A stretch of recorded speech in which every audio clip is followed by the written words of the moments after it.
competence and system and sensibility, economic competitiveness and ability to thrive, understand and act upon interdependency between local and global communities, ethical and socially responsible, open and adaptive to change, ability to appreciate and guide sustainability and the use of earth resource without harming future use, and solid foundation of personal characteristic, qualities, and behavior.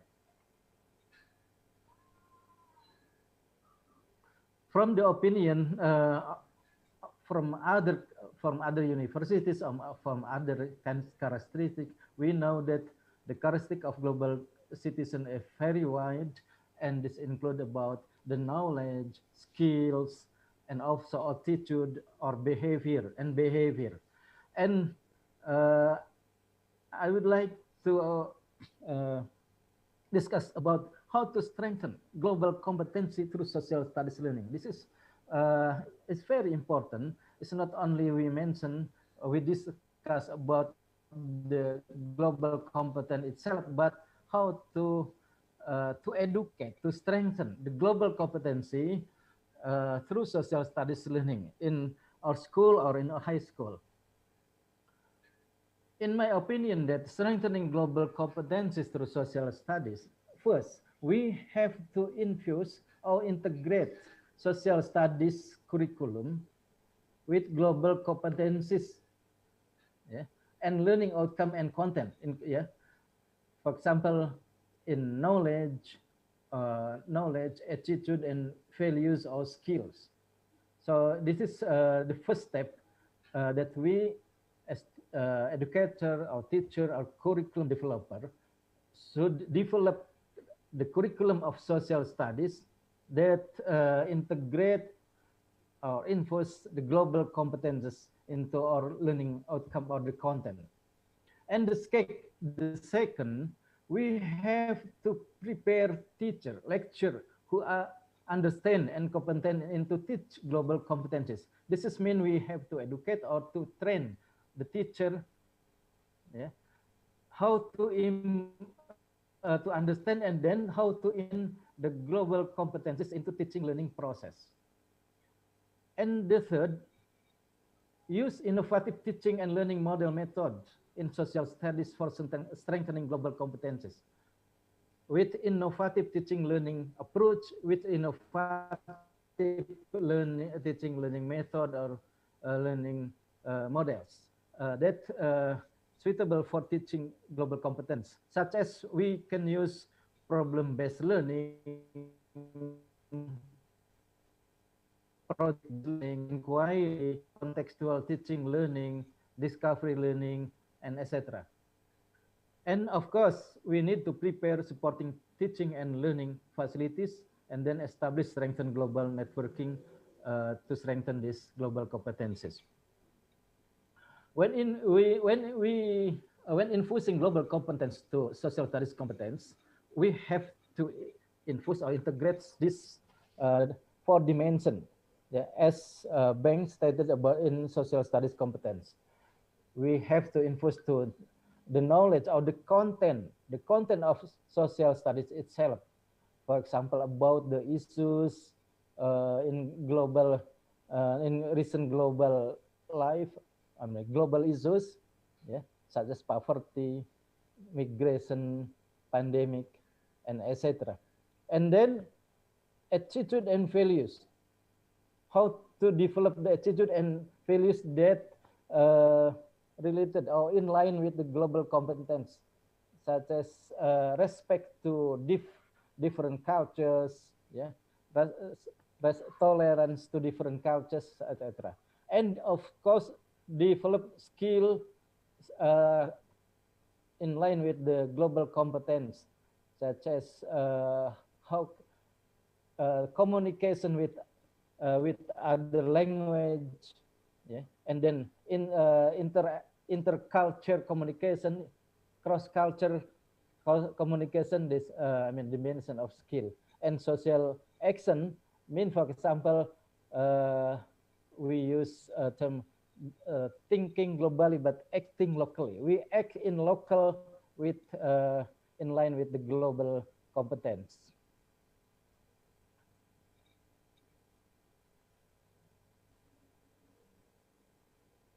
Uh, I mean, to conclude my presentation, I quote from University of Wisconsin, that developing global competence is a lifelong process, not something you can necessarily master, study, or learn in a lecture.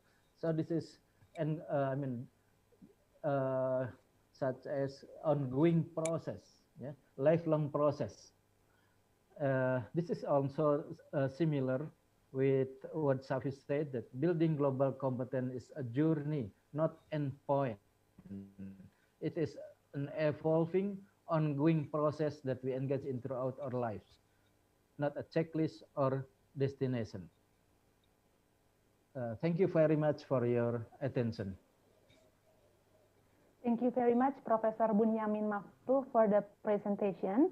It is very interesting to see that actually there are so many global issues nowadays, like poverty, climate change, migration, war, and even the COVID-19 itself. And it is clear that social studies has essential role to prepare the students in facing those issues, such as, if I can quote Professor Bunyamin Maftu, such as infusing the global issues to the knowledge, skills, attitude, and values of the social studies itself.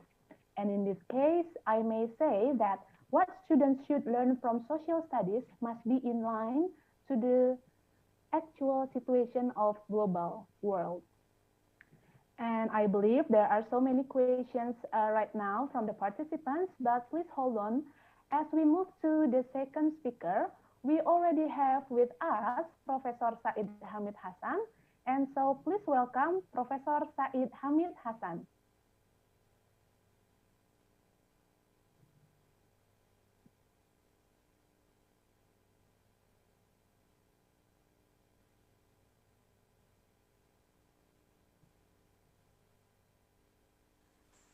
Bismillahirrahmanirrahim. Assalamualaikum warahmatullahi wabarakatuh. The Director of Postgraduate Study of UPI, Madam Moderator, ladies and gentlemen, first of all, I'd like to express my gratitude for inviting me for this meeting, for this international seminar on what's social studies and history education. Secondly, I would like to apologize for my problem with the computer, so I would be late to come to the seminar. And I think that's the thing that sometimes we cannot cope with because of that external factor. Not because of that we can manage to solve the problem, but it is our outside competence to solve the problem, because that the internet web is is out of our control. Now, allow me to share my slides with you. So I'd like to have that one. Good.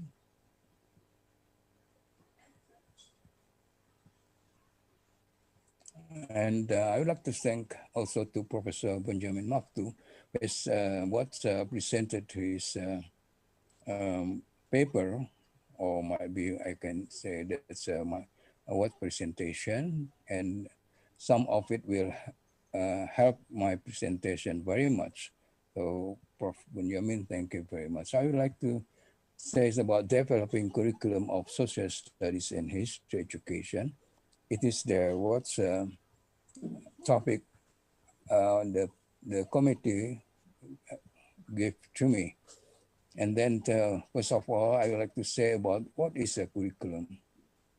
A curriculum can be understood as a written plan, that's what I call A, and then as implemented thing, that is B, and as a learning experiences. in that learning experiences, we can say that as a teacher's plan, that's C, as thoughts by teachers, that's T, and as learned by student, which is E, and then learning outcomes, which is F. And then you can have that kind of formula. If E equal to D equal to C, then B is equal to A. It means that if the outcomes is the same with the learning by student, learned by what student learned, and then what's taught by the teacher and the plan by the teacher, it means that the outcomes is the outcomes of the curriculum. If not, then it is not the outcomes of curriculum, always outcomes of what student learned, what we call it learned curriculum. It's a very basic what concept. So later on we can use this one so you can understand what I am saying later on. And then secondly, I would like to say about the history and social studies position in the 2013 curriculum. In year 1 to 3, social studies, we call it social studies, but it is a part of the language teaching. So there is no what you call it course called social studies. You will not find any name of social studies for year 1 to 3. And then year 4 to 9, it is an integrated social studies where history is a part of that. Okay, and then that's integrative approach. And then year 10 to 12,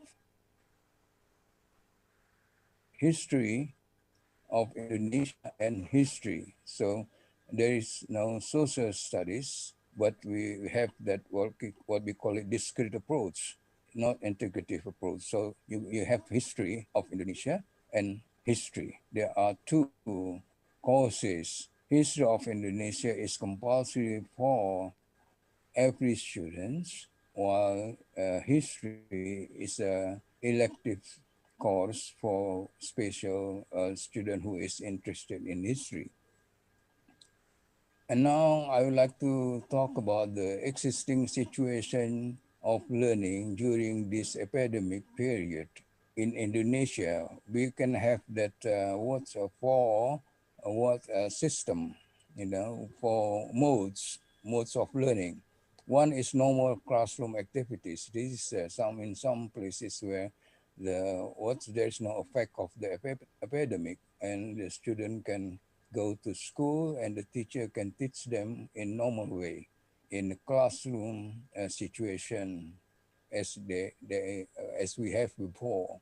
And the second one is what we call it web system, where there is no only virtual classroom, and then they're using internet. The teacher teach from home and the student learn from home. So there is no face-to-face or meeting in that way. And then the third one is a outside web system.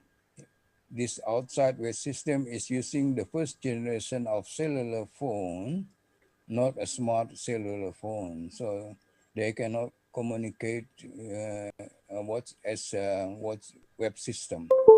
They only can talk. They cannot see each other, you know. And it is a very general thing in Indonesia because there are so many poor parents who cannot afford to buy that you call it smart cell phone. And the fourth one is visiting teachers, where you can have, there is no, the school, the teacher does not have any facilities, and also the parents are very poor, and they don't have even not as what you call traditional or the first generation of cellular phone. So there is no other way to talk in using the communication. what's you call it modern communication. So the teacher should go to a particular location, and there he or she meet what her or his students, and they get together and talk, just like in normal school. But this in this case, that the teacher should go to that place, and that's about one. And then in that kind of situation, what to develop, what to develop of that curriculum? Do we develop the global competencies? This is the what the Professor Benjamin has talked about. Examine the local understanding and appreciation of the perspective of worldviews of others, engage in open, appropriate, effective interaction across cultures, take action for collective well-being and sustainable development, as what it is from PISA. And then, or we talk about the 21st century skills. That's what I collected from some what's the resources, and there are critical thinking, creativity, collaboration, communication. What you mean by 4Cs, might be you understand the 4Cs, but also management of feelings and problem solving. There are four 20th century. That's what I've learned about that one. So, do we have to develop those things, the global competencies and the 21st century? What we should do? This is a very hard situation, and we have four that modes of learning. So we cannot, overcome the whole things in general and using the general approach. So there are some basic principles for changes. We cannot develop an new curriculum. So curriculum as a national written plan should still be the basis of the development of curriculum as implemented. Teachers curriculum or taught curriculum or learned curriculum.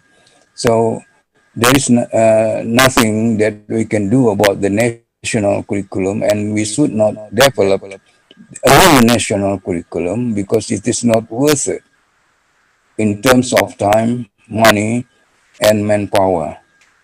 So we should just take that national curriculum as it is, and then we develop the concept of implemented curriculum or learned curriculum. Learning process should go in whatever circumstances the student and the teachers have.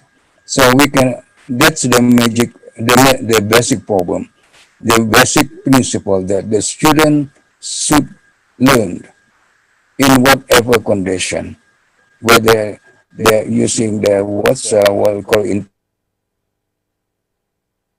using that what traditional handphone, cellular phone, or whether the teacher should go to their place. In whatever situation, they should learn. The student should learn, and that's the principle. The option for the changes. The only option available is the changes of teacher's plan and thoughts curriculum. So the way the teacher teach and the way what it is planned, it should be changed. The changes are in the area of objectives, content organization, learning experiences, and assessment. That's the four components of curriculum that the teacher should have in their own plan, and also what they are when they teach the student. Thus, the development of curriculum in the present academic time is to developing teachers curriculum. So we don't develop national curriculum, but we develop teacher curriculum, and that should be the major concern for this moment. Now, what changes in the objective? Thinking skills and learning skills should be the emphasis of the objectives. Forget about the content. Forget about the what knowledge. But we should put the main aim of what interest in developing thinking skill and learning skills. And that's very important. Doing this, you can develop those what global skills, because the global skills and also the 21st century skills needs thinking skills and learning skills. For its learning conditions, respective teachers should develop the thinking and learning skills to enable students to acquire information, knowledge, process the knowledge, communicate and use the knowledge, including creativity and critical thinking. So in that, using the what's learning process, the thinking process, and then the student can develop their own knowledge. Thinking and learning skills should be developed continuously and increasing in the degree of difficulty and complexity.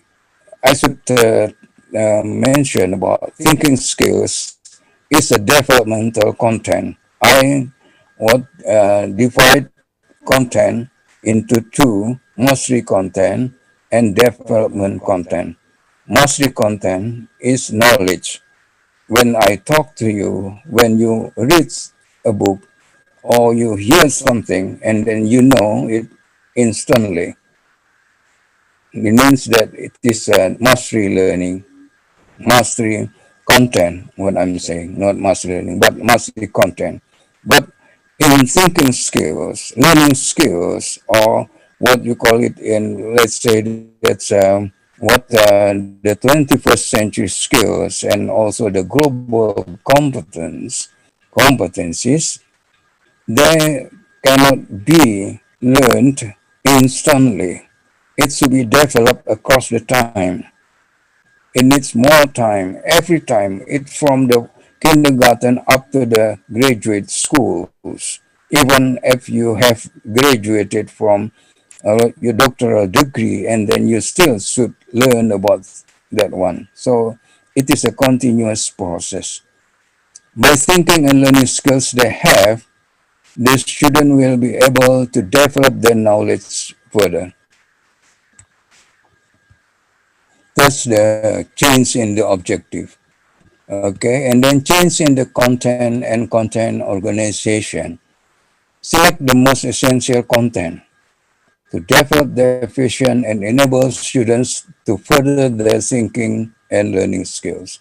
So the principle says that what don't don't put the what content or the knowledge too much.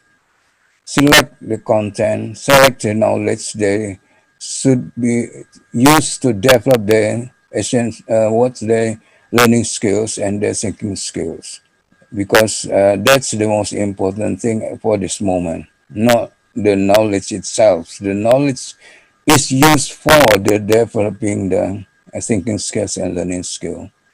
Selected content may be reorganized by appropriate themes, concepts related to the real life situation.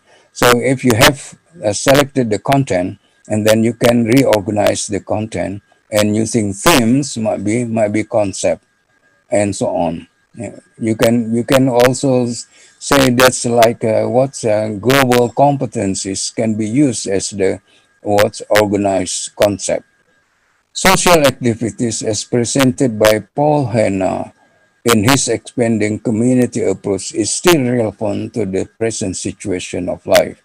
So you can also use that HANA, what's expanding community with that what life activities as the organizer for the content. Nationalism can be a theme that can be used to organize history, anthropology, economics, sociology, and political content, nationalism is still relevant for this moment.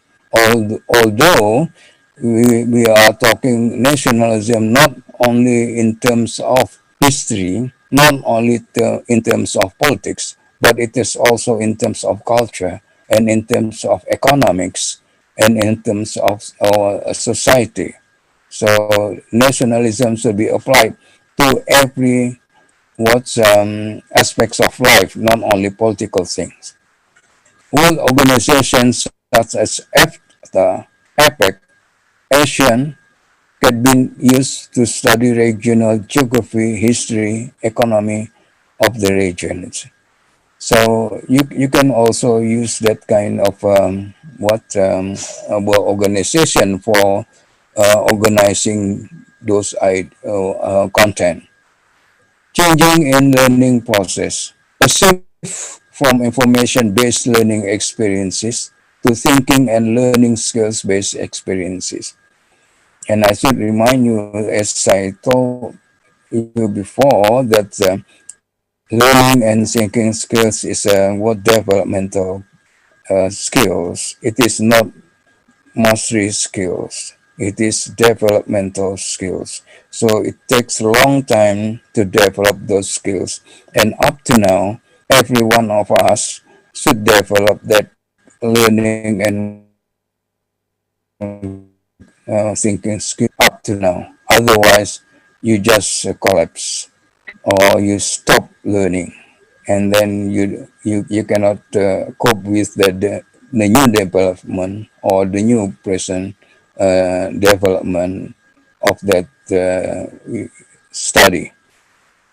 Three essential learning skills promoted by Schuller and Watson in their book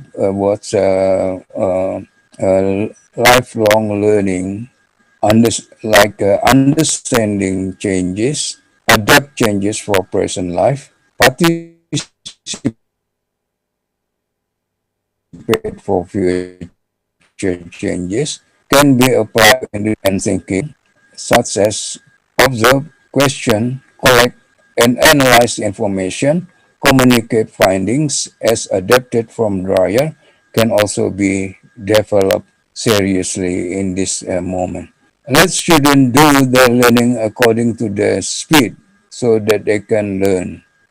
Don't push students to finish the target. Don't give them the target to finish. Don't tell them you should learn this one and that one and that one and that one. Give them the freedom for that one during this period because they cannot do what the speed, and they have to learn according to the speed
global competencies, while actually we have also had that kind of thing what in our past, but we call it differently. It's not called competencies. Paul Hanna never call about that one as competencies. Just they say that's the human life. Okay. While in that human life, he mentioned about the competencies. So you can put this one all together. So when you are talking about uh, how to develop what you call it awareness in that one, or transportation, or communication, or cross-cultural understanding, using that kind of thing, and then means that it is maybe you can call a new name for Paul Henna expanding community, but the basic ideas is still there. That is, we learn from our immediate environment to the outside environment. Do I answer the question?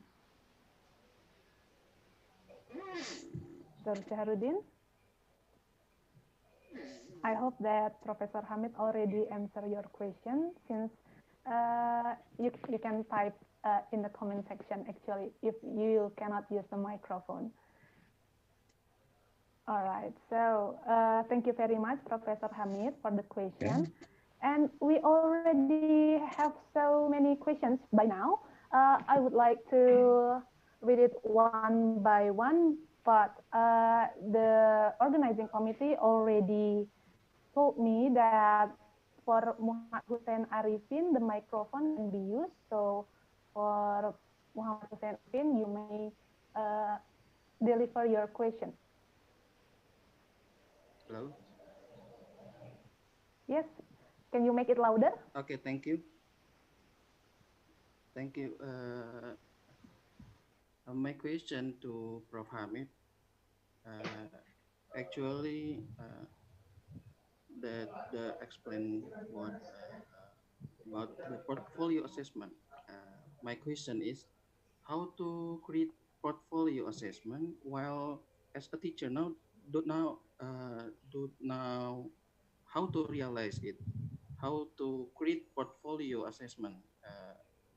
And the second question, how about the teacher don't understand well how to learn about technology uh, because the technology is very important for the teacher in this pandemic COVID-19. Already, just two question to perform it. Could you repeat your second question, please?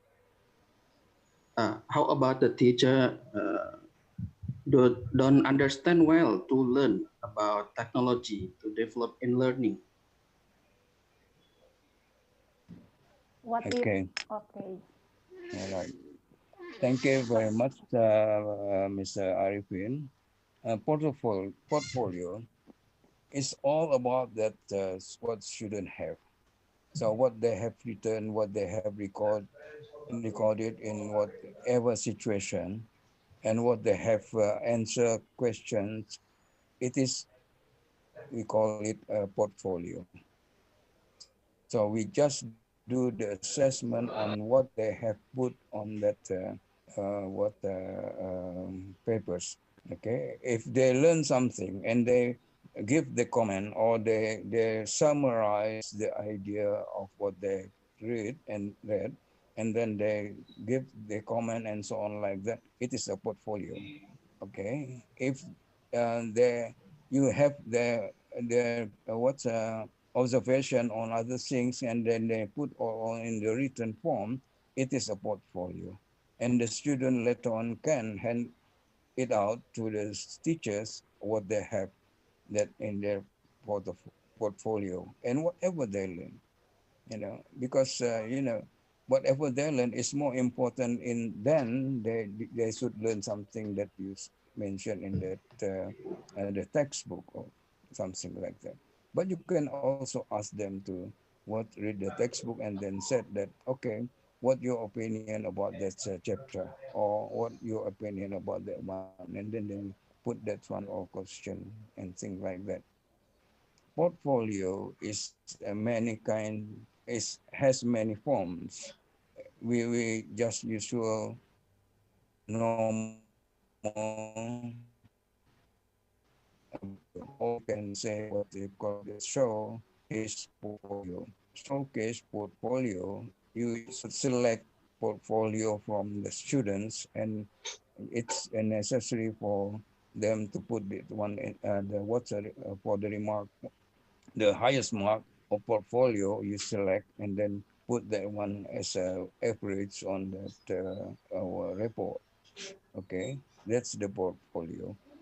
It means that portfolio is written document the student have. That's for simple definition of portfolio. And then the second one, how about the technology? In, if you read Paul Henna, one of the things that Paul Henna say in that what expanding community approach is technology, how people use technology in the very from the very immediate environment. So you can see that's still what's relevant to present day. And in this kind of thing, we don't learn. Not all students learn about the technology as technical things, but they learn how to use technology as we do now. We use technology, not we learn about technology, not we study about the technology. Might be we cannot have that capacity, or we don't have any interest to learn about that one, how to develop or to architect an technology. But we use the technology, and in this respect, we use more about that what communication technology, information technology, rather than other technology, right? But in Paul Hanna, you can say that transportation is also a technology. You can have the technology from maybe a bike, riding a bike, and also you can have the technology might be riding a car. It is also a technology, and you can have might be aeroplane or might be satellite and so on like that.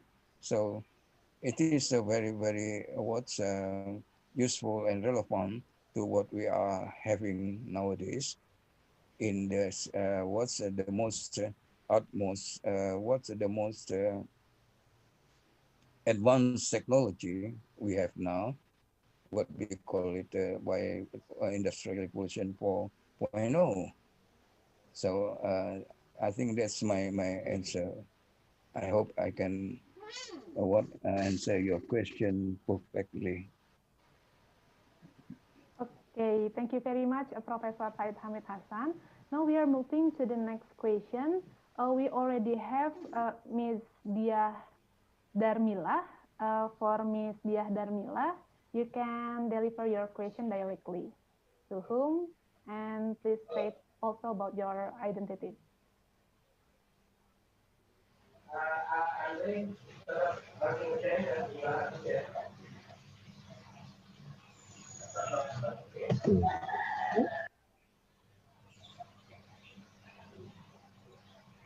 Assalamualaikum. Waalaikumsalam warahmatullahi wabarakatuh. Okay, Prof, I'm Dia. You're a student in Pasca, in postgraduate history postgraduate. The question is, this is about education ministry issue about emergency curriculum under special circumstances. How the implementation in the classroom, and how we as a teacher can do act to support flexibility in this situation.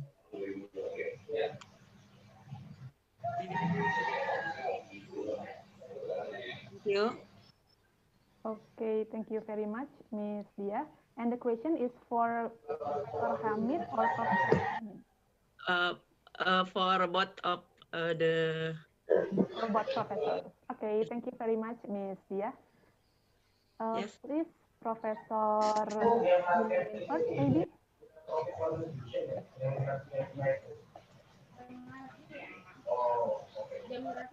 For whom? For me? Or what? For Professor Hamid and Professor Bunyamin. Okay. For, okay. First of all, there should be what's legislation or might be what's a policy from what's Ministry of Education who give the freedom for teachers to deliver the curriculum. It is a matter of delivery. It is not a matter of the written document, but it is a matter of delivery. Or in other words, it is a matter of implementation. So if you give the teacher the freedom to what develop the implementation accordingly to the situation they are facing in every situation or in every what respect of that condition, and then the teacher will develop that one according to that their understanding of the what student situation and also the what's availability of that technology. So if it is for the what's say visiting teacher, and then the visiting teacher should give all those guidelines to the student, not on not explaining all this knowledge or those textbook. We should remember that for the teacher should remember that for the juniors school student, junior and senior high school student, they can read the textbook. You don't need to read the textbook for them. They can read the textbook. Use their skills to read. Use their skills to understand the text. They use skill to evaluate the text, not to tell them this is the text and then read the text for them. It is not necessary. For the student of the year one and year two, primary school students, of course, you should read that one. But my experience in a certain province in Indonesia, actually the student can read that one, can learn using, singing, using what's a dancing and also any other movement, physical movement. Let's say you can have that what's a song like satu satu, and then you can have that symbol one. Aku sayang ibu dua dua, and then you can have that symbol two, and so on like that. And the student can learn fast through this kind of what's method.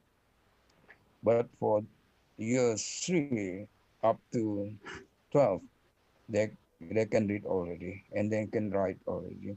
So let them do what they can do, and what the teacher should understand, should give the student freedom as the policy give the teacher freedom to learn.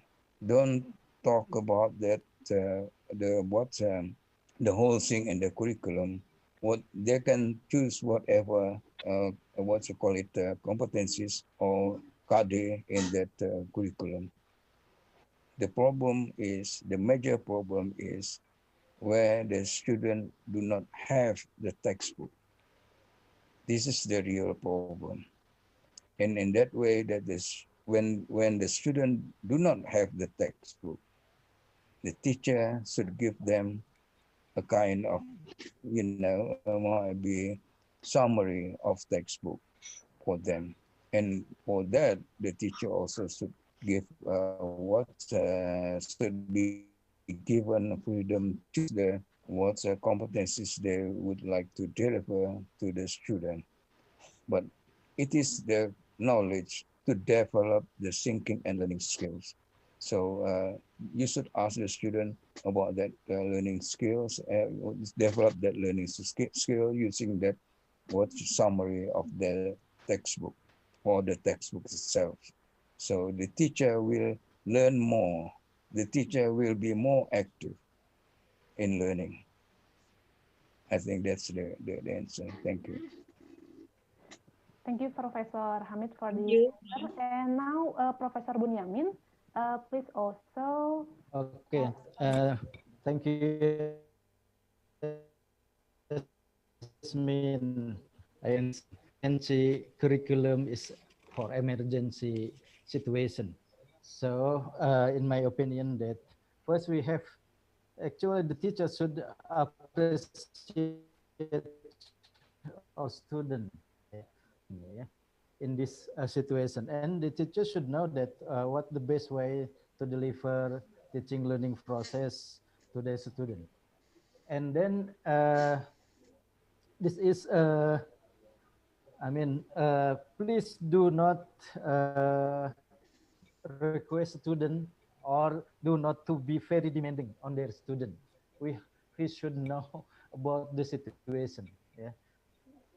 I mean that don't ask student to be perfectionist as in this more normal situation. We have to be, the teacher should more flexible, understand the real condition, yes, and then more respect to the student when they have difficulty, when they have difficulty in the teaching and learning process like that. So I mean, this is in the attitude or I mean the skill. I mean the skill of the teacher itself themselves. Yeah, not only their knowledge, because this is the emergency situation. The pandemic is abnormal situation. So uh, teachers should be more flexible in their teaching learning process. Thank you. Thank you, Professor Bunyamin Maftu, for the answer. And I would like to remind the participants that we only have time until 10:30. So if you already have question, just type it. And I will allow you to deliver the question based on the sequence of the time you deliver it. So right now we have Mutiani. And Mutiani, please turn on your microphone and deliver the question. Okay, thank you, Miss Yasmin. The honorable all the speakers. Okay, I'd like to give my question to Prof. Hamid and also Prof. Bunyamin. How to increase global competencies in the creation of emergency curriculum in Indonesia, especially for effective domain. Thank you so much. Thank you, Professor Bunyamin and Professor Hamid. Okay. Professor Bunyamin would like to answer it first or what? Please, Prof. Okay. Hamid first. This is the very, very big problem. Thank you for that question, Mutiari. This is a very, very big problem because when you are talking about effective domain, you are talking about attitude. We should develop a new definition of interaction because attitude can be developed only in interaction. In normal interaction, we can develop what attitude as we know, intolerance and so on like that, in appreciation and so on like that. Now we should change the definition of what we call it tolerance, what we mean by what cooperation, what we mean by what appreciation and so on. And using the technology, we cannot have that normal definition, but we should change that one with appreciation of other medium. Let's say when Professor Bunyamin and I are talking and Professor Bunyamin expressed his own opinion, I should also tolerate the difference between my opinion, and Professor Bunyamin also tolerates the difference we have in answering the question. That's a kind of tolerance in the new real meaning. Okay, and also with cooperation, we should talk about the cooperation in that using the technology. So it's not in the usual common we talk in everyday life as normal life, but in this kind of situation, we develop that new definition. It means that we cooperate using the technology. The basic problem is where they don't have the technology. As I mentioned before, the cert, what kind of transaction or delivery system that where teacher does not have that technology and the student doesn't have even that what you call it conventional technology like what conventional cellular phone. So this is the big problem, and in that way, how can we know about that affective domain? We should ask the parent. The parent should be the basic thing to develop the what you call it affective domain, attitude, and so on like that, behavior, right? Because that's all thing they can communicate every day, and the teacher, I mean the family can, the father, the mother, or the sisters or the brothers can what write whatever they have in their own daily life, how they communicate to each other, how they tolerate the ideas of others, and so on like that. And then when they uh, what have a conflict, how they can what resolve the conflict and so on like that. We just based on our knowledge on the what they have daily in their own family.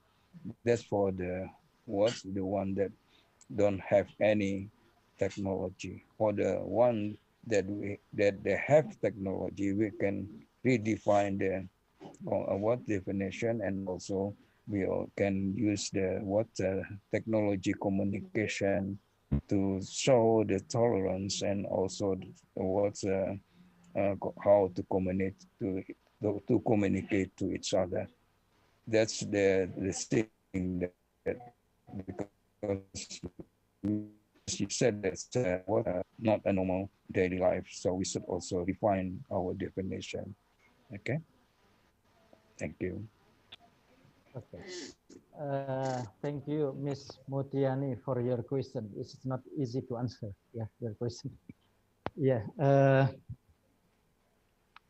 When we talking about global competence, and then to teach to student in this pandemic, uh, it is not easy uh, because. But if we use still, for example, to our student to, I mean, in university student by using Zoom or by using like this video conference, it's easier, yeah, because we can still discuss, uh, for example, discussing global issues together, and then the teacher or the lecturer uh, what challenge the student to think, yeah, and then to appreciate and to be tolerant is easier. But if the application is not by using Zoom or other application, is more difficult, yeah. But we can still use, the teacher can use, for example, stories, written stories about global poverty, about global migration, global dropout in education, and then ask the student to, I mean, to have opinion or uh, to express their feeling about the global poverty, for example. we can still teach global competence through in this pandemic. Yeah, this is, I mean, the we require teacher to be more creative to provide teaching content to teach global competence in pandemic area by using any other application. Yeah, I hope this can answer your question, Mr. Mutiani. Yeah. Thank you very much for the answer from Professor Bunyamin and Professor Said Hamid Hassan. And now we have 15 minutes left, but I will continue the questions. We already have Muhammad Farel Arkan Solvan.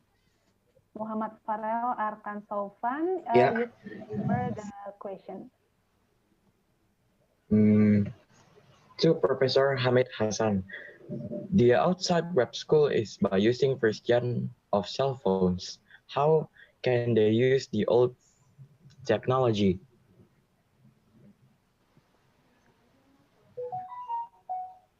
Can you repeat your question, please? The outside web school is by using the first generation of cell phones. How can they use the old technology? Okay. Okay, thank Yes. you. Okay. That's what conventional, or maybe you can say that what the first generation of technology, the handphone, the cellular phone, is just used for talking, for communicating in a phone, normal phone, usual phone, but you cannot see the face, you cannot have that SMS or something like that, so you can just use one as a telephone thing. And in practice, the teacher will talk the student one by one. The teacher cannot talk to the all student. They can talk to the student one by one. It is a very hard thing, but you can see how devoted the teachers are, because they are very, very concerned about the student, to make the student learn. And in that way, even it is a very hard job, they still do that one. That's what we call it in luring in bahasa Indonesia, luar jaringan, because it is not internet system, so it is hard. You should appreciate those teachers, as well as you should appreciate all teachers. They always do their best to facilitate the student to learn. This is very, very what's hard work for them, but they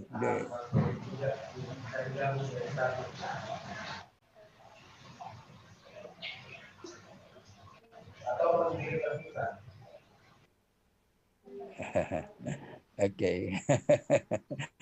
So it is very hard work, and they should talk one by one. And in some cases, I found that they can only what depends on on the student.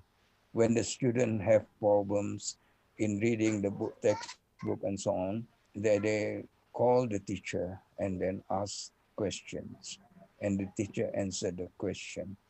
So that's the practice, what I observed during my visiting to many classrooms in Indonesia.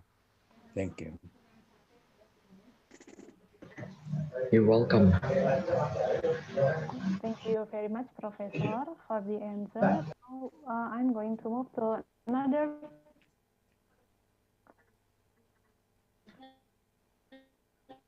question is from Malang State University, and for Miss Sarah Ibrahim, you may turn on your microphone.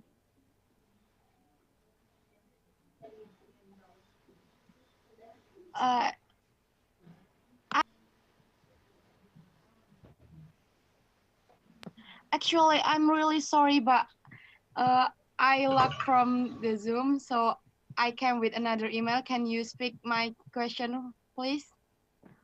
All right, so you wish me to deliver the question, right? Okay, thank you. All right. So, Miss Sarah Ibrahim, excuse me, my name is Sarah Ibrahim from Malang State University, and I want to ask for both presenters. Actually, I want to know your opinion about teacher which still think that in long distance teaching, in this case is in this pandemic situation, uh, it they always ask the student to collect their tasks or assignments on time and have to answer right, even the student cannot understand the lesson. So what do Professor Bunjamin and Professor Hamid think about that kind of teacher?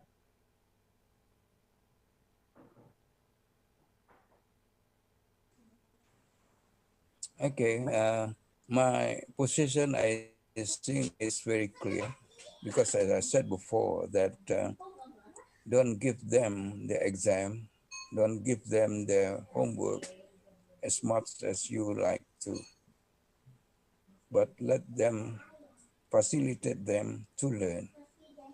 And if you give them the homework, it means that they don't learn something from that. It's useless. Was when I went to Finlandia, I observed there at this senior high school, all the teachers arrange that they have schedule. Every day I ask students, how many homework do you have? Yes, we do have, but only one more. Okay, and it means that there are an agreement among the teachers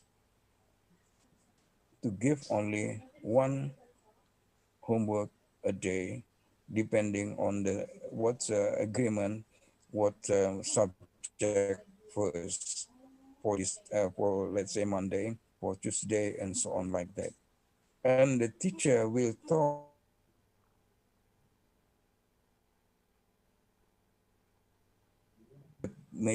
what's the real problem in our teaching.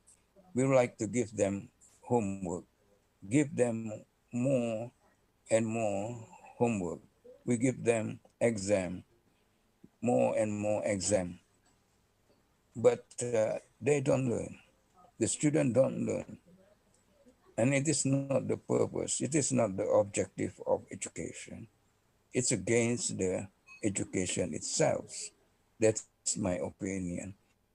So I think teachers should stop the practice and learn how to make the student learn, not how to make the teaching according to the teacher, but how to make the student learn. That's the purpose of education. That's the purpose of any curriculum. The student should learn.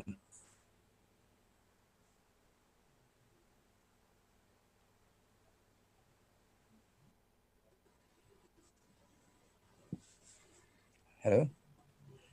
Yes. Hello. Yes. Okay, that's Okay. my answer. Thank you. Yeah, thank you, Professor Hamid. Now, Professor Bunyamin with the same question. Okay. My key answer for Sarah Ibrahim from Malang is first, do not to be very demanding on student tasks.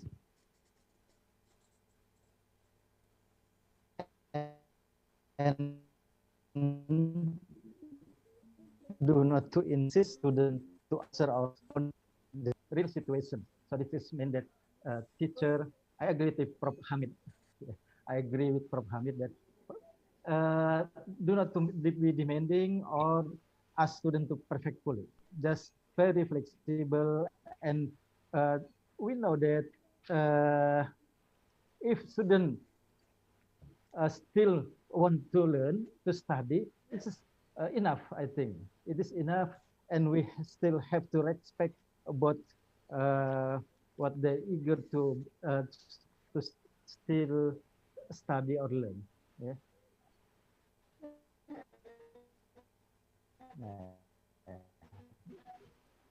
That's my answer. All right. Thank you very much, Professor Bunyamin Maftu. Question, what's answer to uh, uh, yes, Mr. Farrell, yeah, Farrell Ibrahim. You can ask Miss Mutiani. She is my student.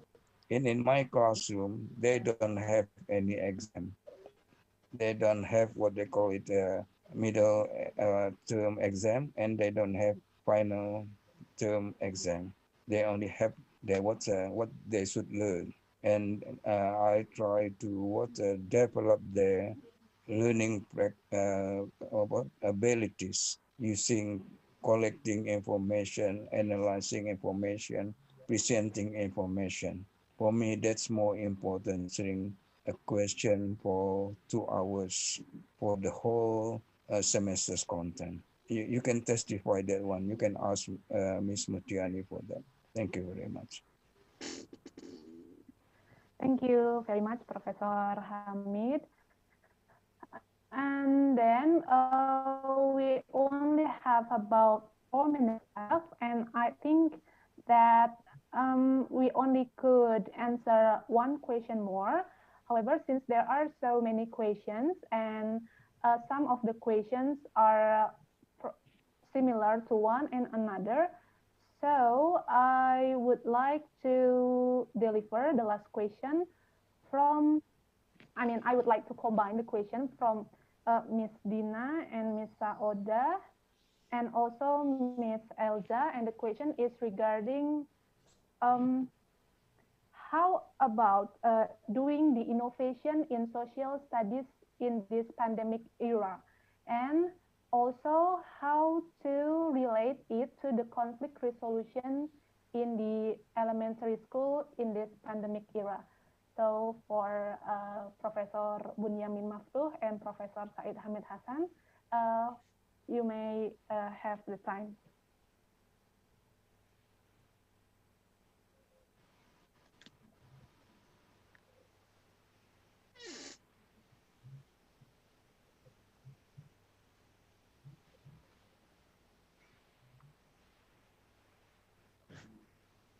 Yeah, Professor Hamid Hasan. Okay. Thank you very much, Miss Yasmin. And also thank you very much for the question from Miss Sauda. Let's talk about innovation. What we mean by innovation. Innovation is anything new you put in your practice is innovation. Okay, so if you are going to have something new from your normal activities, it means you have that innovation. So when we are talking, we change the way we deliver the what's the, how to teach the student, deliver the way you teach the student from the normal thing you are talking and talking and talking just like what I do now. And now you have that kind of thing. Let's say you are trying to give the student opportunity, a freedom to learn what they want to learn. It means a kind of also an innovation. Okay, you don't ask them to ask a question for the homework or for the UTS or for the UAS, tengah semester and final semester, because this is mentioned in the curriculum. It means that you also do have the innovation. As simple as that, innovation is. Okay?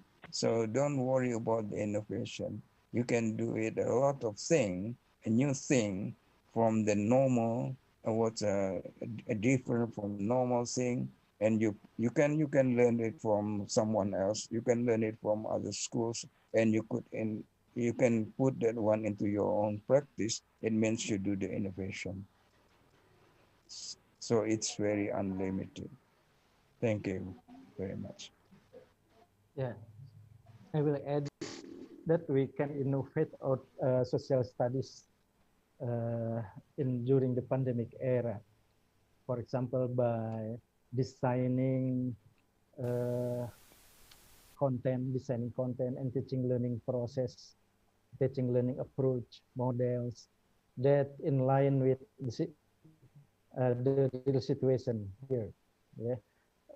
Either by using face-to-face or home visit learning process, or by using, for example, yeah, just online teaching learning process. But we design with new approach or new model or new method. This, and then using technology and using media by using media, yeah, teaching media that innovate more innovation. And then, for example, for when we teaching about conflict resolution in elementary school during the pandemic, we can use, for example, giving student stories, giving written stories, picture, and they then ask them to discuss in group, in the group that I mean in their vicinity, yeah, where they live, for example, discuss about them, and then respond and then give solution about the conflict resolution. I think it's still, I mean, still in line with the conflict resolution approach. Yeah, ask them to discuss about the stories about conflict among student, conflict among student, among elementary student. Then they discuss and then find solution about the situation. That's I think is a kind of innovation in social studies during the pandemic. Thank you, Mr. Hasmin. All right, thank you very much for the answer from Professor Bunyamin Maftuh and also from Professor Said Hamid Hassan. And however, ladies and gentlemen, the time shows that right now it's 10:32. So I don't think that we can continue this question in an answer session, although I believe that there are so many questions that haven't been answered. So I would like to apologize for the unanswered questions, but I would like to give my highest appreciation to our special speakers this morning, for Professor Said Hamid Hassan and also for Professor Bunyamin Maftuh. Thank you very much, Professor, for being with us today this morning. It is a very fruitful discussion, and I believe that it will inspire us in doing this social studies and history learning in this pandemic era. So Thank you. thank you very much. Thank you very much. Uh, Ladies and gentlemen and distinguished speakers, if I may conclude what we have discussed today or this morning, that for educators like us, we should never stop learning because the world is never stop changing. And it reminds me, if the change is an absolute thing, that the one who survives is the fittest, or the one who survives is the one who can do adaptation itself. And always remember that in whatever circumstances, it is students' right to keep learning, but do not to demand them to learn, because this situation, this pandemic situation is new for all of us, and we still need to adapt on it. So, ladies and gentlemen, we have reached the end of the morning session. I would like to thank you for the inspiring discussion, and I hope it will be beneficial for us in facing the new normal era. Now we are going to have our break time. However, there are several things that I would like to deliver as well. The first one is related to the certificate for Professor Said Hamid Hassan and also for uh, Professor Bunyamin Maftuh. Right now, I already have the certificate. So, yep, this one. Okay. certificate for Professor Bunyamin Maftu. Okay. Thank you very much, Professor. Thank you very much. Thank you very much, Ms. And Yasmin. also, this is the certificate for Professor Said Hamid Hassan. Thank you very much for being with us, Professor. And also, for all participants, Thank you. for all participants, after this, you will have parallel session after the break time, as well as the afternoon plenary session. However, for the parallel session, to every participant, you are asked to change your name with the number of your room and then your name. For example, if my name is Yasmin and I will go to the first room, so I will make it O1 underscore Yasmin. If my name is Sarah and I will go to the room number 4, so I will make it O4 underscore Sarah, something like that. Thank you very much. And for the link to the parallel session, you can find it in the WhatsApp group and you can just click the link over there. So thank you very much. That's it for me. Thank you for your attention. I apologize for any happened mistakes during this morning session. I am Yasmin and I am giving back the lead to the organizing committee. Have a good day. Thank you, Miss Yasmin, and thank you, Professor Bunyamin. Thank you, Prof. Hamid, and for Thank you, Prof. And also Hamid, Prof. from Nana. Bunyamin. Thank Thank you, you very Prof. much. yes, Thank you. Mutiani Yes. also. Thank you Thank you to all. all your All participants also. yes. So for all participants, you can move to another parallel session. Thank you. And for the presency will be given to you all at the end of the seminar. Thank you.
ini kita sudah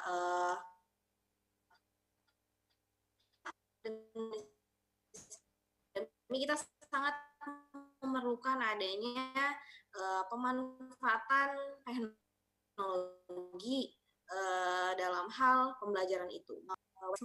Aplikasi di sini, kenapa penting saya katakan di sini bahwa literasi terhadap digital itu, pertama mau tidak mau tidak suka dengan kondisi sekarang COVID-19 seperti ini, bagi saya, bagi kami di Universitas Lampung-Mangkurat, kami melakukan satu pengabdian kepada guru-guru IPS di Kota Banjarmasin. Satu hal yang menjadi pokok permasalahan mereka terkait dengan pembelajaran itu adalah tentang kemampuan mereka dalam hal mengakses mengakses aplikasi terkait dengan teknologi yang bisa dimanfaatkan dalam pembelajaran. Khususnya mereka di sini adalah mereka para guru-guru yang sudah senior. Nah, kenapa di sini sangat penting? Karena yang tadi lagi mau tidak mau, suka tidak suka memanfaatkan teknik. Nah, lalu bagaimana? Mungkin yang jadi satu hal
latar belakang pengembangan kecerdasan ekologi melalui program Pertimina Poni sederhana dalam pembelajaran IPS di era new normal. Yang selanjutnya ada kajian konsepnya di sini. Konsep yang saya angkat itu kecerdasan ekologis, pembelajaran IPS, dan Pertimina Poni. Lalu komponen Pertimina Poniknya, alat dan bahan pembuatannya saya nanti akan lihatkan gitu ya, yang sederhana itu seperti apa, lalu langkah-langkahnya, dan peran program ini, program Pertimina Fonik sederhana terhadap kecerdasan ekologi, serta program Pertimina Fonik sederhana dalam pembelajaran IPS di era new normal. Nah, berangkat dari latar belakang bahwa sekarang itu kita menghadapi pandemi COVID-19 dan kalau di banyak kata-kata yang baru itu sepertinya sudah tidak aneh gitu ya, seperti AKB, adaptasi kebiasaan baru, new normal, terus PSBB, dan lain sebagainya. Di mana new normal itu merupakan kehidupan baru masyarakat, khususnya di Indonesia, di mana tetap melakukan berbagai aktivitas seperti biasa, namun tetap menerapkan protokol kesehatan, seperti ingat pesan Ibu, menggunakan masker, lalu cuci tangan, dan jaga jarak, agar kita terhindar dari kontaminasi virus COVID-19. Yang selanjutnya yang melatar belakangi saya menulis ini adalah mengenai perubahan pola pembelajaran yang mungkin tadi sudah dijelaskan oleh Ibu Anik Widiasuti mengenai adanya perubahan pola pembelajaran konvensional menjadi pola pembelajaran daring. Meskipun kita bisa lihat bahwa pembelajaran daring itu seharusnya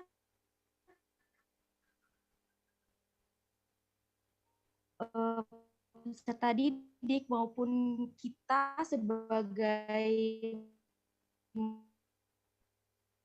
mahasiswa pun harusnya pada hakikatnya, pada kenyataan itu, karena manusia itu sedikit ada kecemasan terhadap kebiasaan pola konsumsi peserta didik yang tidak sehat. Kita tahu sendiri bahwa sekarang itu junk food, instant food, dan makanan-makanan tidak sehat itu sangat digandrungi oleh peserta didik, di mana makanan-makanan instan itu dinilai enak, dinilai cepat gitu ya, tetapi tidak ada kandungan gizinya. Maka dari situ itu bisa mengurangi kesehatan peserta didik, apalagi sekarang kan di era new normal itu kesehatan, terus peduli lingkungan dan kebersihan itu menjadi nomor satu dalam kehidupan.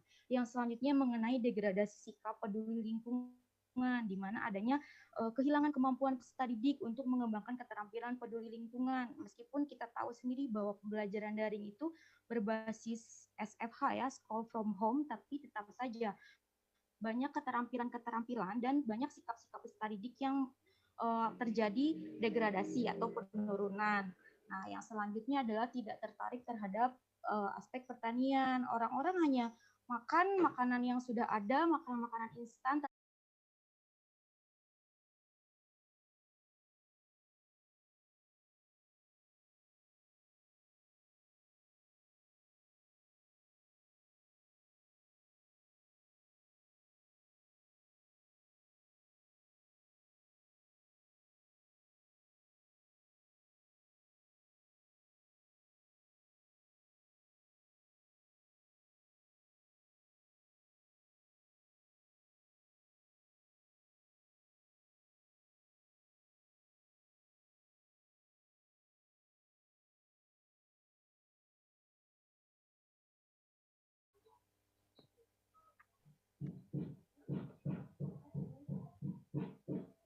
Atau tidak ada ya? Oke. Kalau begitu, coba saya panggil lagi presenter berikutnya. Saya ucapkan terima kasih Pak Dena atas paparan materinya. Sama-sama. Senyumnya sumringah sekali karena udah selesai presentasi. Iya.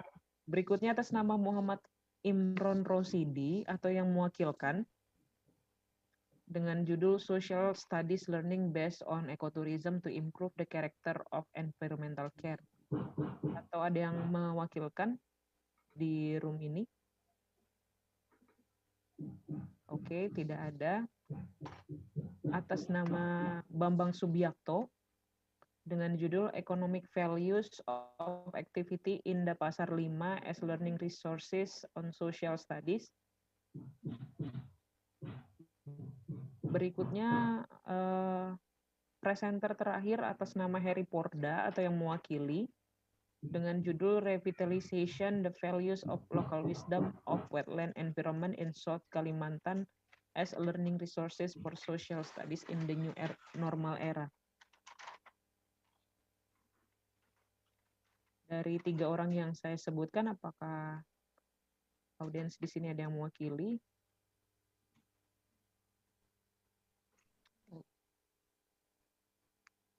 Saya rasa tidak ada.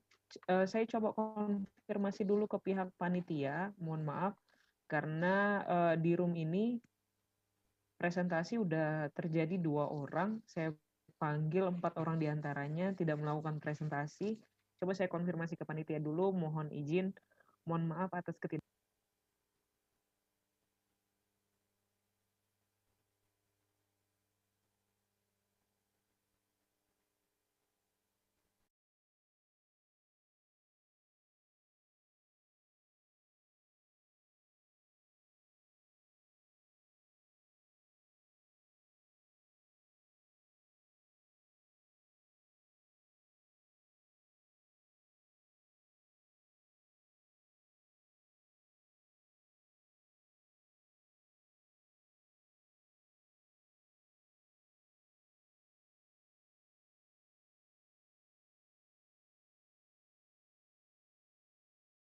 Hasil penelitian yang dilakukan bagaimana kearifan lokal diterapkan di IPS di sekolah dasar. Ada penelitian yang dilakukan oleh Suswandari, itu salah satu peneliti yang mencoba mengkaji nilai-nilai etnik Betawi yang ada di Jakarta yang masih relevan dengan sekarang, tetapi tetap mempertahankan kearifan lokal. Jadi Suswandari ini melihat persoalan pembelajaran IPS di SD itu ada 8, tetapi yang berkaitan dengan penerapan etnopedagogi itu ada 2. Karena yang pertama, guru jarang menggunakan pembelajaran yang kontekstual. Lalu guru tidak kreatif atau tidak membuat atau tidak berinisiatif dalam membuat pembelajaran berbasis kearifan lokal. Nah, akhirnya dia mencoba melakukan penelitian pengembangan dan belum melakukan pada saat uji coba. Tetapi ada 3 hal yang dia yakini bahwa etnik Betawi bisa bertahan sampai sekarang dengan 3 kearifan lokal. Pertama itu dari kepercayaan. Rata-rata etnik Betawi itu beragama Muslim dan mereka punya cara berperilaku mempertahankan budaya-budaya itu sehingga masih bisa bertahan sampai sekarang. Lalu yang kedua, egaliter. Mereka terbuka terhadap perubahan. Yang kita tahu sendiri bahwa etnik Betawi ada di kota metropolitan, pusat daripada Indonesia. Lalu yang berikutnya, tahan banting. Walaupun begitu banyak modernisasi itu berkembang sampai sekarang masih tetap bertahan. Lalu ada penelitian yang kedua yang dilakukan oleh Ika Oktaviani dan Yuni Ratna di SD juga, dilakukan di Pati di Jawa Tengah. Pembelajaran ini dilakukan secara tematik. Dia mencoba meneliti permainan engklek, lalu dikaitkan dengan cita-citaku, ingin menjadi seperti apa. Jadi ketika mereka melompat, mereka memperagakan ciri-ciri dari pekerjaan yang mereka inginkan ketika mereka melakukan permainan itu. Dan hal yang menarik bahwa ketika mereka selesai melakukan permainan itu, ada yang mengatakan bahwa ada yang suka ingin menjadi pembatik. Nah, ini artinya bahwa dengan permainan lokal bisa menumbuhkan minat anak untuk tertarik pada pekerjaan-pekerjaan yang ada kaitannya dengan budaya.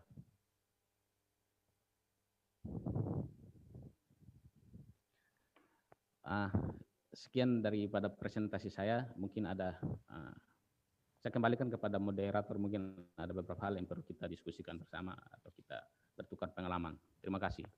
Oke, terima kasih Pak Hieronymus atas presentasinya, pemaparan materinya, dan juga beliau di sini saya dapat ambil kata kuncinya bahwa sekolah itu dan masyarakat itu tidak dapat terpisahkan. Dan juga di sini budaya lokal dan pendidikan itu di pembelajaran itu disebut dengan yang namanya etnopedagogi menurut si Pak Hieronymus Delpingge. Beliau kalau tidak salah ini sebagai dosen ya Pak ya di Stikip WT Bula ya. Betul Pak, di PGSD ya. Oke. Dan para teman-teman yang ada di sini apabila ada ingin menambahkan, ada yang memberikan pertanyaan atau tanggapan, saya persilahkan. Beliau membahas tentang etnopedagogi sebagai pendekatan belajar di era globalisasi serta penerapannya di sekolah. Saya persilahkan.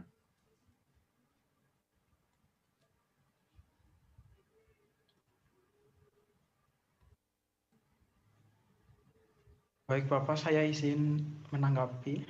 Oh, silakan Pak Muhammad Yogi Alvito. Ya, terima kasih. Akan kajian yang menarik ya, karena berkaitan dengan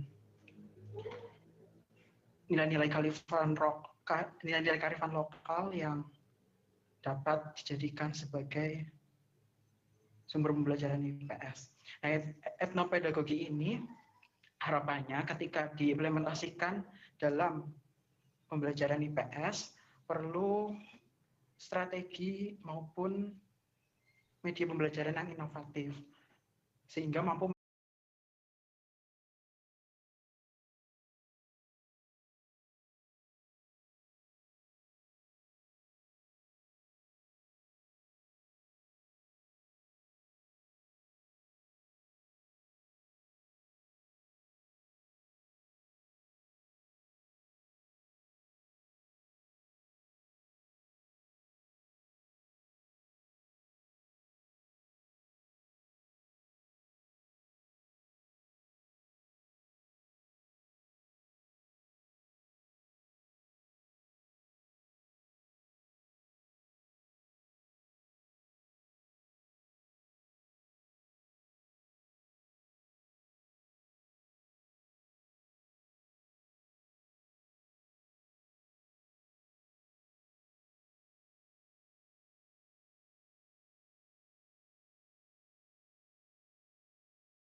require students to be more active in finding learning resource, the teacher must also be responsive to providing or explaining the teaching material.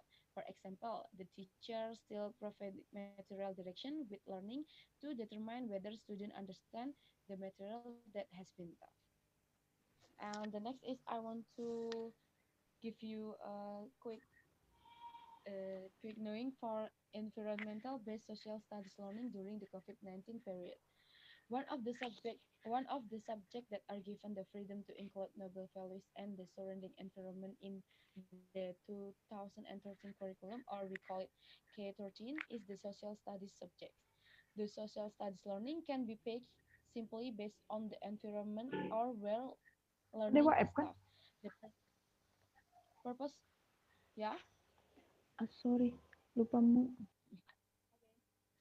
the purpose of environmental-based social studies learning is to create the character of students who are tolerant, care for others, work hard, love reading, and are democratic. Besides being able to base on local wisdom, the learning used in social studies subject can also use an environmental approach. This is because social studies education and environmental education can be said to be aligned based on the social studies issued by the NCSS. Environmental-based social studies learning can be done by examining issues or problems in the location or place of residence of student.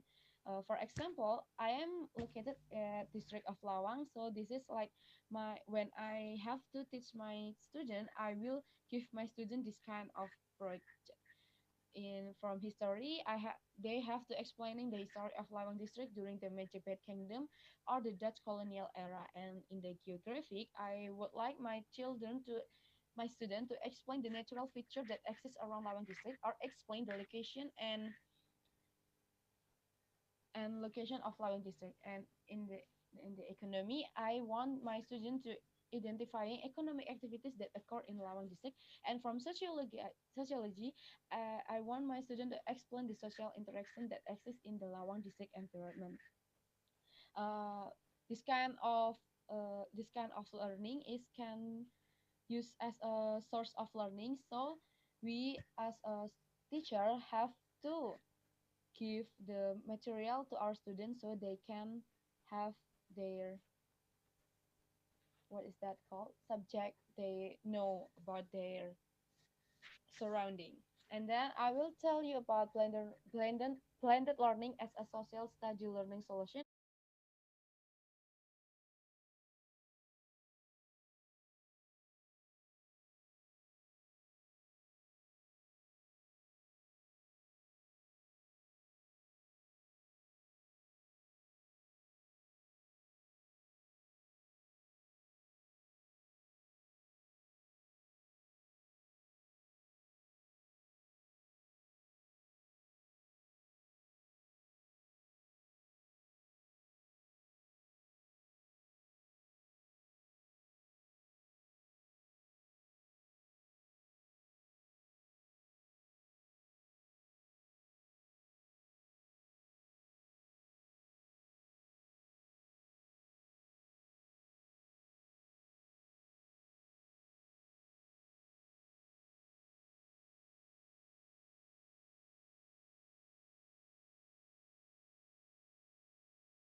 Serentaun Kultur as local wisdom of the Kasepuhan Cisungsang Community Lebak Regency.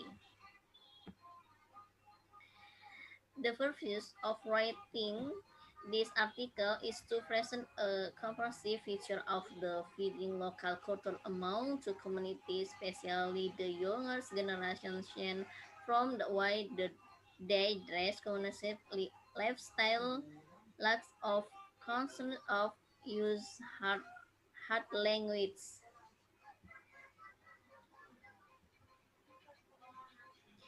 Ketidakpedulian masyarakat terhadap kebudayaan sendiri menjadi keresahan tokoh adat, sebab kebudayaan tersebut akan memudar dan menghilang. Tokoh adat berperan dalam mengatasi permasalahan masyarakat Kasepuhan Cisungsang yang ada di Kabupaten Lebak dalam rangka pelestarian kearifan lokal. Penelitian ini menggunakan pendekatan kualitatif. Data primer diperoleh dari 5 orang information yang dipilih secara Provost dan Snowball. Pengumpulan data menggunakan teknik wawancara, observasi, dan studi dokumentasi. Hasil penelitian ini nantinya dalam budaya adat Serentaun yaitu berupa nilai, tuntunan, dan tontonan. Peran tokoh adat berperan dalam mensosialisasikan dan mengajarkan secara turun-menurun kepada masyarakat atau generasi secara estafet sebagai ungkapan rasa syukur kepada Allah Subhanahu wa taala dan disajikan pedoman dalam kehidupan antara manusia dengan Tuhan, manusia dengan alam, manusia dengan manusia, dan hubungan manusia dengan bangsanya. Optimalisasi partisipasi hilang oleh modernisasi, terutama melalui media massa dalam melaksanakan tradisi upacara adat Serentaun. Tokoh adat dan merendam harus harmonis dengan ajaran agama, keikutsertaan generasi muda dalam melaksanakan upacara Serentaun diharapkan dapat menjadi filter dari pengaruh budaya luar. Mungkin cukup sekian yang dapat saya sampaikan. Saya kembalikan kepada moderator. Terima kasih. Oke, thank you Miss Dean, your presentasi. Ladies and gentlemen, please applause to Miss Dean. Okay, next, Mr. Nana. Mr. Nana. Okay, next, Mr. Dedi Setiawan. Please you presentasi.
mestinya kan harus dimunculkan. Jadi ada alternatif baru di dalam penulisan sejarah.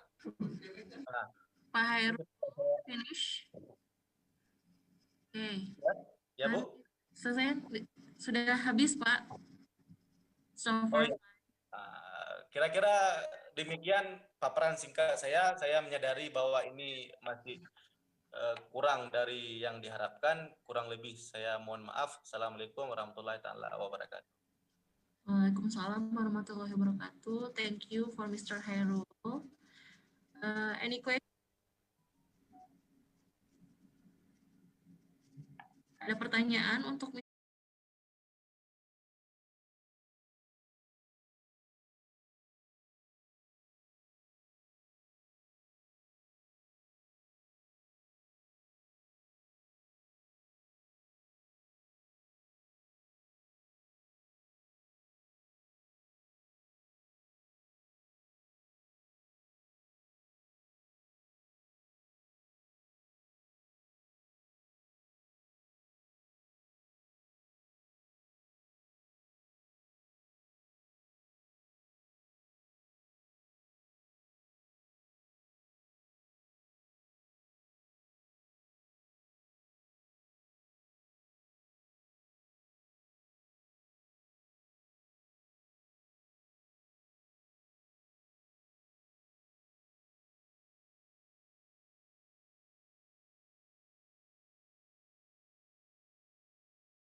if not, let us continue to the next presentation. The last but not least, will deliver to Mr. Musnar Indra. His paper entitled Menilik Sejarah Mencuci Tangan sebagai Bagian Aktivitas New Normal. To Mr. Musnar, the time is yours. Ya, terima kasih. Bisa dengar suaranya, bisa terdengar? Yes, Iya, oke, ya. Masalahnya jauh dari Pekanbaru, Riau. Salam dari Riau untuk semua peserta conference. Sehat selalu. Saya share untuk presentasinya. Oke, sebentar.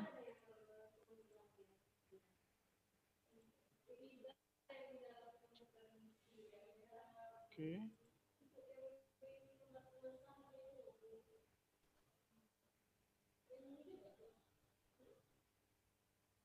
Oke, bisa? Yes. Nampak? Yes, bisa terlihat? Ya. Oke, sebentar. Please to full screen. Ya, oke. Oke, ya. Yuk. Oke, terima kasih. Kami dari Bumi Lancang Kuning, dari Pekanbaru Riau, menyapa sahabat-sahabat kami dimanapun berada pada saat ini. Semoga sehat selalu. Sungguh tak elok rasanya kalau kami tidak menyampaikan sebaik pantun sebagai salam kenal dari kita. Sungguh banyak kayu di rimba, tampek besarang burung balam. Sambuilah salam dari kami, salam Nusantara, tanda kita bersaudara. Assalamualaikum warahmatullahi wabarakatuh. Selamat siang, salam sejahtera untuk kita semua. Om Swastiastu, Namo Buddhaya, salam kebajikan. Menilik sejarah mencuci tangan sebagai bagian aktivitas normal. Akan kami sampaikan, ini bukan di riset, tapi hanya sebagai artikel yang kami ambil berbagai jurnal, berbagai media massa, dan berbagai buku, bahwa sekarang ini kita sedang berada pada COVID-19 dari wabah yang sekarang dihadapi hampir semua negara, bukan hanya Indonesia saja, ya, tapi hampir semua negara sedang berjuang dengan COVID-19 ini.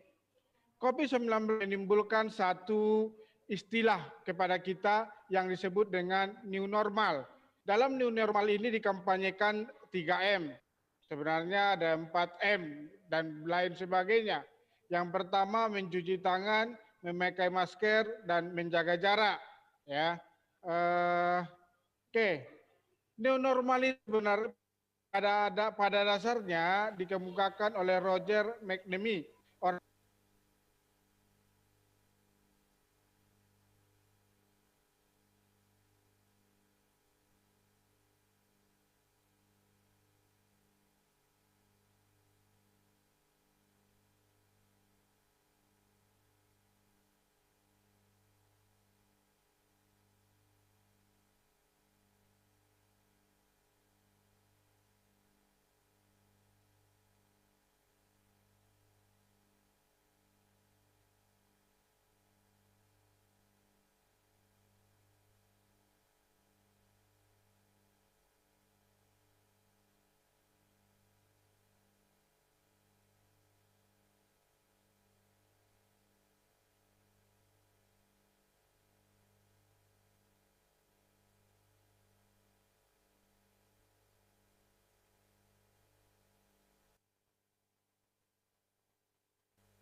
siapa lagi untuk bisa mengenalkan kepada siswa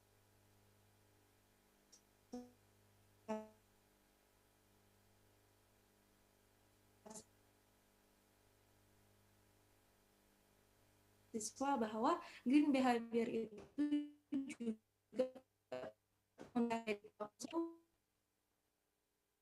from me, and wassalamualaikum warahmatullahi wabarakatuh. Waktunya 13 menit.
Porter seperti itu tentang corporate philanthropy itu bahkan mereka menjelaskan bahwasanya penunaian pihak-pihak korporat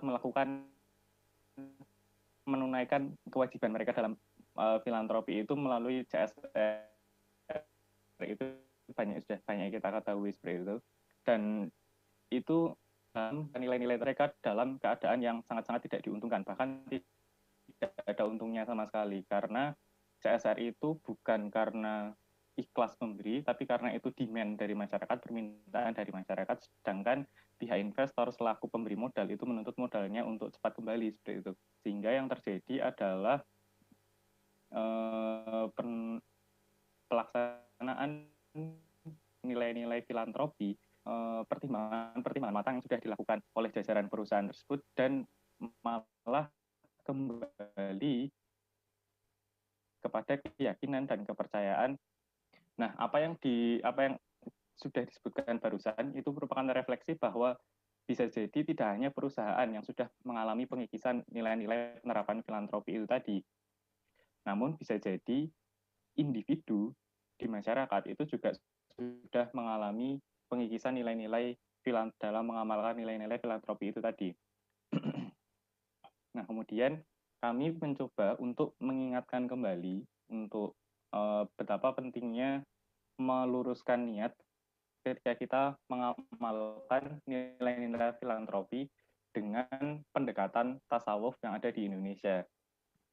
Sehingga nantinya definisi sedikit mengingat kembali mengenai konsep-konsep tasawuf di Indonesia itu tadi.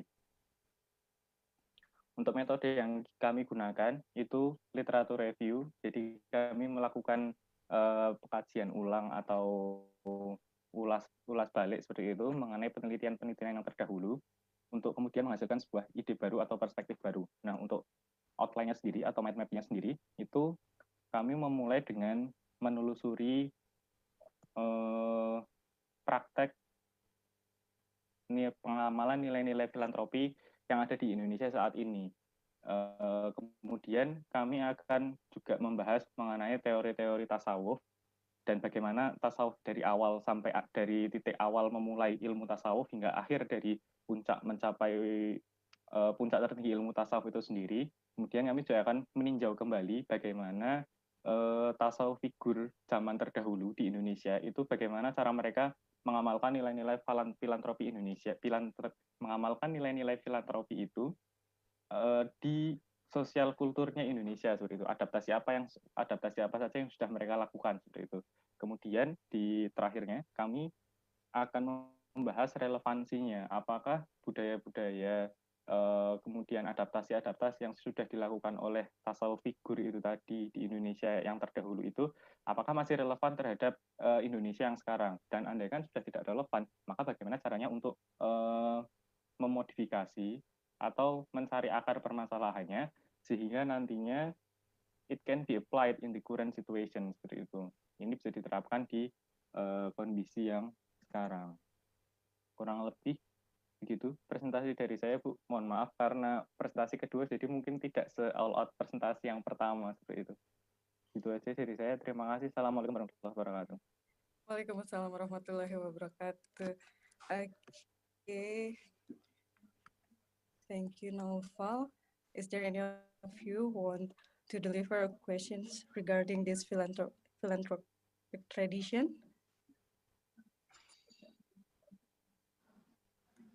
Oke. Saya bertanya langsung saja ke bahasa Indonesia boleh ya? Dengan oke, Ibu Nawalinsih. Yes, you may deliver your questions in bahasa. Ya, berbicara tasawuf, sufi, bagaimana pandangan Pak Naufal orang yang biasa puasa mutih gitu? Ya, terima kasih jawabannya Ibu. Terima kasih pertanyaannya Ibu Nawalinsih. Kalau dari tinjauan pustaka yang sudah kami lakukan itu memang untuk mencapai tingkat tertinggi tasawuf itu ada 3 tahapan seperti itu. Jadi untuk tahapan pertama dia harus mengosongkan diri mereka dari akhlak-akhlak yang tidak baik seperti itu. Jadi itu tahap pertamanya seperti itu dulu. Jadi kayak sombong apa dan seterusnya itu harus dihilangkan semuanya. Di tahap keduanya itu ada yang namanya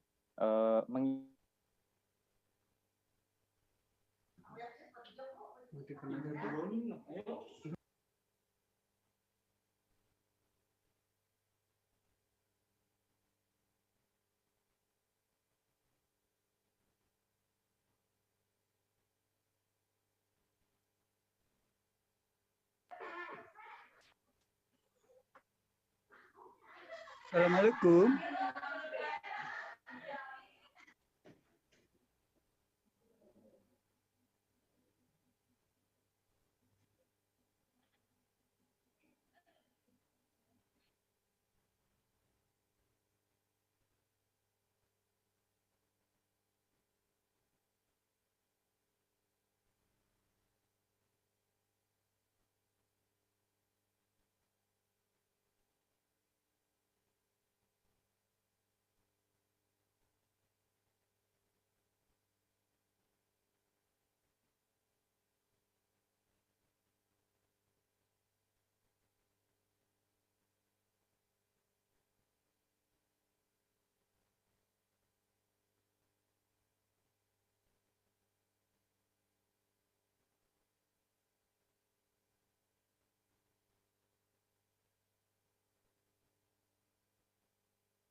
Assalamualaikum, host.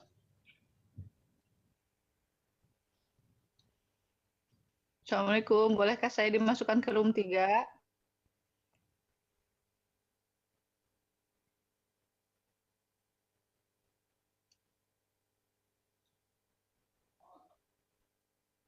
Oh, keluar dulu.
Motif, prinsip, dan tindakan ekonomi. Ini materi-materi yang bisa diintegrasikan di dalam penelitian ini. Kegiatan ekonomi ada produksi, itu tadi adalah kegiatan produksi sampai kepada distribusi. Kemudian ada permintaan penawaran, harga, dan pasar. Jadi bisa diintegrasikan.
Mohon maaf, Pak Host mau tanya, setelah ini acaranya apa ya?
Pak, mau masuk ke roomnya Ibu Mutiani. Ini soalnya presentasi juga di sana.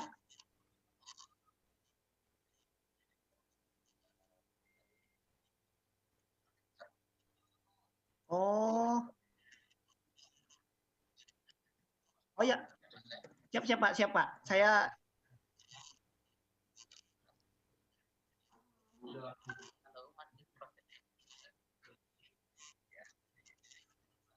siap Pak. Saya lab dulu, nanti masuk lagi.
Alhamdulillah kabar baik.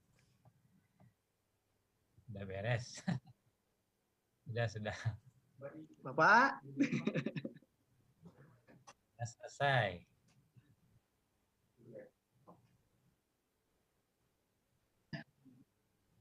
Ya. Admin, ya tadi saya yang mau masuk ke itu roomnya Ibu Mutiani.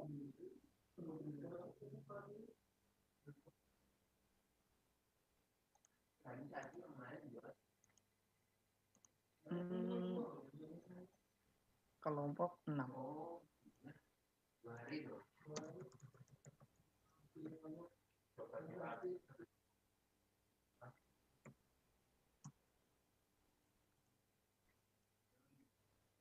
Kenapa, Pak?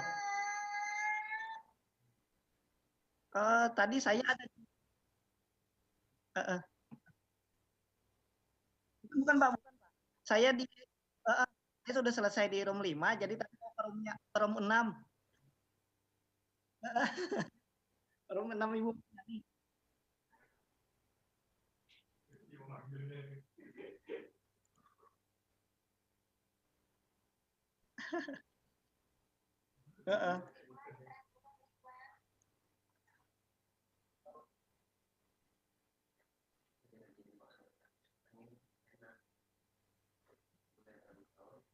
Ganti berarti 06.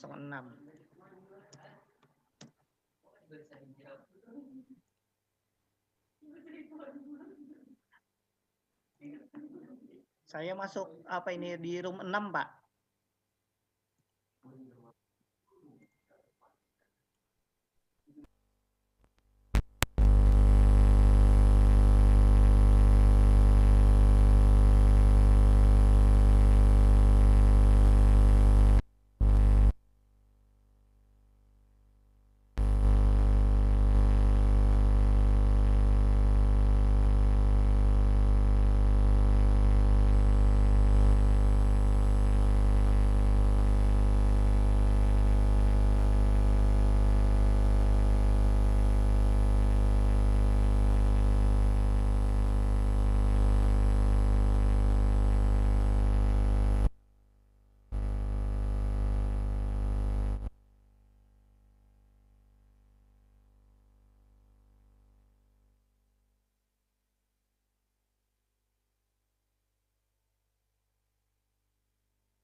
Hello, Professor Nakaya. How are you? Nice to see you. Nice to meet you.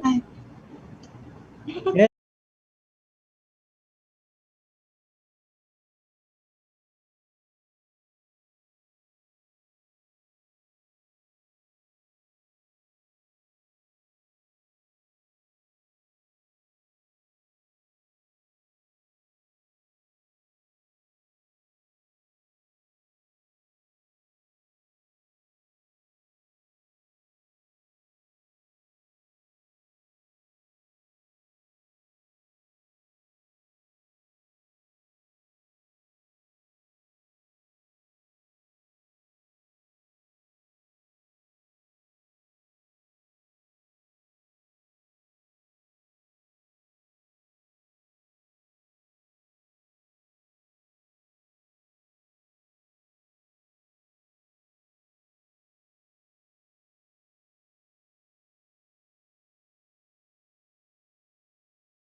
Diperbesar gitu.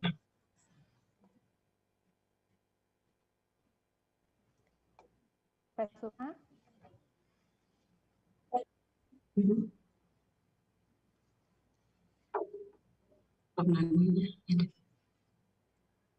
still have the problem with the connection. Always unstable. Sorry for this. You begin, Bu Nur, please.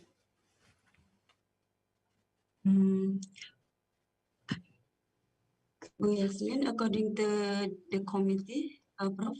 All right. Yeah. Okay. So Professor Nana Supriyatna seems has lost connection over there because of the instability of the signal. So I would like to start the plenary session this afternoon. I would like to invite Ms.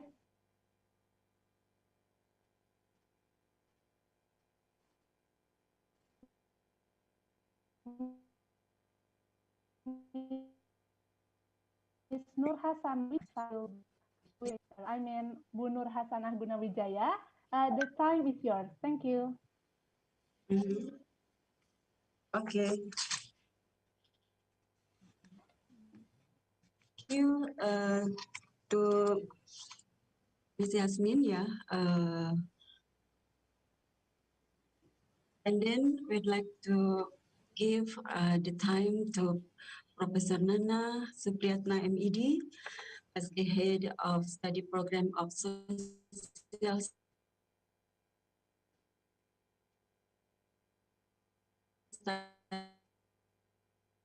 studies education this session. Good afternoon. Prof. Nana Supriyatna, Can you is yours. can you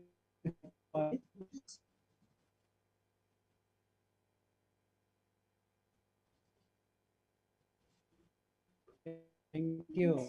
Afternoon, ladies and gentlemen, enters or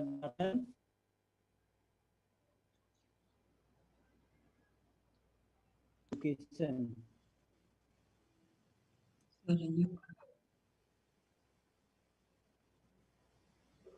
We are very grateful that despite the pandemic situation, we are able to manage our annual international academic event in an outstanding manner using the advance of information technology. It is my greatest honor for me to welcome our eminent speakers from universities abroad. They are some of the best scholars in Indonesia, their country. Today, expert that I think so much for their attendance. Professor Hamid Hasan, Professor Bunyamin Maptu, they have presented their paper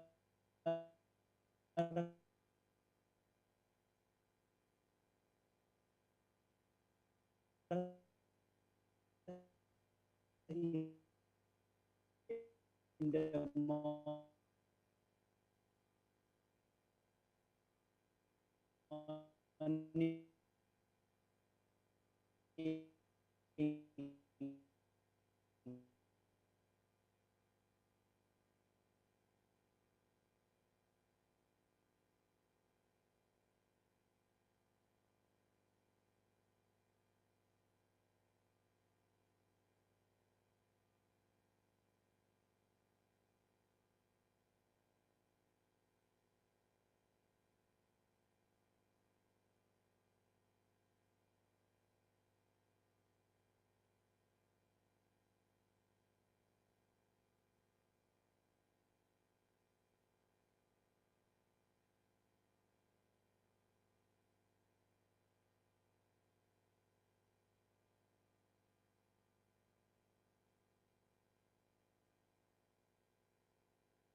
Have you connected already?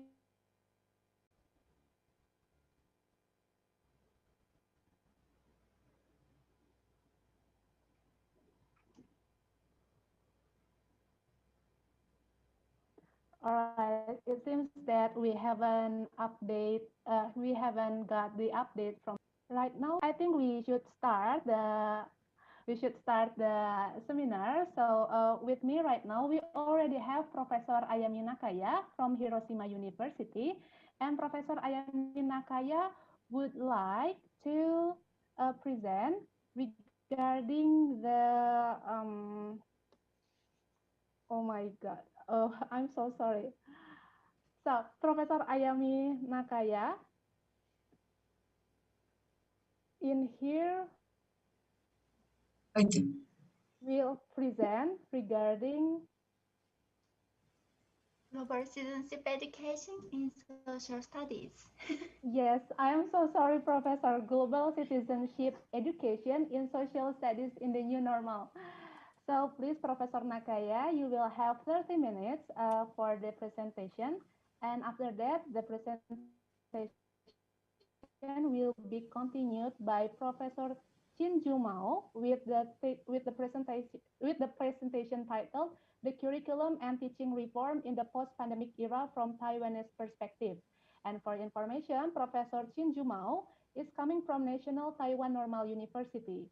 And our third speaker is Professor Dr. Marcia C. Gomez from Philippine Normal University. And Professor Gomez will present regarding developing the value of local wisdom in social studies and history education teaching. And our last speaker will be Professor Amelia Fauzia from UIN Syarif Hidayatullah Jakarta with the presentation of developing the values of philanthropy in Islamic history for social studies and history teaching. For Professor Nakaya Sensei, Professor Nakaya, you will have 30 minutes to present your material. Thank you. Okay, thank you very much, Yasmin. First of all, I would like to say thank you very much, Dr. Nana Spriatna, and also the Yasmin. Thank you very much for your cooperation and support me to present here. And it's very good, very great honor to present these challenging titles, presentations, topics. And it is very interesting for me to think about it. And actually, I have several new challenging courses in Hiroshima University, so maybe we can share these ideas. Thank you very much. So can I start with my materials? Do I have yes, you can share yes, screen. okay.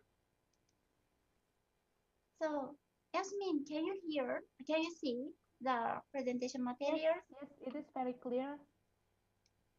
Maybe slideshow is much better. Yes, like this? Full screen is much better. Okay, thank you very much. So now I'm starting. Okay, so my name is Ayami Nakaya from Hiroshima University, and my specialty is comparative education. And I have studied Indonesian education system and some kind of culture, maybe more than 20, almost 30 years. So don't calculate my age anyway. And when I was doctor course student, 1 year I studied in UPI as a S3 mahasiswa. So I can speak Indonesian better rather than English. So anyway, today I select this topic, global citizenship education in social studies in the new era of the new normal. So I just start the presentation. So introduction. So the era of new normal that we are currently experiencing has affected our lifestyles and work styles and our society more generally. Due to the COVID-19 pandemic, the phenomena of one's own country first and digital adherence technologies that, so please remember two phenomena, has escalated, creating segregations and gaps within the nation and among nations. Where the first phenomenon counters global collaborations, the second might create huge gap between skills and access to digital technology and lead to the generation of humanity, and both are the levers of sustainability. However, we discover a positive scenario too. Regarding one's own country first, people began realizing the importance of altruism in their new daily behavior. For example, using masks for protecting their health and that of others, and maintaining a good relationship as etiquette. Regarding the second issue, economists forecast that digital technologies will create safer and more effective education, work environment, and global trade, and reduce the gap between cities and rural areas. Of course, we need to examine this optimistic view critically and create an appropriate orientation. This matter is no longer a domestic issue, but a global one. Therefore, I would like to examine a role of global citizenship education in social studies from a critical perspective on these two views of one's own country first and that. And first, I examine the scope, sequences, and forms of learning of global citizenship education by UNESCO. Second, we examine the Japanese social studies curriculum and textbook at high school level. And third, we examine the Indonesian social studies curriculum and textbooks at high school level from these two perspectives. And finally, we discuss the implication of these studies. This is methodology. We use a qualitative content analysis method. The documents that will be analyzed are following. First, by examining the concept and guideline of global citizenship education advanced by UNESCO, we established a theoretical framework of this research.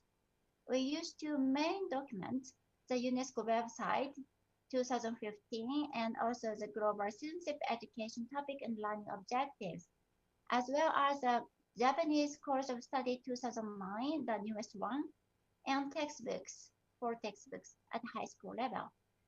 In Japan, each prefecture set up a committee textbook selections and recommend several textbooks for high schools. And finally, the principals then select the one best suitable for their school conditions and situations. In these presentations, I selected the top 5 in Tokyo and Hiroshima.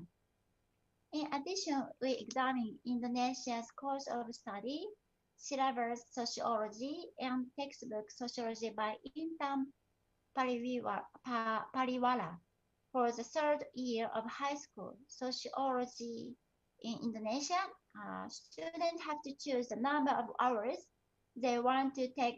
For example, the literature course students can select 4 hours per week. And each subject curriculum consists of core competency, basic competency, guideline of content, and way of teaching and evaluations. And core competency in each subject of each year includes 4 domains: spiritual behavior, social behavior, knowledge, and skills. So later I examine all of them. Now move to the data and analysis. The first one, the global citizenship educations from the perspective of the new normal. According to the UNESCO homepage, the aim of global citizenship education is to empower learners of all ages to assume active roles, both locally and globally, in building more peaceful, tolerant, inclusive, and secure societies. The aims are explained in the following 3 sentences and are strongly related to 2 perspectives: emphasizing the global governance structure, global issues and connections, information technology, and skills to critically analyze inequalities. However, they don't clearly mention the effect of technology on global sustainability.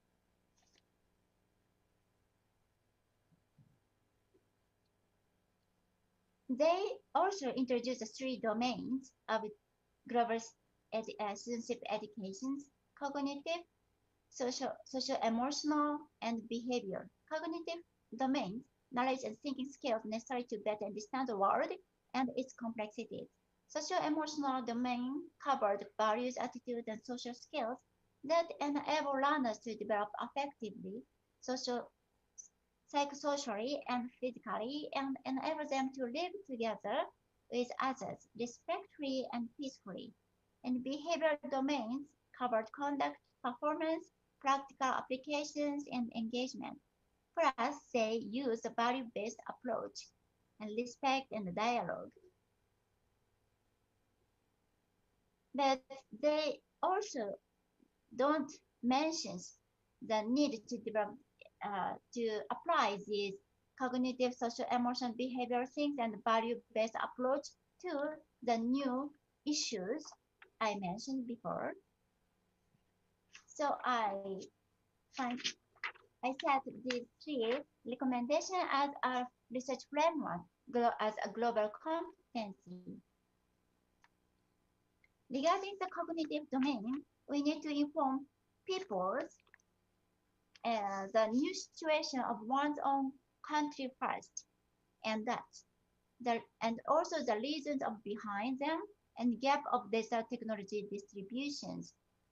And global partnership is key to control technology development and the usage.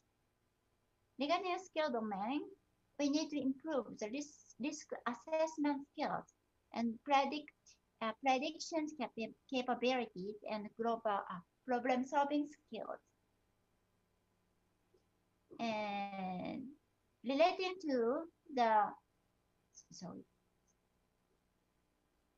and social-emotional domain, of course, living together is most important issue, and related to the recognizing risk and finding the solutions. The same social-emotional domain pertain to the value of living together. And however, what is value here? We should think about the living together is very beautiful word, but how we can reach it. So by living together, we can examine our policy and system behavior. So what kind of ethic, dialogue we can use? Maybe, so this ethics is very famous to establish the public common.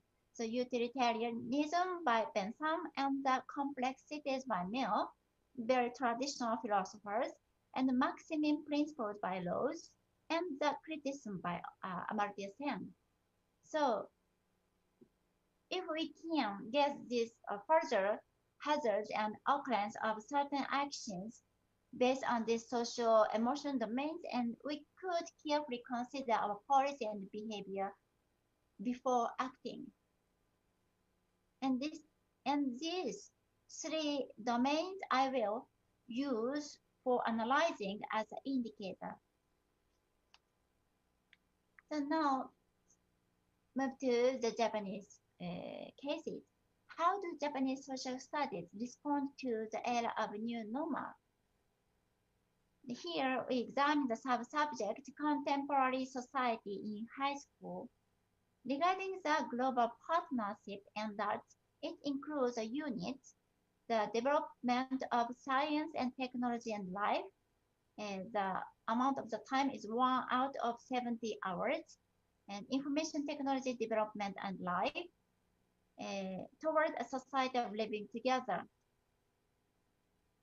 The criteria of each unit consists of sub-criteria, the attitude, thinking and expression, and skills and knowledge understanding.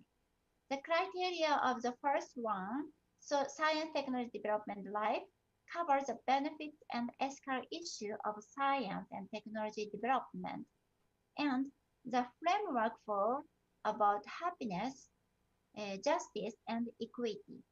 For example, they mention the example of the content, brain death, organ transplantations, and the distribution of medical resources, biotechnology, and gene recombinations.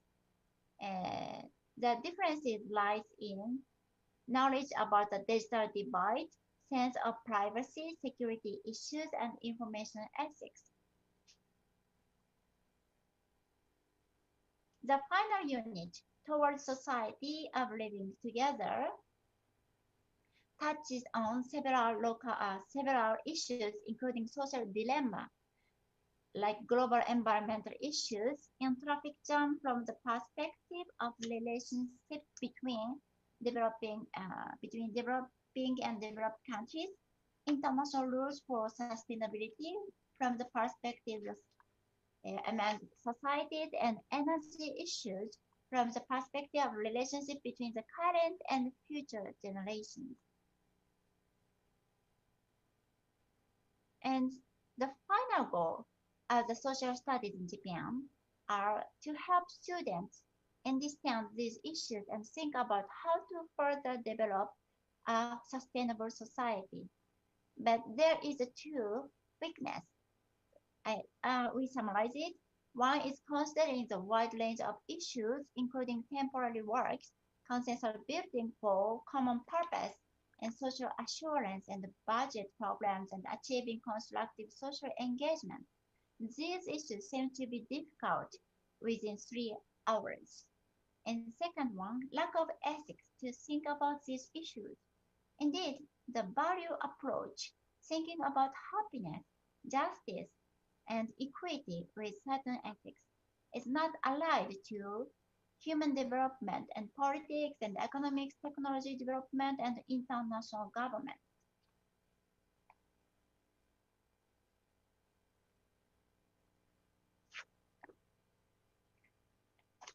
So now I move to the textbook analysis. I use this textbook, Gendai Shakai in Japanese Contemporary Society, and there are the name of the textbooks.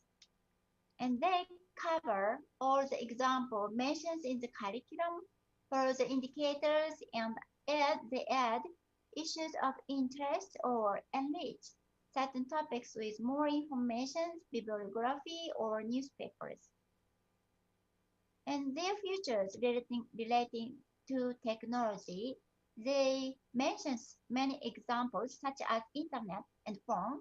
One textbook mentions the driverless car and big data as new technology. However, they are expressed in terms of introduction new technology. So these are some examples, concrete examples.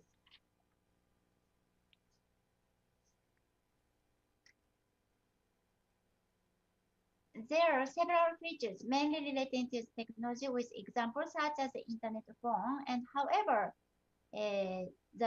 this expressed in terms of introducing new technology. So new technology, please look at this picture. This is from the textbook, and I scanned it and at this page. The driverless car was introduced by Suken Shuppan through these photos, just a caption in Japanese saying progress is being made in self-driving cars. That's all. There are no questions about it, and there are no criticism at all. So you can see the driver, that this driver doesn't touch the handle. So driverless car technology. And next one, regarding the risks, to improve the risk assessment, how they touch and how they cover the content. The content mentioned risk regarding IT, and they start divide, privacy, harms of cybercrime, and information security. And Suken textbook does not ask question about this risk, but just mention that danger has increased and the problems have been pointed out. The other one, the Tokyo Shoseki textbook, asks questions in the textbook about information ethics and privacy protection. How should we balance information and privacy? Based on the Google Street View code precedent, so look at these pictures. There is one car, and the top of the car there is a camera, and Google creates a Google Street. And you can see on the personal computers the pictures. So they show the street and how we can protect their privacy. But this means that the questions asked are already discussed in society, and there is no question assessing any future risk posed by new technology. So this is new technology, but already we had discussed in the society, so it's not so new now. We need to touch more newest technology and what will happen, and we need to give opportunity occasion to make students think about that. And next is one good examples of integrating technology development and global partnership. And these are the two things. So technology development and global partnership should be integrated and should be applied for new normal era. So this is one picture from Suken Shuppan, and that this photo mentions $100 computer being developed for children in developing countries. So what is the meaning? It touches on the issues of better developing countries. It touches on the issues of digital divide between developed countries and developing countries. So when we create the personal computers and internet, we didn't think about the digital divide, and we discussed a lot inside within the nations. And there is a huge gap, rich peoples and poor people. In Japan, we face on this challenging. After the pandemic, every school is closed almost 3 months, and students, if they have the personal computer and internet, and they can connect with other educations, and sometimes they can get some materials from the magazine and the schools, but poor house people, students cannot utilize those technology. And still now we have this big divide among the developing countries and developed countries. So technology try to overcome this problem challenging. So they make the only $100 computer for the developed countries student. Okay, next one. Sorry, is it okay the time? The time is fine, Professor, since we started okay, thank you very much. 1:30. I So rushed to finish for the next presenter. Thank you very much. Okay, next is the Indonesian case, social studies response to how do Indonesian social studies respond to the era of new normal. And the core competency in Indonesia national curriculum relating to the global citizenship highlights showing the attitude of honesty, discipline, responsibility, helping each other, collaboration, tolerance, peaceful behavior, polite manner, while effectively taking the initiative for tackling various issues in interactive relationship with the local society and environment, and the model of nations associating with global peoples. So it is very, very nice. And in sociology, a subject in the third year of high school, global citizenship related to basic competency as seen in knowledge field. In summary, it covers understanding social issues caused by social change brought about by globalizations, the relationship of social change and reasons of social inequity, how it affects the power empowerment of community with local wisdom under the globalization effect. In Japan, we don't touch the local wisdom about the globalization. So Indonesian social studies curriculum and basic competence is superior than Japanese version, I think. And evaluation of actions of empowerment of community to be independent, even when there is social power imbalance. That also, the mentions also very critical thinking and good, I think. The related basic competencies in the skill field show example of categorizing and evaluating them in the context of local society. In addition, there are contents of making plans for empowerment of communities with local wisdom, implementing and solving social issues and social change along with the problems affecting globalizations with today's knowledge. But what is today's knowledge? But that is very difficult part. But Indonesian textbooks consist of 5 units, and the second unit speaks of the social issues affected by globalization related to the global partnership and that matters and the my framework. And there is a effects of globalization categorized as political, economic. However, there are more negative effects listed. The unit describes the positive side of globalization in terms of national egoism in economic field, and the negative side is shown as antagonism by the weak, demonstration of liberalizations of trade, and emphasize several negative aspects. The only positive example is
and smartphone makes lives comfortable for people and easy access to information, economic development, and so on. And the negative contents only speak of decreasing verbal interactions among family members. There are many examples of technological development and the relationship with human and negative effects of sustainability. Not so many of the examples regarding this negative effect by the technologies. And as I mentioned in the previous slide, there is a positive version. And when I saw the Indonesian textbook, I was so surprised because in the textbook use a QR code. In Japan, we don't use this kind of QR code in textbook because high school students cannot use an iPhone and internet inside schools. Okay, this is the last part, conclusion, how the implications of this analysis to the practice. And though both countries set an aim of improving the ability to deal with the social changing, they did not. They include sufficient discussions of technology and human, or technology and sustainability, which are needed in the current age of new normal, and to prevent or avoid serious risks in the new future, we should not only foresee the traditional and current social dilemmas, but also be able to predict future hazards. In Japan, there is an active discussion on ways to improve the human resource development in readiness for a 5.0 society. The task force by MECUS 2020 that will focus on the present and future leaders of new society so as to create, establish new knowledge. Hirakuchi in Japanese. And hirakuchi is jumping, creative knowledge, like that. That would become a source of technology innovations and value creation. But here, innovation is a keyword should be discussed. Definition of innovations is creation of new things to response people's needs toward the happiness. Therefore, we need to clarify information for whom and for what. Again, if we know utilitarianism and also maximum, this policy or this technology for whom, for what, and how much. So this is the last slide from my presentation, and this is my recommendation for the futures, and this is a time, it is a time. Global citizenship education in social studies become a platform connecting technology innovation and social issues, and utilize, maximize, and expand the capability of AI and data in various fields with dialogues as global citizens. Thank you very much for listening. And this is and in the website, and I don't know, but you can see later. Thank you very much. It is autumn season in Japan. Terima kasih banyak. Terima kasih banyak sama-sama Profesor for your interesting presentation. So, ladies and gentlemen, we can see that it is very thoughtful to compare Japanese and Indonesian social studies. In Japan, the social studies emphasizes on happiness, justice, and equity to make sustainable society, as well as the readiness for 5.0 society. And as we can see also, in this new normal era, technology and global partnership play essential roles. Therefore, Japanese social studies education tries to combine it all. And in Indonesian social studies, we also have included the materials about technology and global partnership based on what we have listened to the previous presentation, that technology and global partnership are two important things in facing this new normal. And actually, we already have the potential to create the awareness and all skills that needed in facing the new normal era. So thank you very much, Professor Ayami Nakaya, for your presentation. And however, before we move to next presentation, actually, I would like to announce that Professor Ayami Nakaya will not be in the question and answer session. However, if all participants or any one of you have questions, just write it into the question and answers box or in the chat, and we will collect it, and then we will send it to Professor Ayami Nakaya, and then Professor Ayami Nakaya will answer to your questions. So thank you very much, Professor, for your time with us. Thank you, Professor Nakaya. Thank you very much, Dr. Nana. Yeah, see you soon anywhere in Japan or Indonesia and in Bandung. Yes. All right. See you. Arigatou gozaimasu. Arigatou gozaimasu. Terima kasih. And now we are moving to the second speaker. We already have Professor Chin-Ju Mao from National Taiwan Normal University. For Professor Chin-Ju Mao, you have 30 minutes to present your presentation, and you may have the time. Thank you. Okay. Can everyone hear me? Yes. Okay. Good afternoon, everybody. It's my honor to be in this virtual conference. I'm going to share my PowerPoint. So, can you see my PowerPoint right now? Yes. Okay. Good. Okay. So, my presentation today is more like talking about the curriculum and teaching reform in Taiwan. Actually, it's from Taiwanese perspective. As you know that we don't have a very serious pandemic situation in Taiwan. So the most part of what I'm talking about is about curriculum reform in the past 20 years. and how the teachers they learn from each other, and also how they cooperate into the new technology, and also digital society and social media, how they form their own group and to co-prepare their class together and become more social changer. So I'm going to share my experience from Taiwan. So as you know that Charlize Taylor has said that the social imaginary, and she said that social imaginary point to a process in which new practices or modification of old ones will develop through improvisation among certain groups of people who are induced into new practices. So I'm going to use curriculum reform. The idea of a new reform is much more like a social imaginary. So how people in to practice the curriculum reform and gradually change social institutions and hence help to constitute the new social imaginary. So reform as language or discourse, when they come into the school, how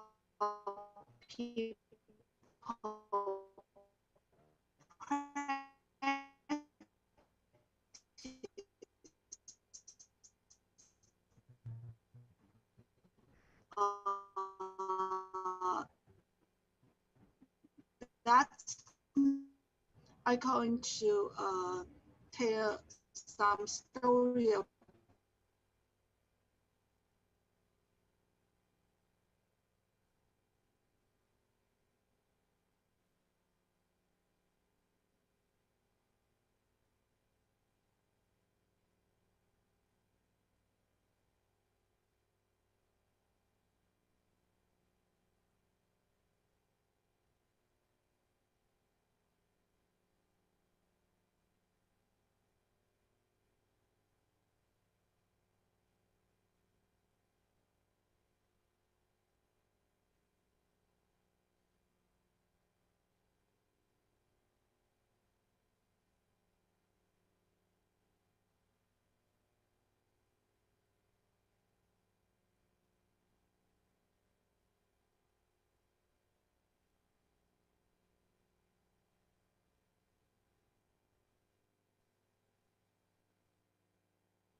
don't respect professionalism, something like that. So they have a movement and influence the government policy that they say that they have four groups of clans that in order to that Taiwanese education become more free, more modernized, and more liberal. They say that we need to have a small school and classroom because 20 years ago, we already have a big school and one teacher for 60 members, 60 classmates within the classroom. So the education is it's more like manages student behavior rather than manages how they learn together. And also the second, their class during the educational movement is increasing numbers of senior high school and university because a very competitive entrance examination that destroy students' test of learning. So they said that we want them, set them free, let them have a time to learn for real things not just for test. The three part their claims as modernization of education. So they want our education system to be more decentralized, to be more modernized, to be more democratized. So the fourth part of their claim is they want to have a education-based law. It's more like educational constitution. They want to protect people's right to education in order to avoid state intervention for people's education rights. So because of this reform movement, we already have a following so many education reform. But in this part, I'm going to focus on the curriculum reform. So that will be 2002-8, they already implement integrated year 1 to year 9 curriculum. It's much more like an integrated curriculum, and they want to have a school to develop their own curriculum besides national curriculum. And they want teacher can design their curriculum rather than to use textbook to instruct students. And also 2019 right now, we have a new curriculum guideline for 12-year basic education. So I'm going to focus on this curriculum reform in order to let you know that how the education reform go hand in hand with social change and also influence the culture of the school. So the education reform have a toward from centralization to decentralization. So they deregulate a lot of regulation for the school to give more freedom for school to manage their school, to create their own school-based curriculum that can bring local needs within the school. And also state control, from the state control to market mechanism, something that we usually have one edition of a textbook. And right now, we only have a curriculum guideline for the textbook company to make their textbooks. So we have many editions of textbook for school to choose. So it's much more like a market mechanism. If your textbook are good, and then the school will choose your textbook. So, so because those direction of education reform, we began to talk about more, how can we manage our school? How can we use our professional knowledge in order to manage our school and develop our school-based curriculum? And also teacher can form their association. They can share their professional knowledge with each other rather than just listening or just follow the central government's direction. Central government right now just give you the guideline, but you have to make practice by yourself, and also textbook adoption policy rather than one edition of a textbook that all school had to use only one textbook. So because the neoliberal idea of reform, because decentralization, deregulation, and marketization is mixed with the idea of democracy of society. So this is our new curriculum guidelines right now. I think it's much more similar to other countries around the Asia Pacific regions, and also Europe. We much more focus on core competence, emphasize lifelong learning. So we want our students to be more spontaneous for their learning and can communicate with each other. Also can be more able to communicate online, and also social participation area everyone can be a social change and to have more understand their citizenship. So this is our new guidelines right now, and they also focus on the school have to teach real life scenarios. Your curriculum had to bring the real life scenario into your design, not just textbook or knowledge or memorize fact. They have to do projects, project-based learning, something like that. Okay. So because those like policy, but when they want to make practice into a real school, the education environment is very important. So I'm going to let you know that, introduce you to understand in Taiwan, there are some conditions keep changing more quickly. The first one is the student-teacher ratio, because we have a low birth rate and student shrinking, the number of students shrinking. And so right now we have a better student-teacher ratio. And we have a much more higher quality of the teachers right now, and many student enrollment to the next level. And that means that they want to keep learning or to get higher diploma.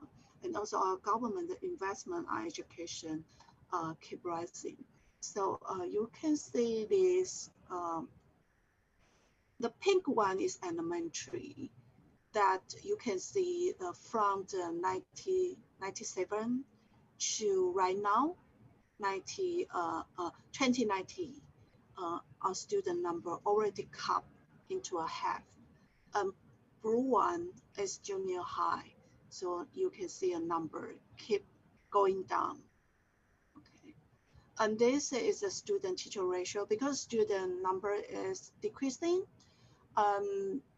So we have a better student-teacher ratio right now. You can see that 1975, there's a rate one teacher for 52 students in their classroom. But right now, as in this one, black one, this is a 52 students in the one classroom. 27 students for one teacher. Right now, 2018, we have 27 students in one classroom. So 10 students for one teacher. Okay. As you can see this, it's a ratio of a student enrollment to a next level education. For the junior high school graduate, most of them want to go to the high school. So it's already 100%. That's why right now we have a 12 years basic education curriculum right now. And also government give investment on education. And this chart, you can see that more teachers, they have a master degree right now. Okay, and this one too is for the senior high school and vocational high school teachers. 60% have a master holders, have a master degrees right now. So I want to say that the conditions for us right now is better than 20 years. We have less students, so the student-teacher ratio is low. That's good. And we spend more money on students, so we can provide more dedicated education, more student, student can have more time with their teacher. And also because we have more students going to a next level education, that means that their entrance examination compare before is more competitive, but right now it's easy to go into the next level education.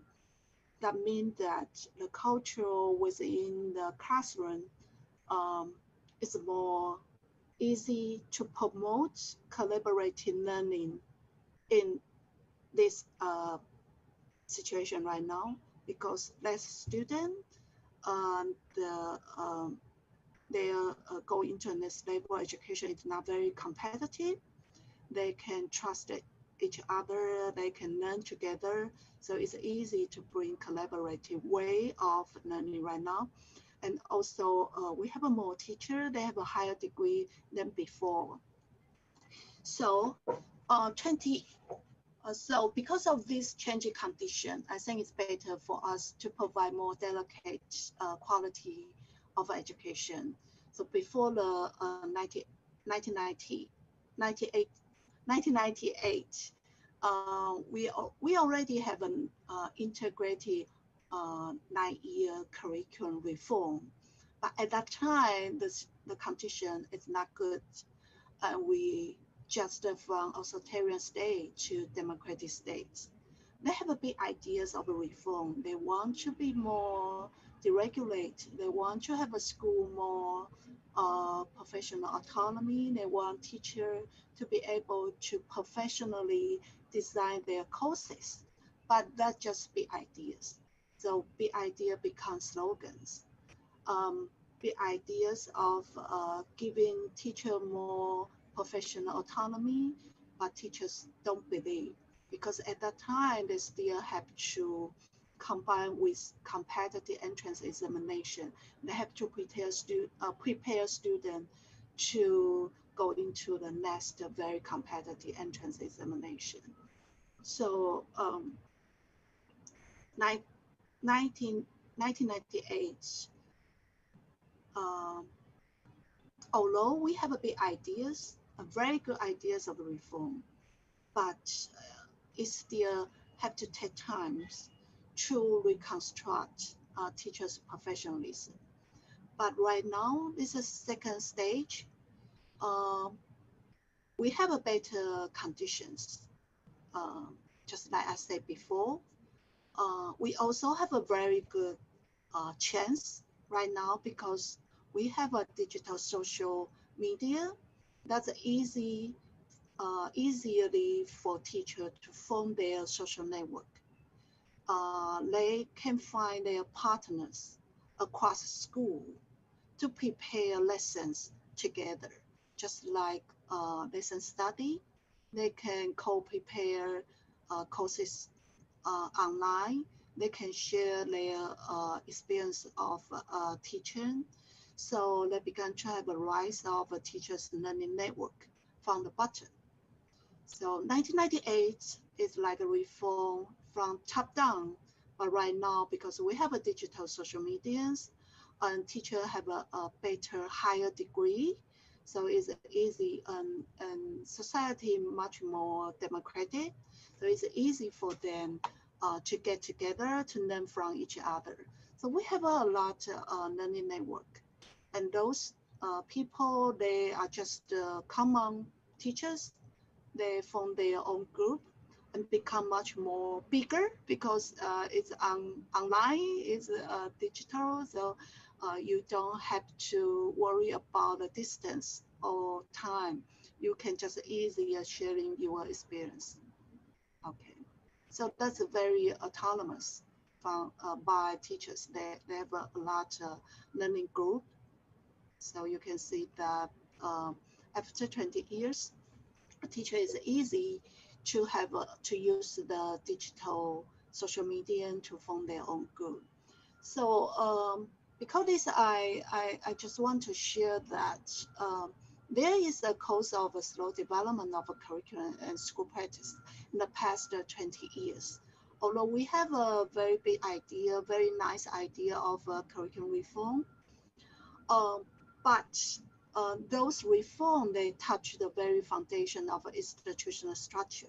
Now relating to you have to have a new cultural rebuilding, like teachers have to trust each other. They can be easily collaborative, working together. So it also changes power relations within the school, also including resources redistribution. Who can get more time to prepare their courses, who can have a more material resources or classroom, better equipment to do their course teaching. So they have to face those very foundation of institutional structure.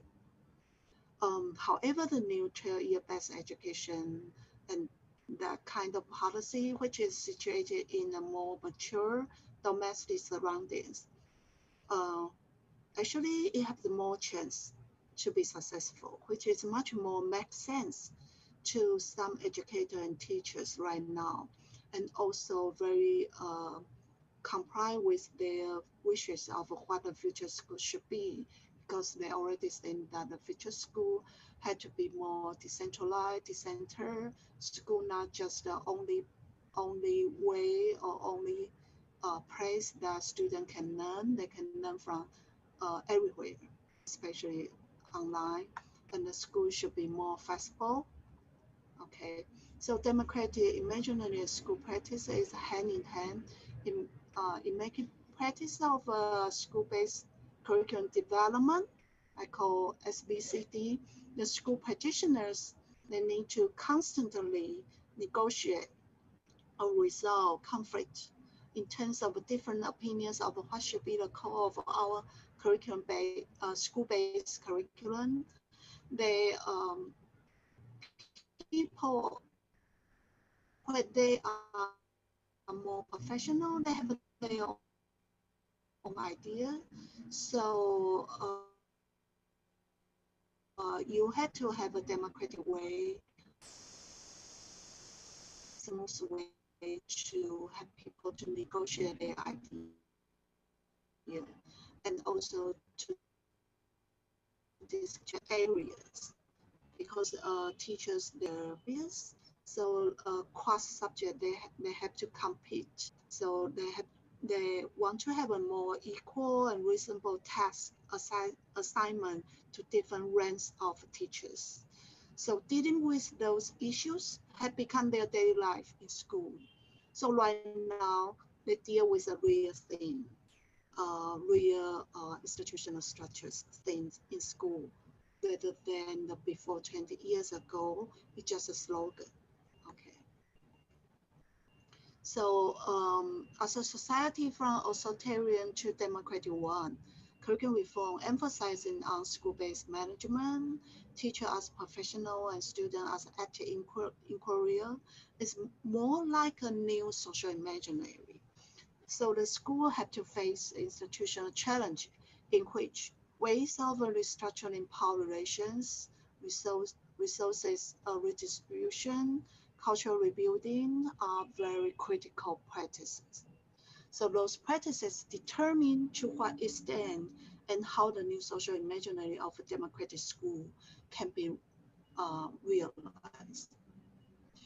So I propose some framework to detect institutional change in school. I think it's not just a talk. If you want to make real of your big idea of education reform, institution change is very important. I just give you this diagram. You need to deal with the tours. You need to provide a new tool for the teachers to to design their own curriculum, because before that, teacher usually just follow the textbook, and you had to provide module of school-based curriculum development, also assessment tools like rubrics. Regarding to structural change, they need to have a new reorganize or restructuring the organization, not to who can be responsible, who and resources, how can be redistributed for the people they want to design the curriculum together, especially for the cross the subjects teacher group. They want to develop their school-based curriculum. So you also need to have a two-way communication, not only from the top-down administrative part. You also need to hear teachers' professional ideas in order to negotiate and redistribution time and classroom equipment, something like that. And for the culture, people began to use professional language and much more equal, equal ways of talking, not just ask, but will listen to each other, to learn from each other. So they have a new forms of social relations. Before 20 years ago, but right now it's also the same case. The senior is much, their opinion is much more important than the younger. But right now they try to learn from each other to be in more equal way of talking. So culture change is also very important. Okay, so we have to change the culture of school. Okay, I have to keep quick. Teachers and teaching, you see the community of practice become more important, and we have to collaborate with each other and have a more interaction with our students. So traditional school uses school as the center for learning, but right now we want our students to can be able to problem solving, inquiry, creative, flexible, co-agency. You want your learner like a problem solver, responsible, critical thinker, be confident, and so on. So the future image of school education much more open, multiple ways of learning, and project learning, and also competency-based curriculum. Rather than a traditional image of education, they just focus on official knowledge, standard curriculum, school as factory. So the future image of school education right now, as we're talking about in Taiwan, and I think we have a better chance to be successful. So you have use media, internet, not only school, you also can have multiple resources that became like a systematic curriculum network. So it's much more like a hybrid learning space, semi-schools and semi-digital, and focus on opening, sharing, participating, peer cooperation. So traditional that is, but future learning is much more focused on competence. So we have to use digital as to be able to network together, connected with people, connected with the real world. So the center is no longer very important. We need to have a decenter system of education. So the traditional decision-making process of curriculum policy, usually we have education experts and also government that design curriculum programs and make their decision.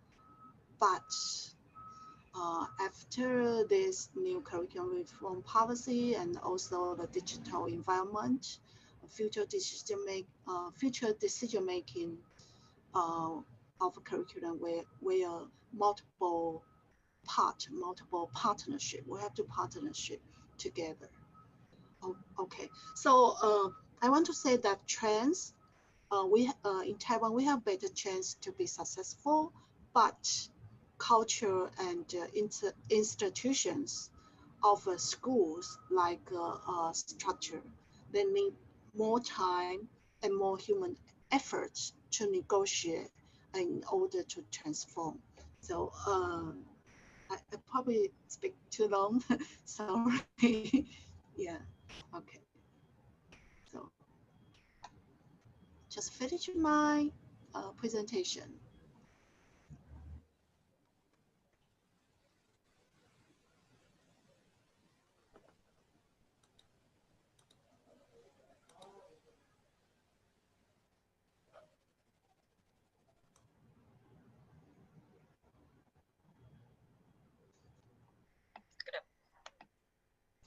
I couldn't hear. Thank you very much, Professor Sinjumong, for such a resourceful and inspiring explanation regarding to your country. Yeah. Whether Professor Marcia Gomez has already joined our session today, Yes, or still I'm have here. trouble? Oh, you've already here. Yes. Already here. Okay. Yes. So for the next, we'd like to invite Professor Marcia Gomez to present uh, her topic on developing the value of local wisdom in social studies and history education teaching. Yeah. Associate Thank you. Professor, now.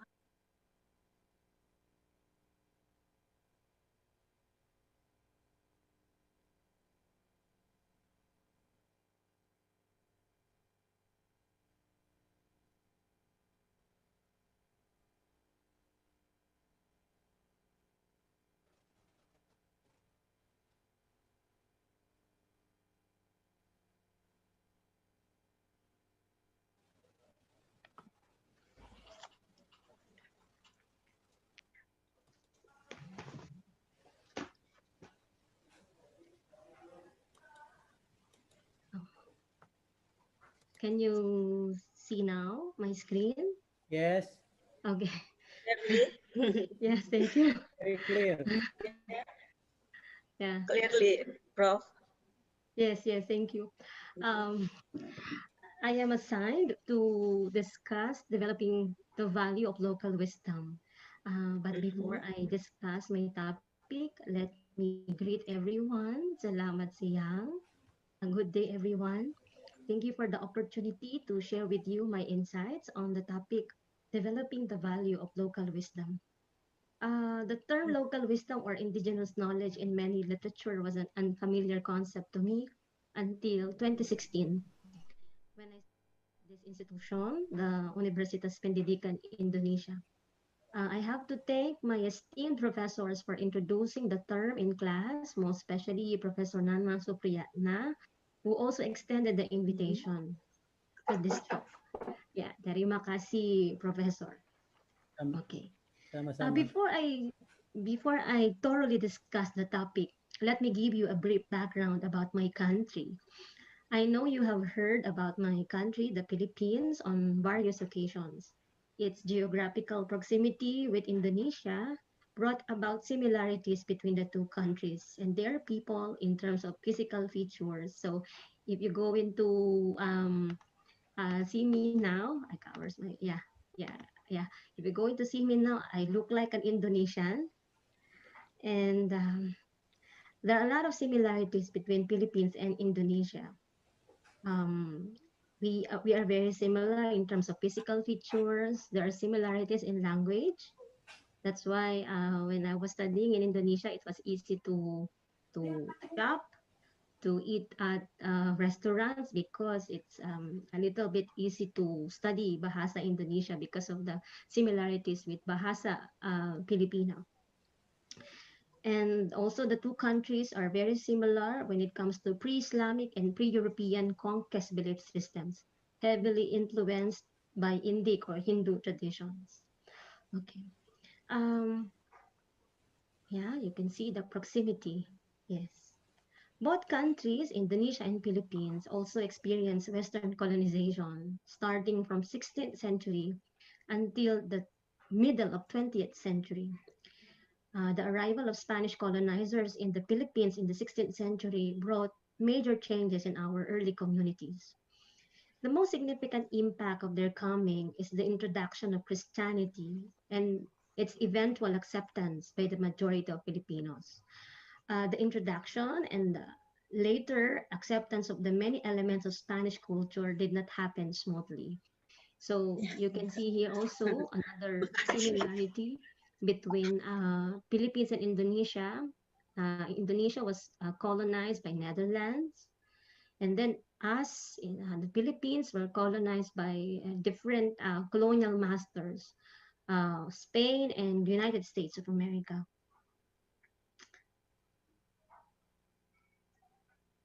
Um, my ancestors fought hard to resist Spanish colonial rule and later on American colonial rule. But because of Western technological and organizational strength, my ancestors eventually succumbed to their rule. So you can see the different photos here.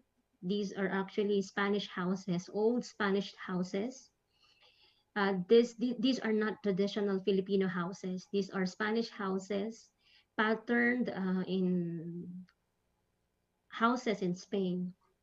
So if you will go to the Philippines, you can see this nice place. It's in Bigan in northern Philippines. So these are Spanish houses that were built a long time ago. Okay, so also this one. Yeah, and what you can see here is also a very famous Filipino dish. This is chicken adobo. So another influence from Spain. Okay. However, I would like to make it clear that not all was subjugated by colonial rule. Many communities in the Philippines were able to live freely without Spanish domination. So what you can see here are the photos of our ancestors. These are the Aitas. So some of them are still wearing their traditional clothes, just like the boy here on the left side. Okay, so these are one of our indigenous peoples in the Philippines. And also, this group, these are called the Mangyans in the island of Mindoro. Okay, it took a long time before Americans were able to reach their place in the mountains. Okay.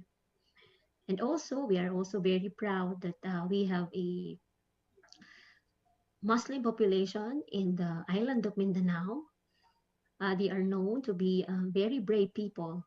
It took a long time before, actually, Spain never subjugated the Muslims. It was only the Americans who were able to dominate Muslims, but it took them a long time. So these people are actually were able to live freely without colonial dominations. Okay. Okay. My ancestors, although fell under colonial rule, gave the Spanish colonizers a very good fight. The European invaders, in order to impose the belief of the superiority of their culture, maligned the indigenous cultures that sustained generations of Filipinos. I think this is also very similar with the experience of Indonesia when the Dutch colonized the country. Our colonial experiences are very similar with the experience of many Southeast Asian countries like Malaysia, Vietnam, Laos, Cambodia, and Indonesia. We were told that the culture we have is not the hallmark of civilized culture. The slide you see right now features the system of writing used by a certain group of people living along the coast of Pasig River before the arrival of Spanish. This is called Baybayin. Actually, this is our ancient script. Before we got to learn about the alphabet A, B, C, D, E, F, G, we used to have this kind of script. This is called Baybayin, named after the place where the group of people using this script lived, near the coast. Okay. So as you can see, the the blue portion here is actually a very famous river in Manila. This is Pasig River. So along the coast of this river, you can find um, different communities. So before the coming of Spanish in the Philippines, these people living along the coast were the ones who were using this baybayin script. So yeah, okay, you can see another illustration of Pasig River. Okay, okay. So our official language is Filipino, primarily consists of Tagalog words spoken by people from Luzon. But many words we use in everyday lives come from Spanish language. But I must tell you that the Spanish colonizers, through the friars or the priest, never wanted to teach us the language. Spanish language was never taught in schools. My ancestors had to learn them on their own or through a private tutor that only the wealthy or the rich people could afford that time. When the Americans colonized the Philippines in 1898, they made sure that whatever is left of Filipinos from Spanish colonial rule will be Americanized. Um, a system of public education was set up by the Americans, even bringing in the so-called Thomasites. So these are the Thomasites were actually a group of American teachers. They came from different universities in America, like Harvard University, Cornell University, University of Michigan, and other famous universities there. So they were sent by the American government to educate the Filipinos. This is my university. Professor Nana and other professors from UP were able to visit our university. So this is Philippine Normal University or PNU. So as you can see, the building was actually established early 1900s, one of the historical landmarks in the city of Manila nowadays. So this is American-inspired building. Okay. So why am I telling you about the colonial experiences of my country? The topic assigned to me is entitled Developing the Value of Local Wisdom, and not a topic on history or on colonialism. So if this is the case, why am I telling you about my colonial past or our country's colonial past? As countries that were colonized for a long time, it is natural that a great deal of colonial influences permeate many aspects of our lives. These influences can still be in our food, language, manner of dressing, ideas, and aspirations. The colonial influences in food and manner of dressing may be in a way harmless, but their influences on language, ideas, and aspirations may have more serious implications to us as a people. Colonialism, since it involved two opposing forces, the colonizer and the colonized, imposed an ideological yardstick against which all other cultural values are measured. The colonizers or dominant group values or whatever they adhere to is over-celebrated, while the colonized or weak group values are silenced. As these indigenous cultures have been silenced by the dominant group and the minds of the colonized people have been programmed in such a way that colonial legacies are now their way of life, for all its conveniences and other strengths, it will be difficult for the current generation to appreciate and apply the indigenous knowledge that sustained our ancestors. And this is where the challenge of developing the value of local wisdom or indigenous knowledge comes in. Okay. Before we proceed to the discussion on developing the value of local wisdom or indigenous knowledge, let me first show you the descriptions of indigenous knowledge as raised by scholars in the field. Indigenous knowledge or local wisdom differs from school knowledge in several ways. Why? Because they are not normally generated by planned procedures and rules. Indigenous knowledge, you cannot get them from school. You do not need a lesson plan to acquire or learn about indigenous knowledge. Generated as lay people seek to find solutions to problems in their day-to-day lives by drawing on existing societal wisdom and other local resources that may be available, and by using a fair amount of intuition and creativity. So indigenous knowledge was actually a product of the day-to-day lives of our ancestors. Since they have to survive on a daily basis, they have to think of ways on how to deal with different circumstances they are in. Indigenous knowledge may also be embedded in indigenous technologies that have evolved in the community over time. So like for example, how do you plant rice? If you are living in a mountain, our ancestors are living in the mountain, how could they survive planting rice or without planting rice? So usually rice grows in a watered field. But if you're living in a mountain, there's no water. How can you grow rice in water?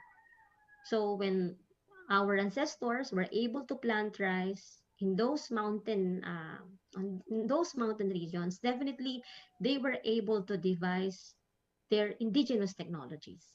Okay. Sometimes indigenous knowledge is found or is expressed in special prose, poetry, and drama. For example, as stories, calypsos, proverbs, jokes, and chants. So even jokes. In these latter forms, the indigenous knowledge is often used for entertainment. But this may look like shallow for some people. The jokes, the sayings, the old sayings. But a careful analysis of those would reveal that these forms are rich sources of national and regional history, social analysis, and criticism. So, how do we instill to our young people the beauty or value of local wisdom? Our history subject can help us do the first step. Okay. So the question is, how do we develop the value of local wisdom among our students who have been so exposed with Western technology, Western ideas, with a lot of modern stuff? Okay. This is my step one. Help our students examine or re-examine the colonial past we had to go through and the legacies it had left us. You know, this is a very important step. You cannot develop the value of local wisdom without you discussing about our colonial past. If our colonial legacy remains unexamined, our ability to fully understand and appreciate indigenous knowledge will evoke us to the extent that our minds, if not our hearts, will remain colonized. What am I saying here is we have to decolonize our minds. As I mentioned earlier, when we were colonized, we were told to believe the dichotomy between Western knowledge and indigenous knowledge, as if knowledge is actually divided into two kinds or polarized into two opposing sides. This is supposed to be a non-existent dichotomy, since outside colonial discourse, there is really no notion of Western knowledge and indigenous knowledge, and most especially Western knowledge versus indigenous knowledge. The two binary opposition existed because one group, maybe the colonizers, made to call it that way and claimed the superiority of one over the other. If there is no dichotomy or binary, what is the better way to call Western knowledge and indigenous knowledge? This brings me to step number 2. Explain that Western knowledge and indigenous knowledge are ways of producing knowledge, constructing reality that emerge from the different contexts or experiences of their respective groups. Western knowledge, indigenous knowledge, you can just call them both as human knowledge. Or to be more specific, Western knowledge and indigenous knowledge are just two ways of producing knowledge and constructing reality that emerge from the cultural experiences of their respective groups. We have to make our students understand that Western knowledge and indigenous knowledge are products of the way people try to understand and make sense of the world and the things that are happening in it. The problems arose when other groups, probably due also to the limitations of its knowledge construction, failed to recognize that there are different groups of people, that, that different groups of people have various ways of producing knowledge, constructing ideas, and describing the world. We have to teach our students respect and appreciation of these differences, that these ways are just okay. The fact that some groups may have, shall we say, advanced or sophisticated ways of doing or explaining phenomena do not give them the license to call others as barbaric, primitive, underdeveloped, non-literate, and other derogatory terms that disrespect others' knowledge construction processes and epistemologies. So there's no reason why indigenous knowledge should be called inferior, that Western knowledge should be superior. You just call them uh, human knowledge, ways of producing knowledge and constructing reality based on the cultural experiences of their respective groups. Step 3, what can we do? How do we develop the value of local wisdom among our students? How can we lead them to value local wisdom or indigenous knowledge? How about telling them more about indigenous knowledge?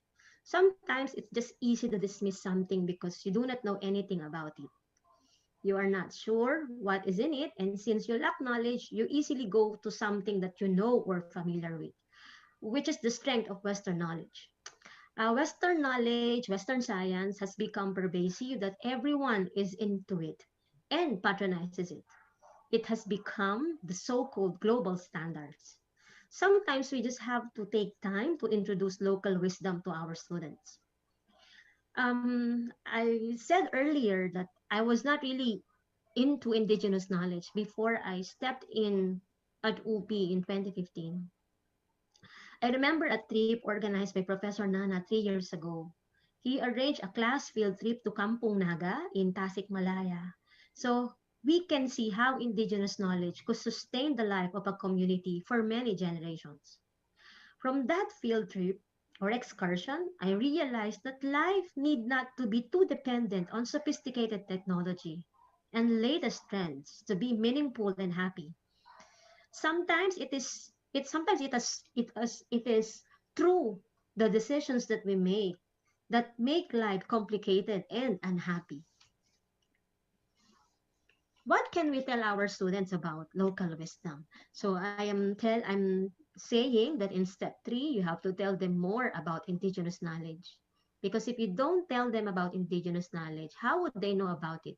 If they do not know about it, they will not be interested in it. And then you cannot you cannot develop the value of local wisdom if that is the case. So what can we tell our students about local wisdom? Okay. First, we have to tell them its basic characteristics. First, local wisdom or indigenous knowledge is local.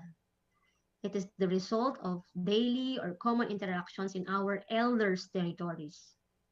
These interactions occur among families, communities, and indigenous peoples and non-indigenous peoples. Interactions produce and recreated indigenous knowledge. The recreation of indigenous knowledge happens as they are told as oral stories in the mother tongue, in their everyday work in the land, feast, or festivities, or in everyday mundane things. The parents and other family members are the first teachers, and the environs such as home, rivers, the one you see here, gardens, and even forests are the settings of indigenous education. Indigenous knowledge is part of their everyday practical life and not separated from it. So the good thing about indigenous knowledge is that the local people are active actors or players in the construction of indigenous knowledge. Second, what can we tell about local wisdom to our students? Indigenous knowledge is holistic. Ideas are not separated from practice, instead they are one. There are no separate disciplines such as economics, political science, religious studies. In indigenous knowledge, all of these are united and form part of their worldview. For us in the social science, we tend to teach our students using the various perspectives of social science and other related disciplines. Like, for example, we want to teach them to take care of our natural resources. We will borrow concepts from environmental education on how we have to take care of them. Economics will have its own perspectives why we have to take care of our natural resources. That is, they are limited in nature, but our needs and wants are never ending. So third, we can tell our students indigenous knowledge is agrapa. The Spanish term agrapa refers to societies that did not invent or incorporate originally written expression in their culture. Instead, since there is no system of writing, knowledge is transmitted through complex oral tradition or practices, recreated daily from parents to children and elders to young ones. What is beautiful in this oral tradition is that the transmission of culture also creates relationships or bonds between the teller or narrator and listener or receiver. This transmission activity is quite different from how Western knowledge is passed on. Usually, we get Western knowledge from our classroom, inside the library, from books as we read them. Okay. And lastly, this brings me to my step 4. To develop the value of local wisdom, we have to bravely address questions regarding indigenous knowledge and conventional school science. Initially, you would think that these two are completely opposite, that they may be contradicting each other. This step 4 is very important step. A very important step because we have to do this since most of us are teaching in schools where most students have been used to hearing scientific explanation of things and would likely believe that Western science has the answer to most phenomena. If we will not be able to harmonize Western science and indigenous knowledge, I'm afraid we will not be able to convince our students to value indigenous knowledge. Uh, I know you have this in Indonesia. I've seen something like this when I would buy mie goreng, yeah, when I would buy fried noodles. This is like a lemon or a citrus fruit. In our country, it is called calamansi. Okay. Um, a simple example I can give is the indigenous practice of using the citrus fruit to remove dirt or stains from clothes. In my country, I remember old people would use this citrus fruit to remove cloth stains. Growing up, I just knew that calamansi juice is effective to remove stains, but I do not know the explanation. My elders did not tell me the explanation. Maybe they themselves did not know the answer. What they were sure of is that the calamansi extract can remove stain and could make our clothes wider and cleaner. Conventional science, maybe some of you know it, too explains this cleaning property in terms of acid or oxide reactions. Okay. Author June George in 1986 provided 4 categories that can be used to describe the relationship between indigenous knowledge and conventional science. So this example can be helpful to our science teachers. Okay, we have John George has come up with 4 categories. So category 1, he says, the indigenous practice or indigenous knowledge can be explained in conventional science terms. Like for example, our example a while ago, the use of calamansi or citrus fruit to clean our clothes. That is indigenous knowledge, but can be explained by conventional science, like the power of acid to remove dirt in our clothes. Next, category 2, a conventional science explanation for the indigenous knowledge seems likely, but is not yet available. Maybe this indigenous knowledge works, but conventional science doesn't have an explanation yet. Okay. Then, third category, a conventional science link can be established with the indigenous knowledge, but the other underlying principles are different. Like, for example, our elders would tell us that eating sweet foods causes diabetes. This one is not really true, because even if you eat chocolate, it doesn't mean that you will have diabetes after quite some time. But we know that eating too much sugar can actually impact our body. Um, the indigenous system claims that sugars cause diabetes. That's the belief of our ancestors. However, conventional science claims that when one is diabetic or is a diabetic, the ingestion of sugars can worsen one's condition. So you can see our elders would tell us eating sweet foods could cause diabetes. Not exactly, but there are similarities when it comes to principles. And then category 4, the indigenous knowledge cannot be explained in conventional science. Like, for example, if you have a menstruation period, you should not run, you should not you should not go up or use stairs, so those things. Okay. Okay. So, the conditions I gave is actually very useful inside the science class. But indigenous knowledge is definitely applicable in social studies class. We in the social sciences are the ones who first critique how government fails to put people's welfare first before anything else.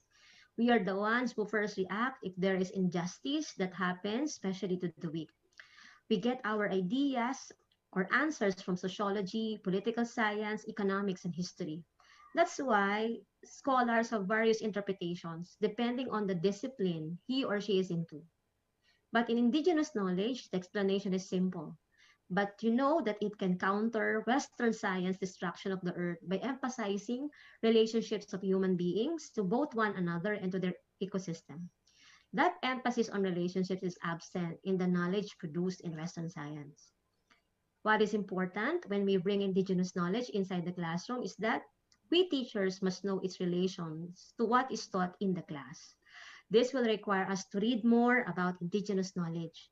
Furthermore, teachers must devise teaching strategies for using them effectively. Moreover, teachers like us must have a clear understanding of the relationship between the traditional practices and beliefs in their community and conventional science. Teachers will also need to understand the worldviews existing in the community from which the students come and in which the indigenous knowledge is in use. For now, I just enumerated the 4 simple steps we can use to develop among our students the value of local wisdom or indigenous knowledge. I would like to end my talk by saying thank you again to the organizers of this event and to this beloved institution, UP, for introducing me to the concept of indigenous knowledge. So, terima kasih banyak. Thank you.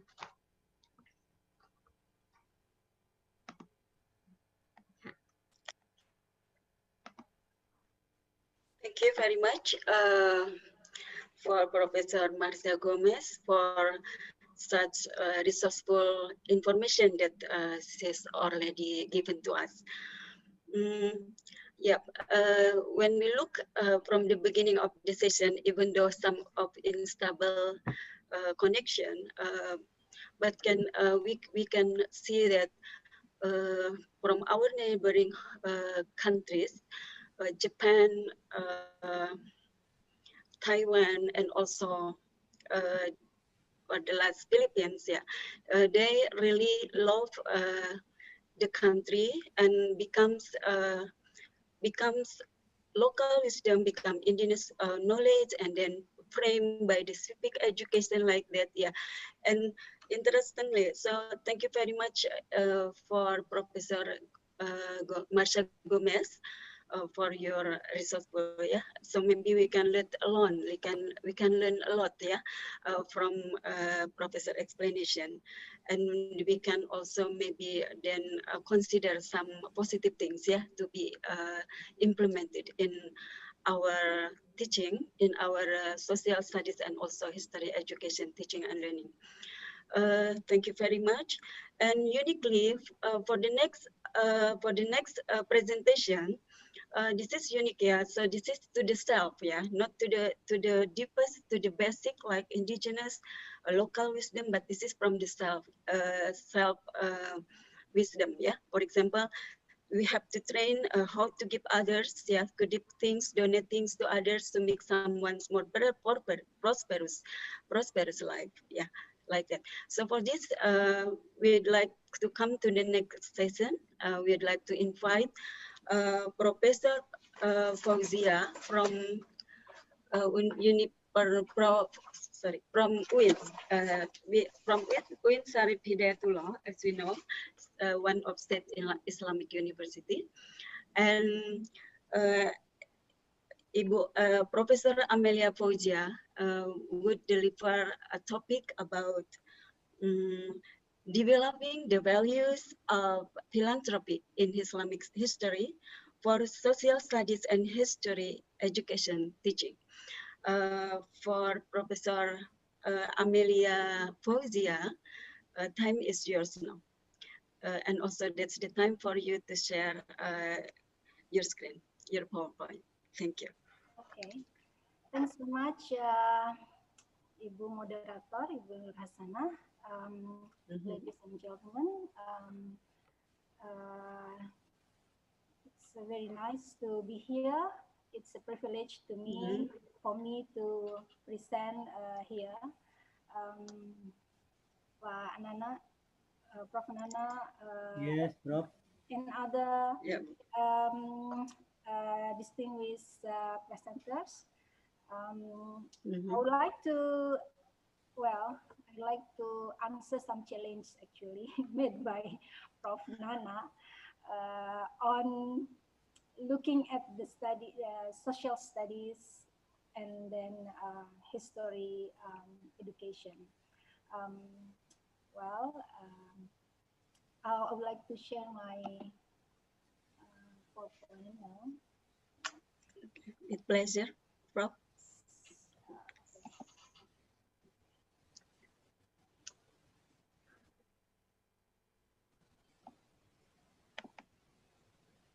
Okay.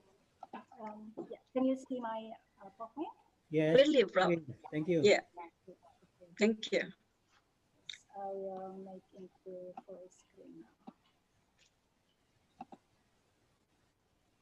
Yeah.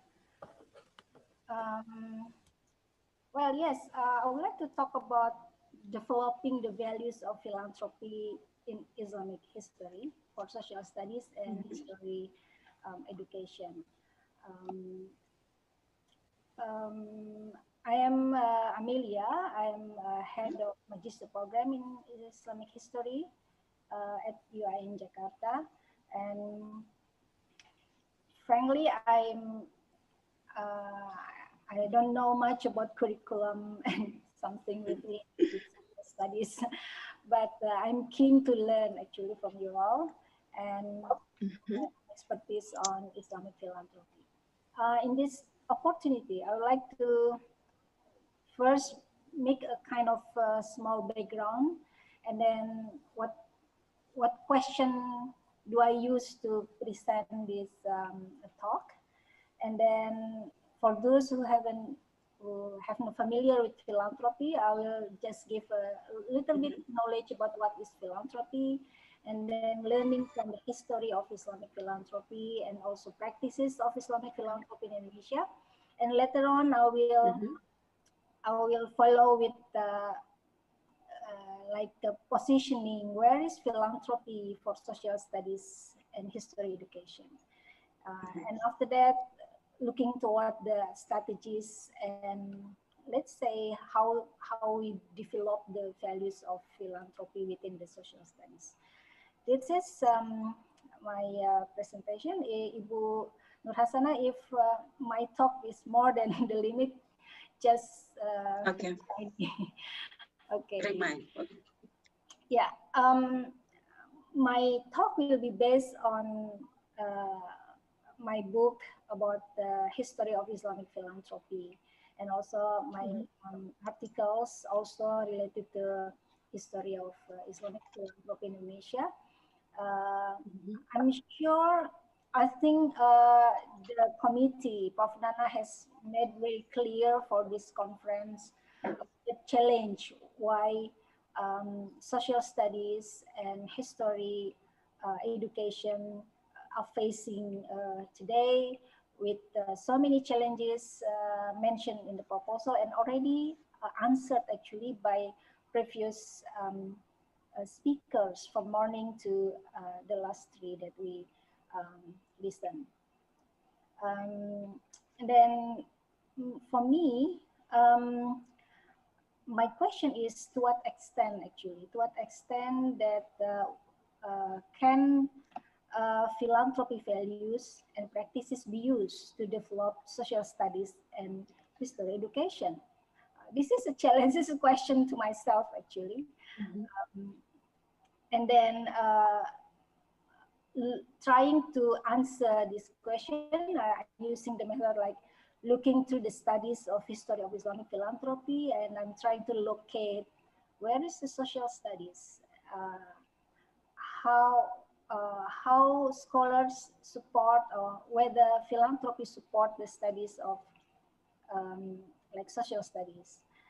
And also I'm looking through two resources, first on the publication and also based on my observation as myself as professional in Islamic philanthropy, as I'm a director of Social Trust Fund, charity organization within Islamic University, Syarif Hidayatullah. And in general, I would like to argue that philanthropy is strongly embedded in both social study and history education. Okay. This is, yeah, before I'm talking about how philanthropy is strongly embedded, I want to give just small clue what is philanthropy. Philanthropy is actually activities of giving, let's say giving or volunteering by individuals or communities, but mainly it is non-state or non-profit activities, so given for the public good. Philanthropy from the Greek terms means love of humanity. Mainly it's concern for the poor and needy, and from the philanthropy becomes a movement, the movement that aims to betterment of society, and it has also strong values of tolerance, inclusivity. This is two things which I think very important in the study of social studies. And then the practice of philanthropy is universal, of course, in all of the cultures. I think in Taiwan, also Japanese has also culture of philanthropy, culture of giving, also in Western countries. But of course, in Islam, we have a quite a strong tradition of giving. That's why in Indonesia, we make a kind of distinction, Islamic philanthropy. Why we should differentiate between Islamic or non-Islamic? Well, it is practically because there is a distinctive teachings and institution, zakat institution, wakaf, which is developed well from the 8th century until today. That's why it is like make a different term, not different, distinctive term, Islamic philanthropy. But mainly it is Muslim giving, Muslim philanthropy. And philanthropy is the indicator of civil society and also a form of social capital to democracy. So civil society also really like vocabulary which is very strong within social studies too, I think. And I'm one of the person who encourage social justice philanthropy, which is a philanthropy which target inequality and focus on the root causes of poverty and the problem of injustice. So in Islam, there is a very strong practice of philanthropy, not only teachings, but also practice, individual practice, and the practice which has been institutionalized, become institution, wakaf, for example, zakat, become organization. And for Muslim, the principle of justice is very strong in the Quranic, in the Quran, and there is a right for the poor. So giving is a right for the poor. Okay, this is about the philanthropy, and within the history of philanthropy, of Islamic philanthropy, let's say, from the 8th century until today. Today is much more organized, actually, but from the 7th century until the 15th century of the Islamic civilization, there has been very strong wakaf foundation. Wakaf is like Islamic foundation for supporting many causes.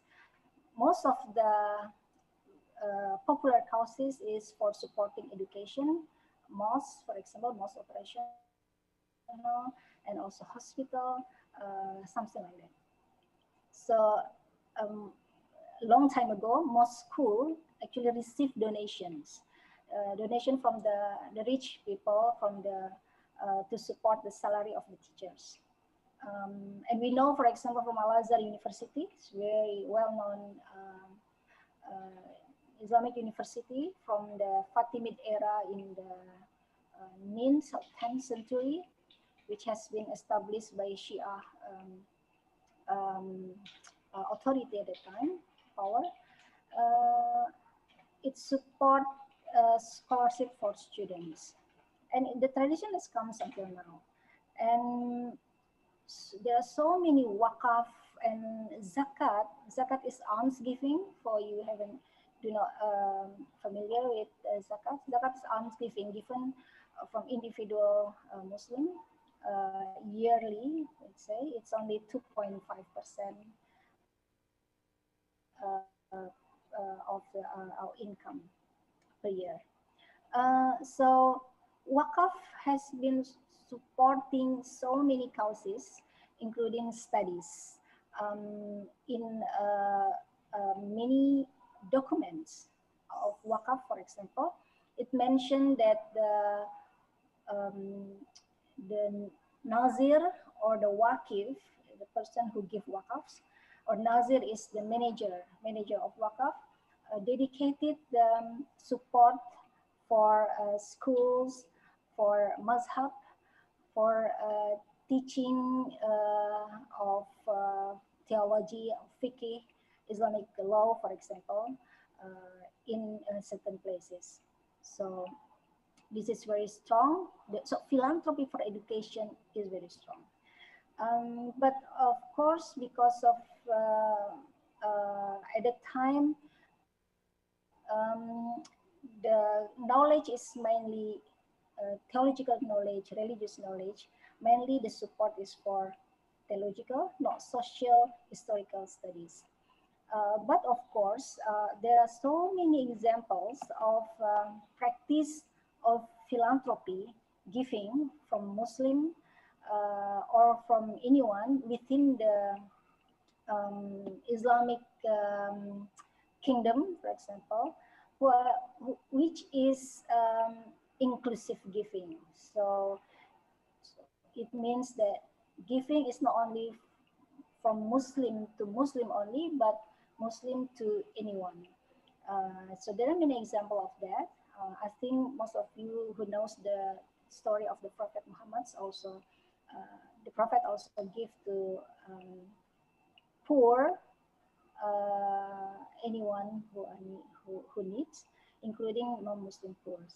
So it means there is inclusive examples of philanthropy is being used for the purpose to make inclusive society, to strengthen the harmonious society, let's say. That's why in the history of philanthropy, we say that philanthropy is indicator of civil society. When the philanthropy is strong, it means civil society is strong, because people or communities in that area, in that place, have understanding, good understanding and good effort to help each other. And also, there is also indicator that if philanthropy is weak, then civil society also weak, and state becoming strong. That's the findings of the practice of philanthropy. And in philanthropy, supporting the strength of civil society, not only from association, because people make a group to make association and then to support, to make, for example, mosque, bridge, school. So this is very popular, and this is tradition which is has been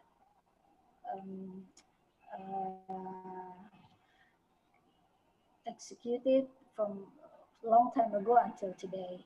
And then the practice is, philanthropy is not only making organization, but also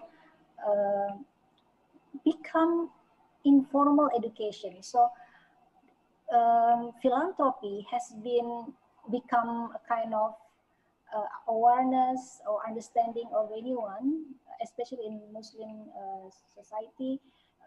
They need to give, because philanthropy has been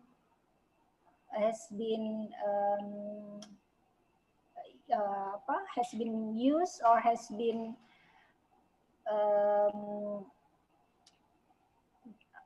been used by the parents, practiced by the parents, so children know. So it's a kind of informal education. Okay, and this is only example that because of social studies, one of the element of social studies is civil society, and also harmonious society, tolerance. So this is one example that Islamic Relief established long time ago. Even though the name is Islamic Relief, but actually it promotes also sustainable economics and sustainable development, and working with local communities regardless of race, religion, or gender. So this is one example. In Indonesia, we have also example of this kind of Islamic charities. For example, from PKU Muhammadiyah, and also one of the, number of big Islamic charity organization in Indonesia also do a kind of inclusive giving, which is good as an example to be used for the social studies. This is also an example in Indonesia. One small charity organization in Bali. We know Bali is Hindu majority island, and this Muslim organization do fundraising to help anyone, including Hindus child who is in need. Another example is the organization of Muhammadiyah and Nahdlatul Ulama also try to help people in Myanmar, not only Rahimiyah Muslim, but also Rahim who are also poor and need help, and to some extent had a previously conflict. So philanthropy organization also try not only to give something to relieve, to help the relief of the victims, but also to strengthen the communities, especially those who are in conflict. Okay, in Indonesia, practitioner of Islamic philanthropy is actually quite diverse, from zakat organization, which is non-state, and we have also state zakat organization. We have Wakaf, endowment foundation, and also international Islamic charity. And apart from this, we Muslim charity, Muslim activities of giving. Sometimes they do like direct giving, or they make a committee at mosque, school. So they are not registered charitable institution, but they do giving. They do fundraising, something like that. And we also have online fundraising and crowdsourcing in Indonesia. I think it's this picture is almost the same with people all over the world actually, almost the same. The picture of there are legal entities of charity organization and non-charitable organization, and also online, like let's say digital fundraising, digital charitable practices. So there are very big charitable resources in Indonesia. This is only a small picture about development is very, very fast from 2000 until 2018, for example. The increase of resource of donation and the increase number of charity organization has developed very high. And as I think many Indonesians know, many of us knows that according to some research or survey, mentioned that Indonesia one of the most generous country in the world. Yeah, I think. Yeah, charity and foundation in 2018. I think one of the factor is because of the practice of zakat, sedekah, etc. within the community. And then we are going into finding out about the connectivity of philanthropy with social studies and history of education, history education. Of course, in the academic discipline, both are think the same. Discipline of philanthropy is interdisciplinary. Me, for example, I'm historian, but I research on philanthropy. There are so many other experts of philanthropy. They are not historian, but there are some of them are sociologists, anthropologists, and legal expert, and many others. So this is interdisciplinary, and I think there is a kind of similarity with social studies. There is a kind of the same objective about the aim of philanthropy. So this philanthropy does not stop only the knowledge, study of philanthropy, but also to move, to make a betterment of society. And of course, philanthropy falls within the context of human activities, social and religious tradition, which is the same with the social studies, of course, history too. And there is strong connection to local, regional, and globalization, especially because of philanthropy. For example, the practice of zakat. Now we have the organization of zakat, and this organization has in the local, regional, and global organization, they connect to each other. And mostly this activity of philanthropy organization or activity of philanthropy aim to bring solution, to find solution of the problem of poverty, problem of conflicts and disharmony, or something like that, which I think it's very relevant with the social studies. And then when I am thinking of the position of philanthropy in social studies, I think almost, as already mentioned some, so social studies is interdisciplinary, so that's the study of philanthropy. And then philanthropy focus on human and as individual and groups, society and its environment. So that's social studies. And both social studies and philanthropy strengthen critical thinking to master knowledge as well as to give problem solving. And philanthropic values and practices are part of the aim of social studies too, because, namely good norm, concern for poverty, etc. And this is more practical, but still my suggestion is quite general.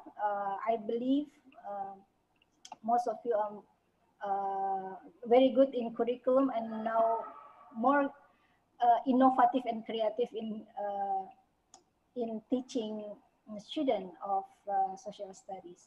So my suggestion is actually advocating using practices of philanthropy for teachings.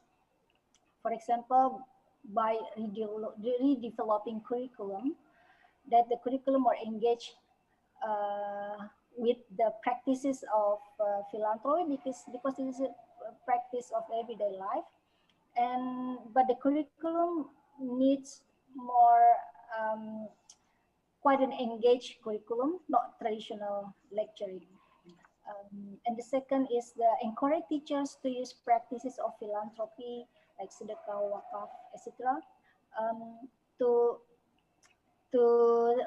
bring the ideas of tolerance. Bring the ideas of tolerance, harmony, and good morality, and also encourage action research for lecturers and students, especially in the higher education. Also, encourage students to do volunteering. I think volunteering is one of the best way for students with any age, even from the elementary school, even to the university, to experience and to learn about civic education, to learn about tolerance, and many others. And then the last thing is to do collaboration with philanthropy organization. I have an example, of course, for my own organization, that I'm a head of Magister program in the Islamic history. So I collaborate with the Social Trust Fund. It is a charity organization within the same campus, of which I'm also director of this. So Social Trust Fund has so many programs supporting endowment, scholarship, and one of the program is Professor Azumardi Azra Scholarship. Okay, this one, which is in collaboration between Social Trust Fund and also many other philanthropy organizations, such as from Muhammadiyah charity organization, support the program. So Professor Azumadi Azhar Scholarship is scholarship for anyone to study philanthropy, to study history. I think for if any here, if any of you working on charity organization, participant here, please consider to support the study of history through the scholarship. And the second example is by refining the curriculum. This is the curriculum of Magister program in Islamic Studies, in Islamic History.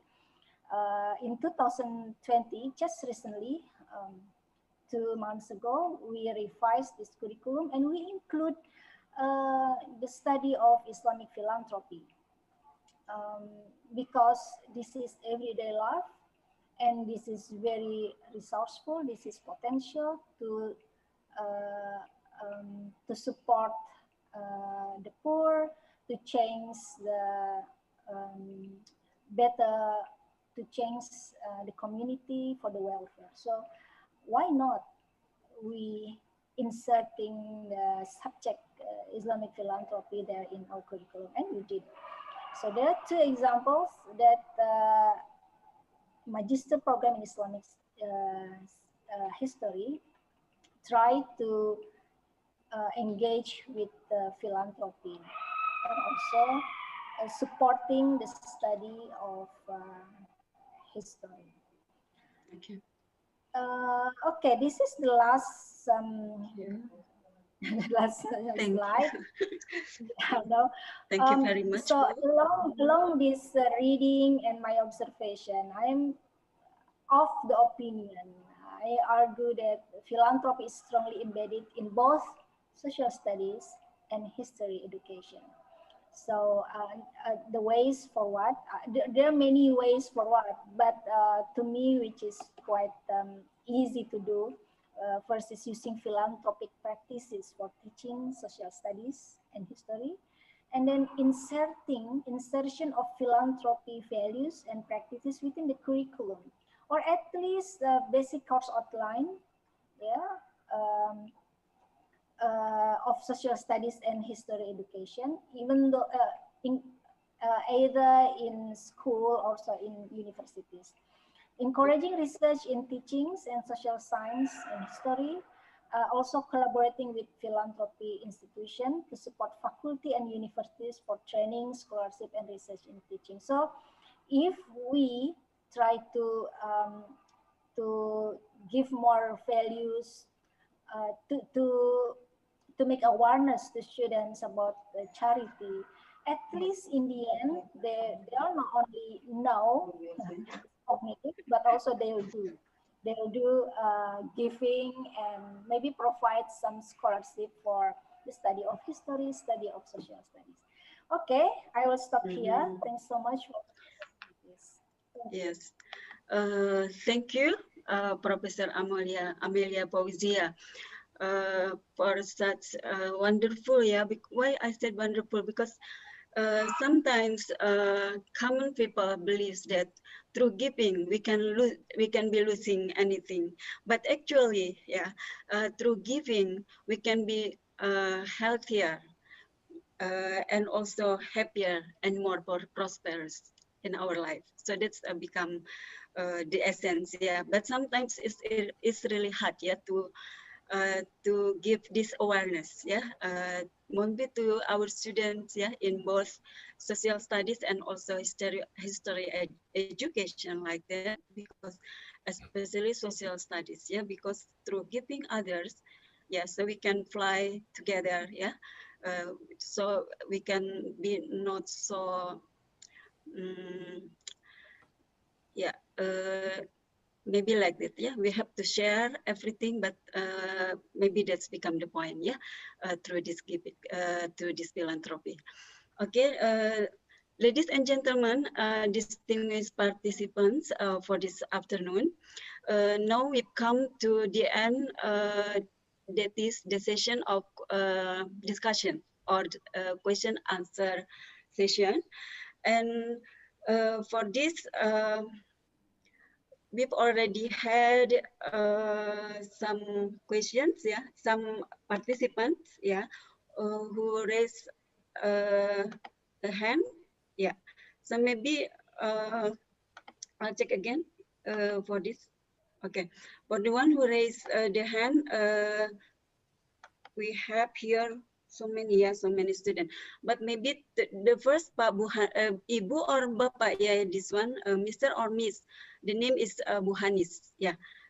Still, okay. For Bu Hanis, you can then raise your queries or any other opinion, yeah, regarding to this presentation. Okay. Bu or Pak, this one, sorry, Mr. or Miss.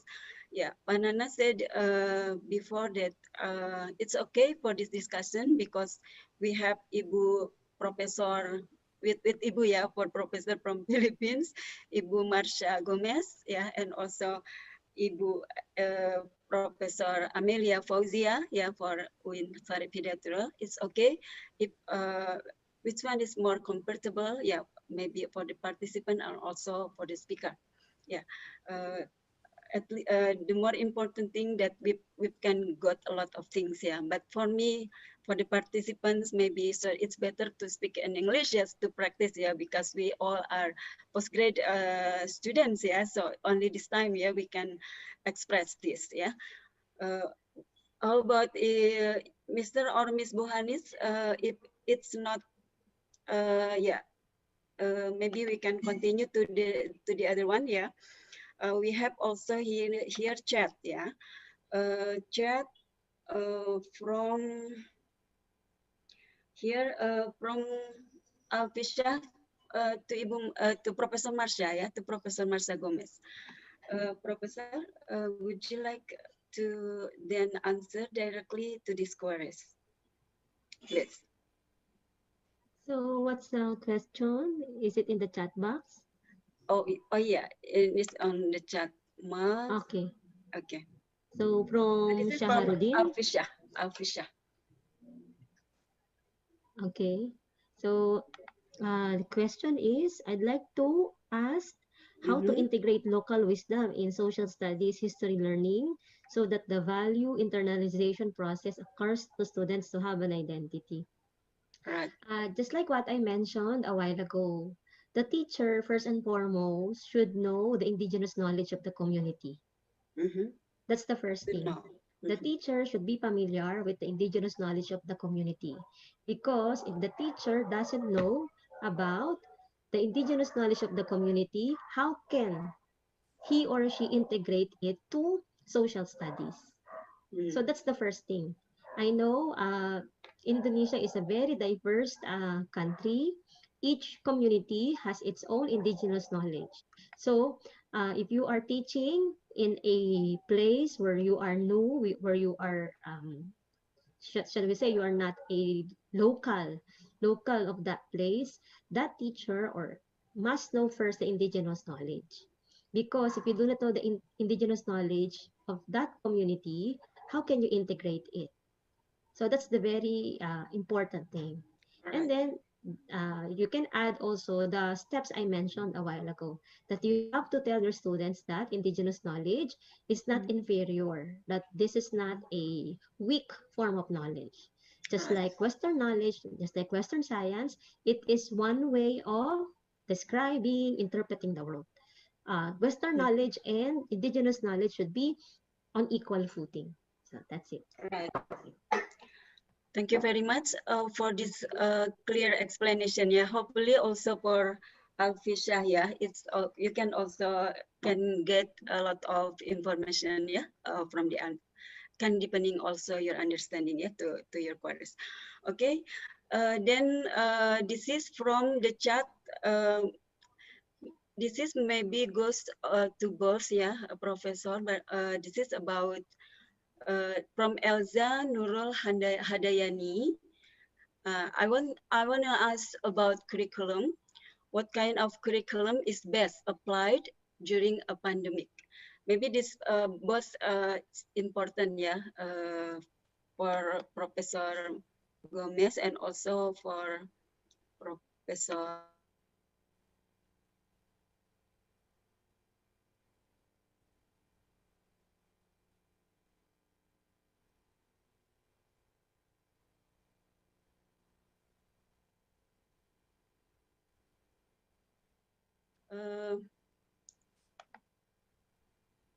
Okay, maybe Professor Fauzia, Amelia Fauzia wants to share, yeah,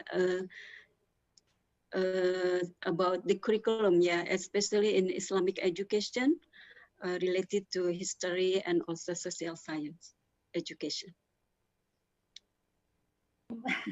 Yeah, thank you for the challenge for me. As I mentioned to you, I'm not a curriculum expert, but recently, since the last year, I deal with the curriculum of Islamic history at university, and then I think in Indonesia we have KKMI, very good methodology way of how to designing curriculum from make evaluation and listen to the students, to the stakeholders, and also using the tracer studies, the quality of our alumni, for example, that's important. And the last thing that we do for my magister program in Islamic history is we did a kind of like a comparative study to a number of worldwide universities, world-class universities, and also looking at the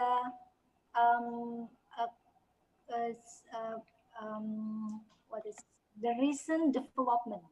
What is the recent development of the needs within the history of Islam? And we see there is a need of public to learn about history, and then the increase of the Hajj pilgrimage, to and also the increase of the phenomena of philanthropy. So that's why from the last two, we think that it is important to include the study of travel, let's say religious travel, like Hajj pilgrimage, and also philanthropy into our curriculum. So we make focus not only because if we don't put it into a subject, otherwise a student will not get noticed, right? So we put it in the subject, and also with the collaboration with the scholarship with the social trust fund, we also can get more students to study about the non-conventional history, because many times in my experience in Indonesia, mostly students learning history of conventional history about the big people, you know, about the kingdoms, elites, but not about the people. Yeah. With the scholarship of Azuma di Azra, we learn about ulama, and then provide scholarship for students who wanted to study such non-conventional history. So in this way, the curriculum and also the program that we collaborate with charity organization go hand side by side to strengthen our program, study program, to make students not only knows better but also skillful learning about the recent development of history, which in some day in a way that they learning from the old past to give an answer for the present development, present problem, and also the future. That's what we do. Okay. All right. Thank you very much, Professor Fauzia. The interesting thing is here when we have to related to giving becomes habits. Yeah. How, for example, in Islamic education, to promote this, practically, for example, in the schools, or to integrate this into curriculum? What endeavors or efforts that all the government especially to develop this in Islamic education? Yeah, I think the best way is through curriculum development. Yep. Thank you. Okay, thank you. Now here I'd like to look back to the people, the participants who raise hand here. How about Karyadi Hidayat? Because Karyadi Hidayat, in my opinion, is really active. He also has already asked to Professor Ayami, from Japan, but maybe it's already known then from the committee, maybe that all the question will be included, will be collected by the committee, and then will be sent through to Professor Ayami Nakaya. Okay. Okay, for the participants who want to live to ask to both professors, maybe we still have time around 5 minutes, maybe one live question, to the professors. Ada yang mau? Karena kata Pak Nana untuk sesi terakhir ini boleh dua-dua bahasa karena Professor Gomez also loves to learn Indonesian and can speak Indonesian, right? Can speak bahasa. Okay, for participants who wants to live on this session? Tidak ada. Siapa? Okay. Okay. Saya Alkisah. Yeah, you can introduce first your names and also your affiliation, in the session, so everyone will know you then. Okay, thank you. Sebelumnya saya menggunakan bahasa Indonesia. Okay, both of the presenters, inshallah will understand. Saya Alkisah, saya mahasiswa. Okay, ya, Alkisah. Alkisah dari mahasiswa pasca sarjana UPI. Right. Pertanyaan saya tujukan buat Ibu Prof. Amelia tadi ya, Amelia ya. Right. Begini Prof, langsung to the point saja. Tadi Prof menyebutkan bahwa salah satu indikator atau definisi dari filantropi itu adalah aktivitas memberi yang dilakukan oleh individu atau komunitas non-profit untuk kepentingan umum gitu. Nah, pertanyaan saya ada 3, Prof. Bagaimana kalau aktivitas memberinya itu dengan melalui perantara individu atau tokoh masyarakat?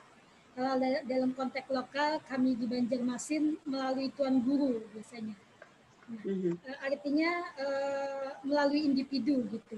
Dan itu bisa jadi tujuannya terbagi dua, ya, untuk kepentingan pribadi juga, untuk menghidupi keluarga, tapi juga untuk kepentingan jamaah publik. Okay. Maybe Alfi, thank you very much. The point is already.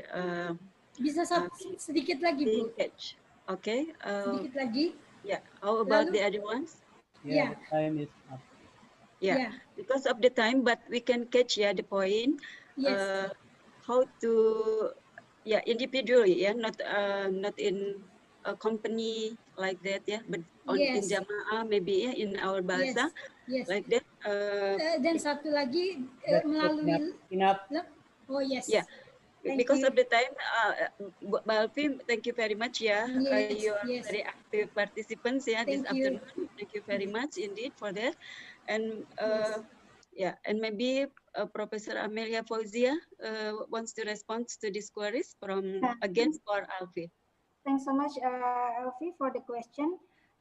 Saya jawab langsung aja begini, kalau aktivitas memberinya itu melalui perantara itu juga tidak masalah, itu termasuk aktivitas filantropi juga.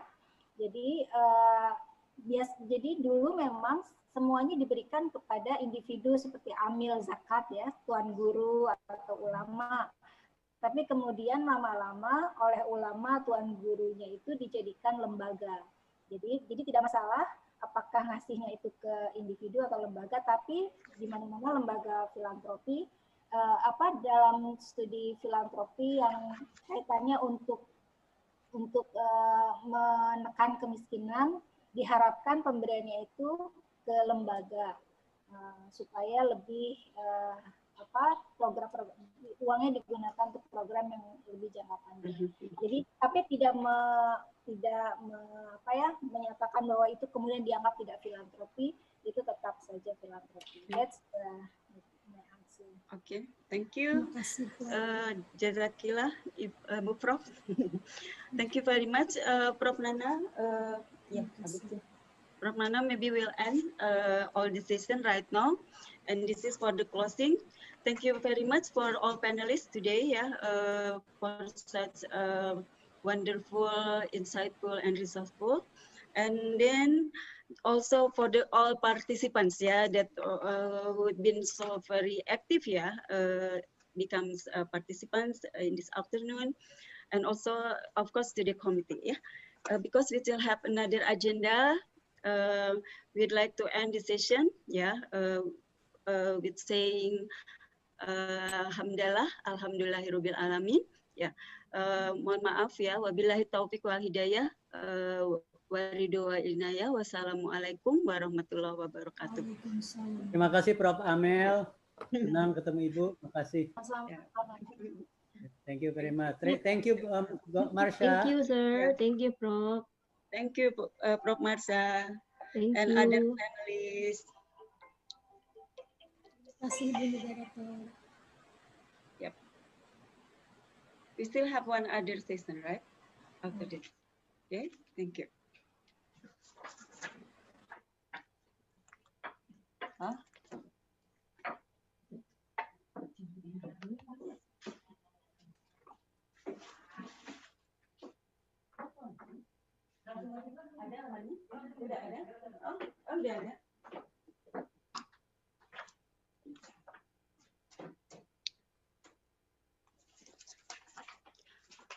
Okay, for the next agenda, I'd like to invite then Professor Julian Sefton from Green School of Education, Deakin University, Australia.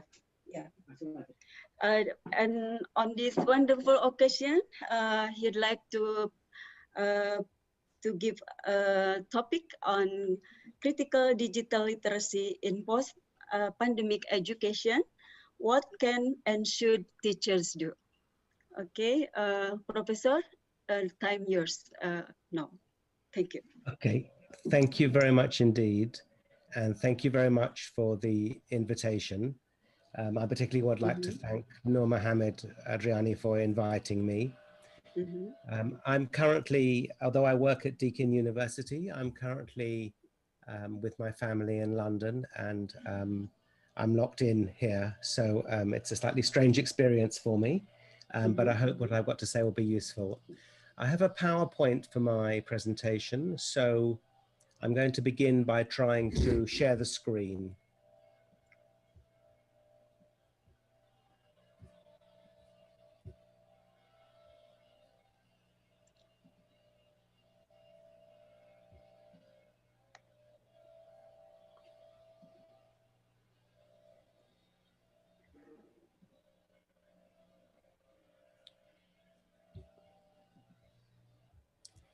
Is that working as a sharing? Yeah, clearly, Prof. Fine, super. So I was asked to talk about critical digital literacy and try to address the very large problem of post-pandemic education. And I want to say a few things. First of all, I will try to talk for around half an hour, 35 minutes, and then hopefully we can have some questions for discussion. I know this is at the end of a long day, and I know I'm speaking in what for many of you is a foreign language, so I will try my best to speak at a good speed, but if I speak too fast, please can you use the chat Right. and interrupt me, because I know I have a terrible tendency to talk too fast. Sure. I want to start by making a few general points. First of all, although the topic, critical digital literacy, is framed as a kind of universal global concept, I'm quite sensitive to the fact that that may not be an appropriate way to think about this topic. In other words, I don't want to give the impression that I'm talking about something which can be applied equally and fairly and universally to all. And the second point I want to make is that the pandemic is affecting education systems around the world in very different kinds of ways. So, for example, we know that a small country like Estonia has been very successful in dealing with education during pandemic times, where other countries are finding it very difficult indeed. And again, what I have to, I don't want what I have to say to be understood as any kind of total prescription or advice in that kind of concept. So let's begin. What is critical digital literacy? The topic of my presentation. And critical digital literacy is a phrase that will be familiar to many of you, and it tends to mean different things to different people in different contexts. It has developed in a way from a series of different traditions. And what I want to do to begin with is just go through some of those traditions that underpin critical digital literacy, so that we can get an understanding of where the idea comes from and how it's used. So as you can see from the little diagram that I put on the screen in front of you, I've outlined 5 separate areas where I think critical digital literacy has its origins. At the first of these, and I'm just starting with these fairly randomly, is information literacy. And information literacy is a topic that I believe to be very important to the construction of social science field in particular, because it deals with the concept of the truthfulness or the constructed nature of information in the first place. In other words, information literacy asks young people, asks our students to try to interpret the reasons, the motives, and the rationales behind the ways that different kinds of information has been presented. And it also asks students to evaluate the truthfulness of information as it is presented to them. The second circle, digital competence, refers to the fact that as digital technologies have emerged, been implemented across the world in all sorts of different contexts, many countries around the world have had a policy concern with making sure that their citizens are able to operate online, especially as so many services are moving online. So on the whole, digital competence refers to the ways in which many education systems around the world and many countries are interested in ensuring that their citizens can use digital technology competently. And often the standards for this digital competence are quite instrumental, quite functional, quite basic. So can you turn on a computer? Do you know how to open an app on a computer? Can you use your mobile phone to find, to search online and things like that? So digital competence has been the push of many education systems around the world in recent years in order to ensure that citizens are able to participate in the digital, because the digital now mediates so much of everyday life, from interpersonal relations to maintaining family life, to shopping, to working out, to paying your fines to the government, to voting, all sorts of different ways. We know that the digital is now taking over from other forms of communication. The third area that I've outlined here, what I've called media literacy, refers to the tradition of teaching students how to be critical users of the media. And media literacy grew in the 1970s, 1980s, and 1990s as a way of supporting education systems to direct students to the fact that the mass media were in themselves not to be taken transparently, that the mass media are constructed, that they contain messages, that they have been produced with certain interests in mind, that they enforce certain sets of beliefs, that they embody certain ideologies, and that young people, particularly around the area of the news and the truthfulness of the news, an enormous amount of education went into teaching and constructing activities for young people to ensure that they could understand that the news itself is not an unmediated, transparent window on the world, but is constructed and directed by a set of interlocking interests and opinions. Digital literacy, the fourth circle as I'm moving around, refers to the ways in which, in particular, social media has now become a source of great anxiety to so many societies around the world. So digital literacy refers to the ways in which young people and students should be encouraged to reflect critically on their everyday use of media that they use for social and entertainment purposes. So asking young people, particularly there have been great anxieties around the use of closed groups on WhatsApp or Facebook, and the role that those points of view are put forward to support different political factions and different political opinions. And we've seen examples of this from many countries around the world.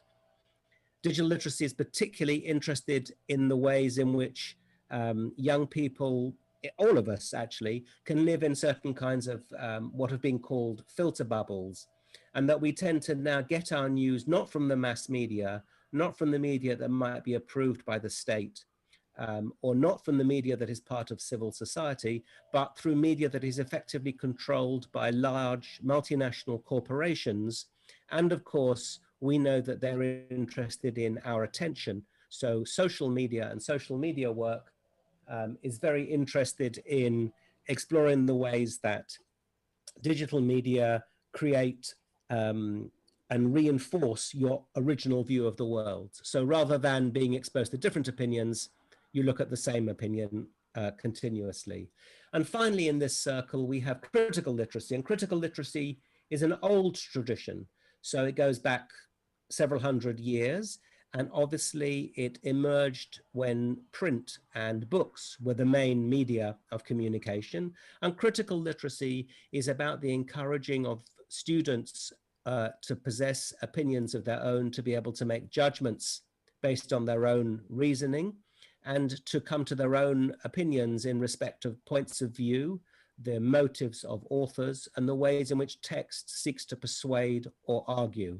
And this is a fundamental principle underpinning all social sciences, in a way that all arguments, all evidence, by definition, has to represent a particular point of view. And it's our responsibility to help students negotiate the difference between points of view and to understand what's at stake when they make judgments evaluating one piece of evidence or another. So overall, the argument that I want to make is that critical digital literacy is really best understood as what I've called here a set of principles and practices that develop students' capacities to independently make and interpret meaning in the world. And what I mean by this is that, as I will explain soon, digital critical literacy is not a curriculum topic. It's really a set of values and a set of principles that can be applied in a set of varying sets of circumstances in different places in the curriculum, in different places in young people's life. But the overall focus is to support individual students to make and interpret meaning in the world. What do I mean by that? Well, making meaning refers to the ways in which students express themselves, so their access to the power of communication, their access to different media, their access to the way in which they can make films or make podcasts or act on social media, or indeed write essays, and interpret meaning I mean by that their capacities to read and reflect on the images and the messages which they receive as they navigate the world. And as this slide explains, digital media literacy has four core elements. The first of these is an attitude towards a field of communication. The field of communication has transformed over the last 30, 40 years. From a period 40 years ago where print was being overtaken by television and film by mass media, to a period where indeed images, icons, new forms of language via text, new apps, and of course the interfaces and the technologies of computer games, of mobile phones, of tablets, and of computers in general, digital technologies in general, we now know that it doesn't make sense to make a distinction between what happens on a screen and off a screen, because screens are so ubiquitous and digital technology now underpins so many forms of communication. So part of critical digital literacy is very much acknowledging that the communication within our societies has been transformed, that communication is fundamentally digital, and that this affects our responsibilities and our obligations as educators. The second thing I want to draw attention to is what I call the dimensions of critical digital literacy. I think in general, these come down to two things. The two, what I think of as axes, two dimensions. So first of all, as I said before, in reference to digital competence and digital literacy, many governments, many educators are more concerned with the functional effects of literacy, that they want students and citizens to be able to use computers. They want them to be able to act on them, but they don't necessarily want them to be critical. Whereas many educators are more interested in getting students to exercise judgment and to evaluate the truthfulness or the partiality of opinions and experiences that they encounter online. So it's helpful to think of this functional and critical axis as a sort of dimension. And on the whole, many attitudes and many practices that I'll talk about in a minute move between the functional and the critical. And the second axis that I think is very important is, and this has been particularly important in recent years, is the balance between what I've called here the rational and the affect. In other words, there are ways in which media and communication set out to influence what people feel and how they act and how they respond. And then there are approaches to education which are profoundly based in questions of mental and cognitive appreciation, so that we tend to think that scientists make dispassionate, impartial, scientific judgments unclouded by emotion, but we tend to think that the people at large are clouded by emotion and they respond to their feelings. And I think this dimension of the balance between the rational and the affective, the emotional and the mental, is important. The third point I want to make here relates to the growth of what used to be thought of as literacy in the singular to literacies in the plural. Now, I don't know about Indonesia, but in many countries in the Anglosphere, so America, Europe, Australia, places where I've worked, there are many attempts to turn literacy into more than a single thing. So literacy used to be just applied to the understanding of print and text, but now it applies to the mass media. And indeed, literacy is a term which is applied to a whole range of domains. So I'm used to a language where people talk about emotional literacy, they talk about scientific literacy, they talk about financial literacy, they talk about statistical literacy, they talk about data literacy, they talk about, in fact, literacy as a term can be applied to anything.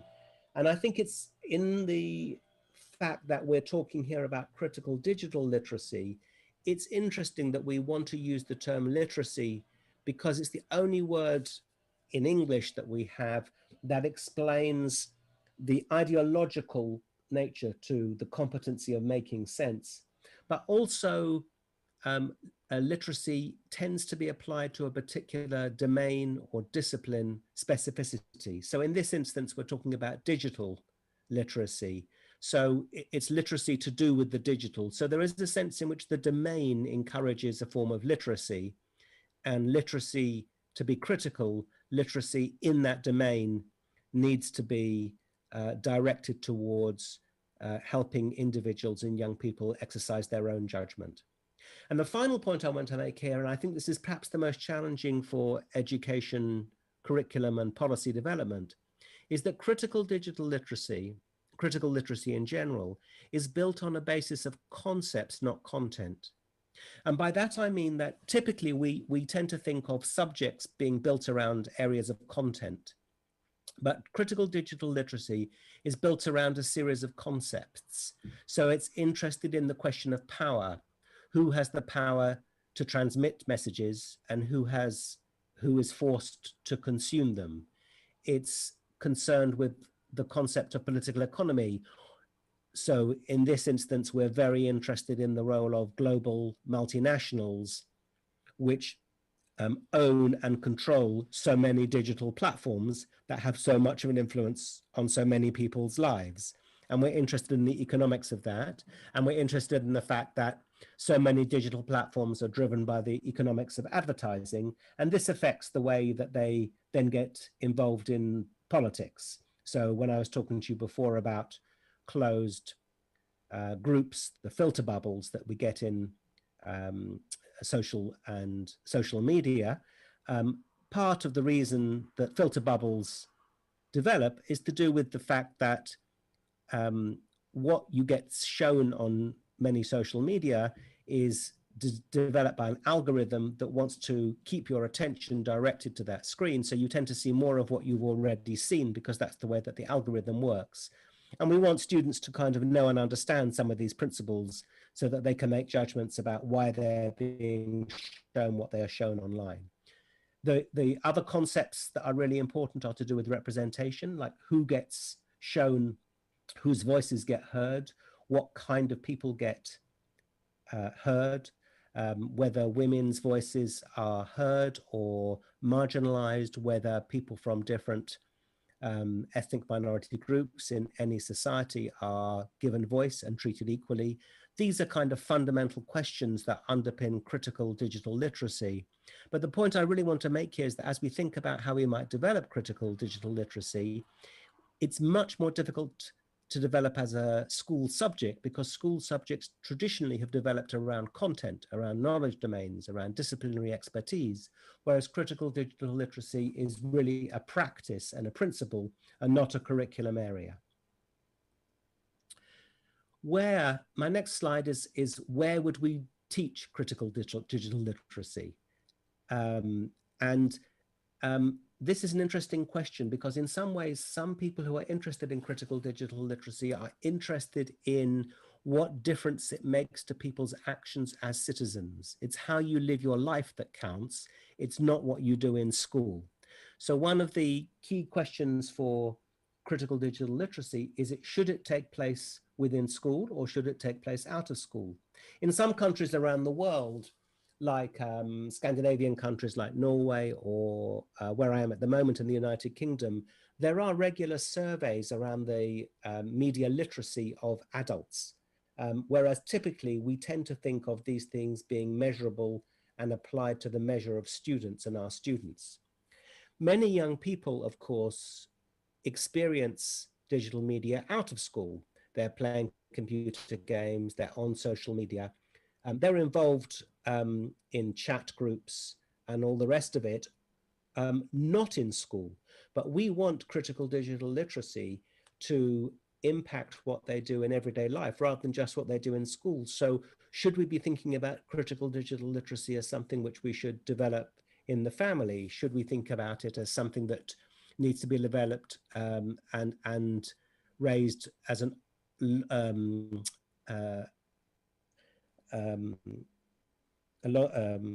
as learning throughout the life course? Or should we think about it as something which should be offered within the curriculum, within a particular subject?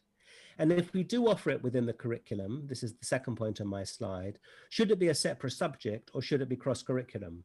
In other words, should it be something that, for example, if you're studying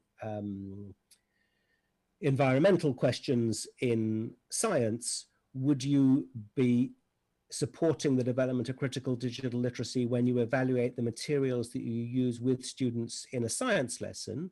Or should it be a subject that should join the curriculum and be part of, say, a social science curriculum within the school day? So should it be a cross-curriculum theme, in which case traditionally education research will probably tell you that it doesn't happen very well, or if it's a subject expertise, how do we make space for it in a crowded curriculum? Should critical digital literacy be something which is assessed? Should there be exams in it? Should there be credentials? Or is this something that we want to encourage as habits? And the final question, and I think I've already talked about it already a little bit, is what age should we teach critical digital literacy? Should it be something that we start teaching very young children when they start school, when they're 5 or 6? Should it be something that we only teach to older young people when they're more interested and more involved in acting independently, more as citizens in their own right?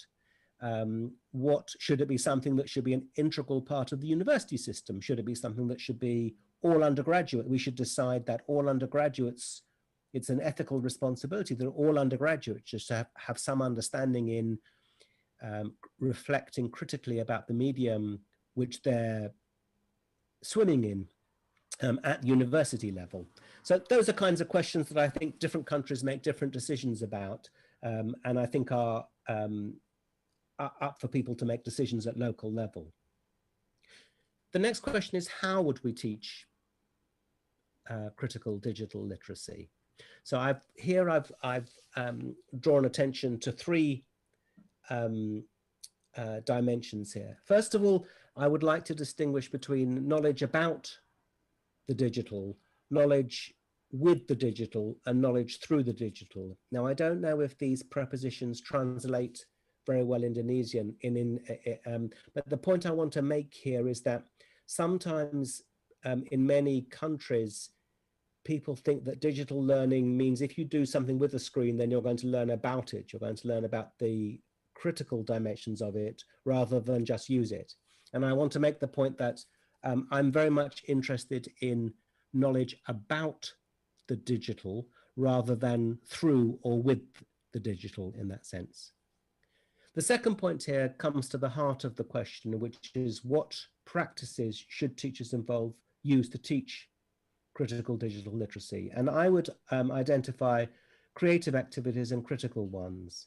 By critical ones, I mean when any text, when any piece of information is used in a classroom, do we support students to challenge it, to ask who produced it, in whose interests was the text produced, what message does it convey, how is the meaning that the message conveys constructed? Is it partial? Is it truthful? In other words, we devise a series of challenges and questions to interrogate and question the kind of texts, whether they're visual texts, whether they're films, whether they're online, whether they're Google searches, whether they're Wikipedia, whatever, in order to encourage critical understanding. And by creative, I mean that do we ask students just to write essays in a traditional sense, or do we ask them to create the kinds of messages and activities that they experience every day?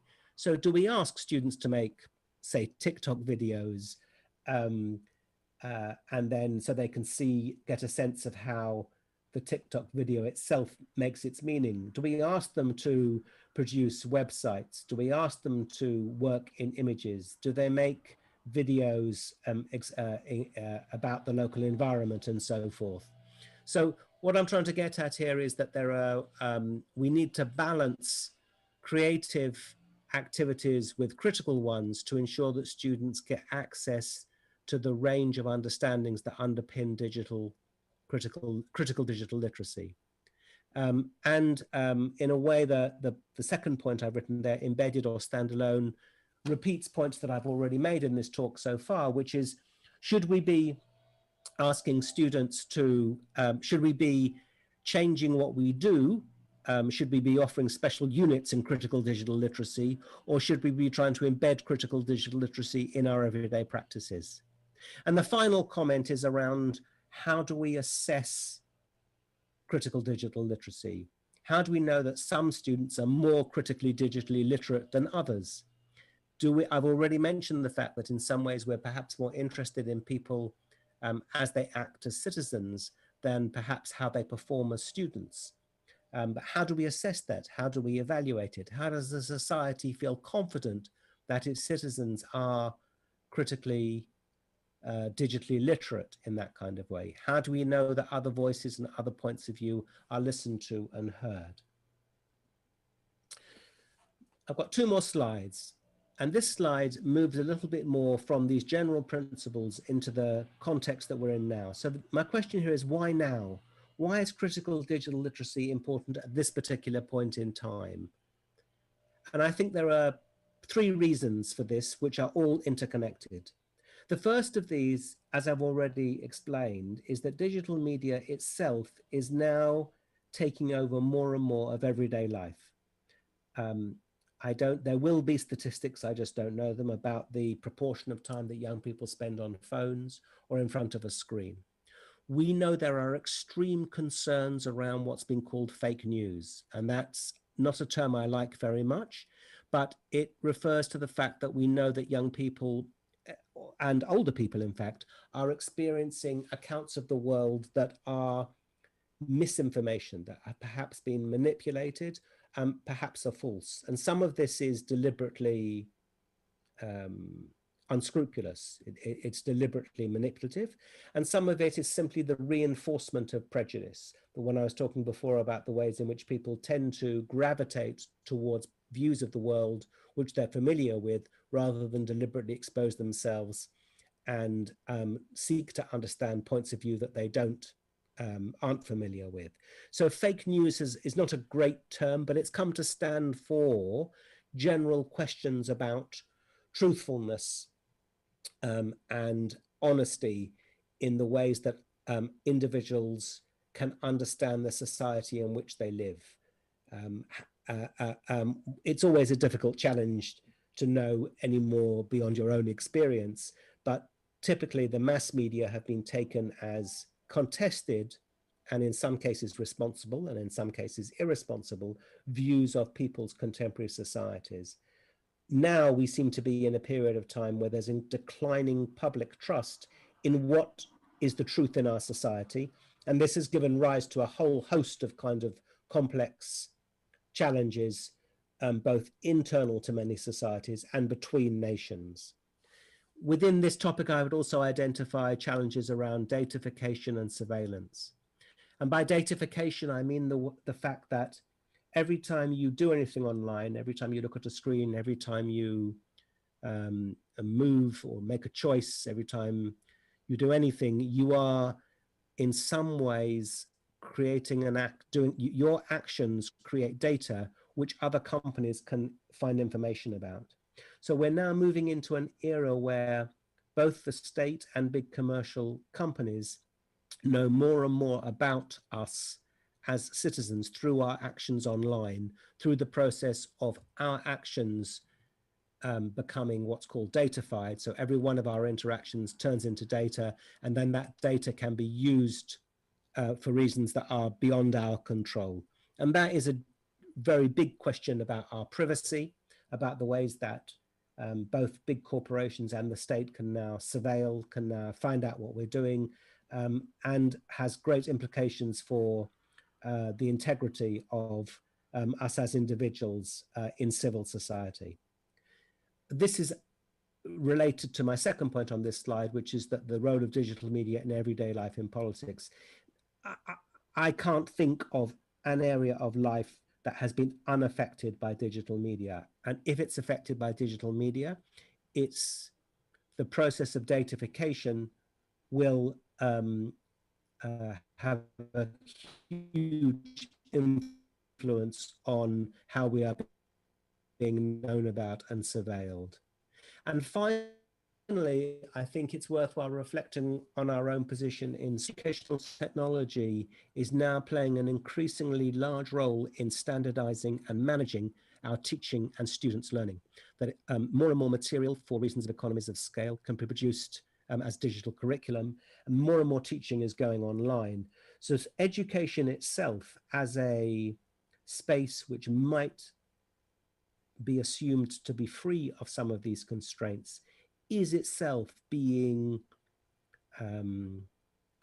opened up to the very processes of manipulation and control which are so concerning in other areas of our society.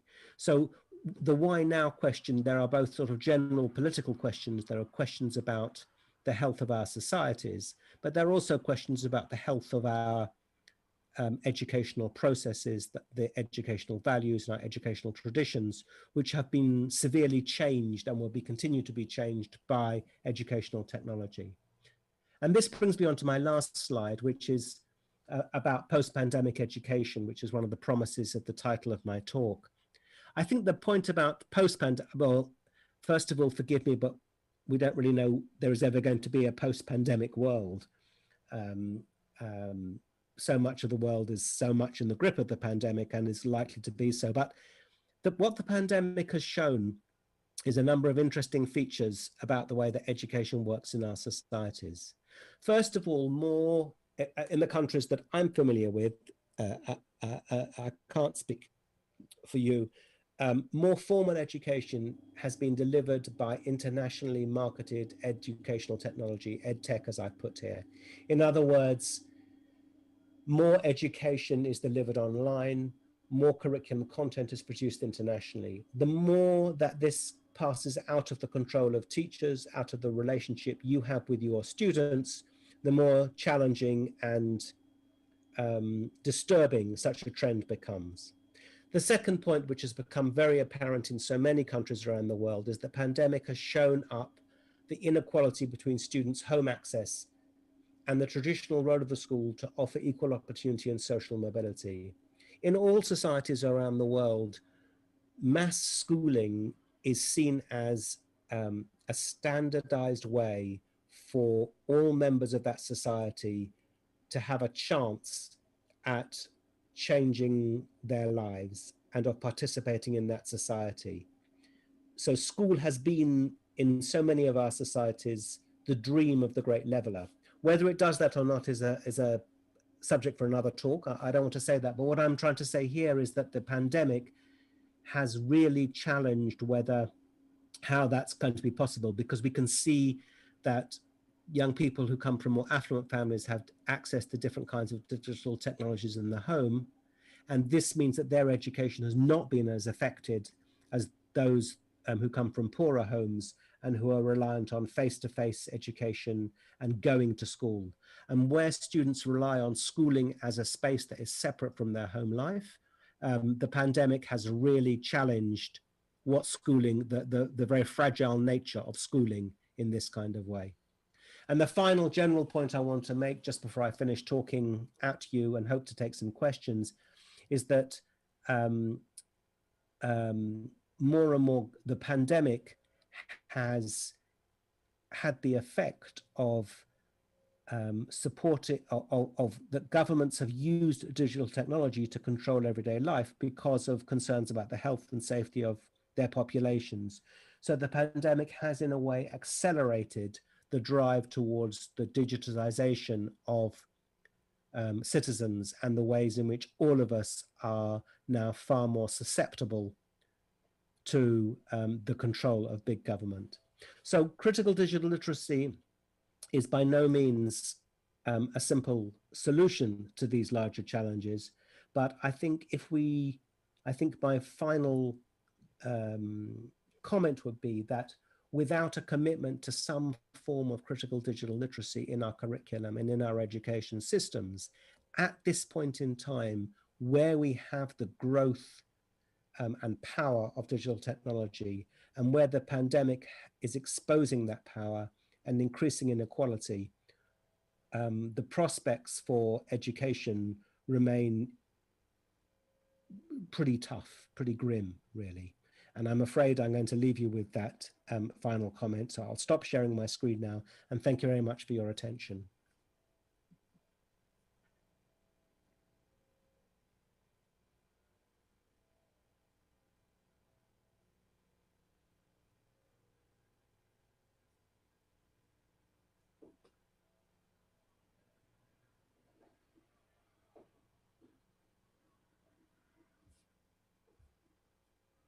Sorry, a little bit. Thank you, Professor Julian Sefton Green, for your inspiring, and resourceful, presentation. And now we come to discussion session, of this session. And thank you also for giving speech here, a special closing speech, from Professor. Okay, during this discussion, I'd like to proudly invite Professor Nana Supriyatna as the head of postgraduate studies, study program of social studies education. To first first active in the discussion.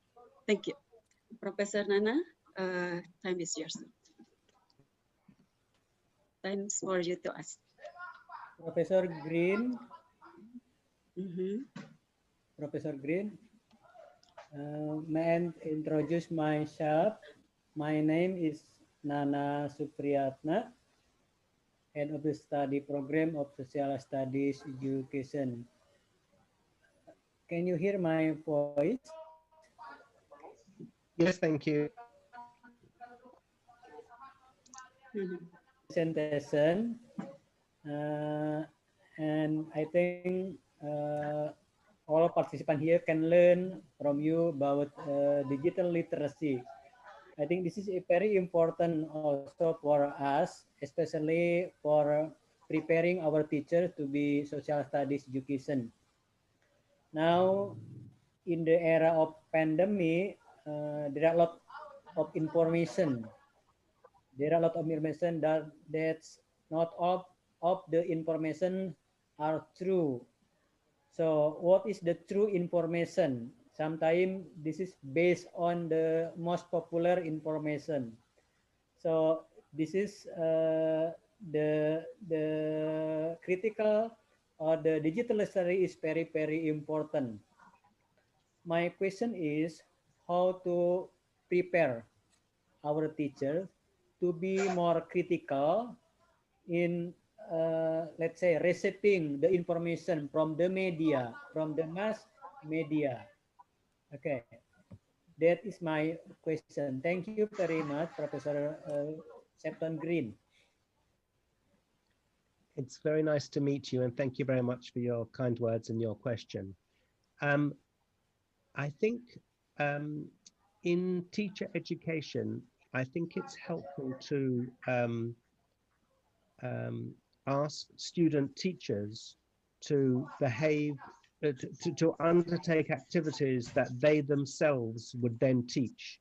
So I've been involved in activities where you might ask the student teachers to perhaps do surveys in the class about the way that the class of teachers use the media, for the teachers to reflect on their own media use, to talk about the experiences that they have, and to use their own experiences and the experiences of the people in the class as the basis for developing curriculum projects and curriculum inquiry. Because very simply, when you start to get students to reflect on their own experiences compared to their peers, it emerges that these questions about partiality, about popularity, about truthfulness, they emerge very, very quickly indeed. So it's good to help the student teachers learn the kinds of activities that they might then use with the children when they're school teachers in that kind of way. So I would begin by getting the student teachers to do surveys and analyses of their own media consumption and their peers' media use, digital media use, in order to raise these kinds of questions. And then I think it's our job as teacher educators to guide the discussion and develop it further.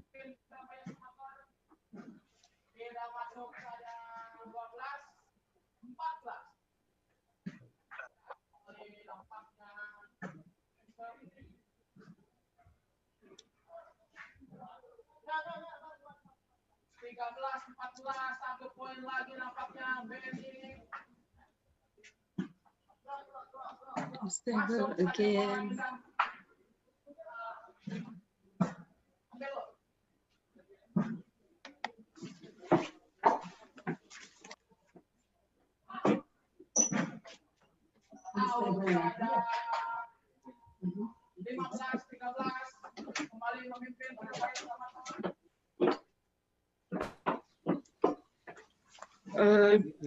I'm so sorry, Prof, from this unstable connection of my It's okay. Wi-Fi. You have to learn patience with these. Yeah, maybe that's too far, yeah, from Indonesia to Australia actually, but we have a long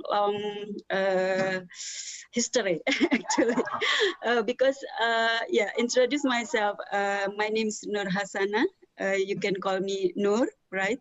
And yeah, this is I said it's a very long story because I've already studied there. Yeah, but this happened 2 decades ago. So that's a long time. Yeah, in La Trobe University, like that.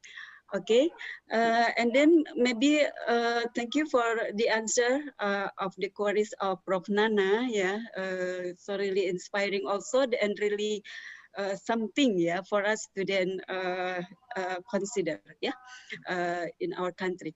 And maybe then we look at the chat, maybe Professor, because this is I found some queries, yeah. Yep. Which queries that you want to then respond because of the time, of course, yeah. Like this, because we have here the last queries, yeah. Sure. We have, yeah. Creative and critical are among skills needed in the 21st century. Yeah. Okay. And this is from Sianuddin. Yeah. My question is, the letter is too small, yeah, for my eyes, my aged eyes. Yeah. Okay. So the question is, this is from Nurdin first, yeah. Prof. Green, how do we encourage critical digital literacy in a society, yeah, that were already affected by disinformation? Yeah.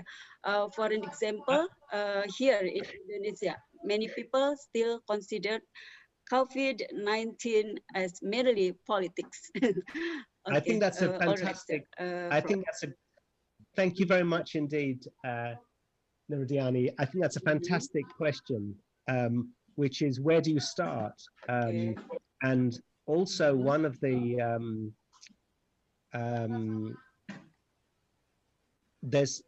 we have seen in recent years an incredible growth in mistrust between government and people. So there's one of the features of contemporary politics around the world is this and schools, but schools I think are quite trusted still by many people, and there's no way that you can. I think it's a great question because there are lots of stories about the myths of COVID, for example, being by 5G telephone masts and things like that. But I think I think schools have a responsibility to listen to myths and to find spaces in the social science curriculum for people to bring these stories to discuss them. So one of the things you can do in a school is you can create a safer kind of independent space, so that in my view, people will disagree with me, I think it's more helpful for all sorts of views to be able to be expressed in order that they can then be considered and reflected on and discussed. I think it's when we fail to discuss things. So I think when people think that COVID is just politics, or it's 5G that's creating it, things that I think are just wrong, just myth, just bad information. I think if we live in a society where one side is always just dismissing the other, that there's never a level of discussion, that actually only increases the level of untrustworthiness and untruthfulness.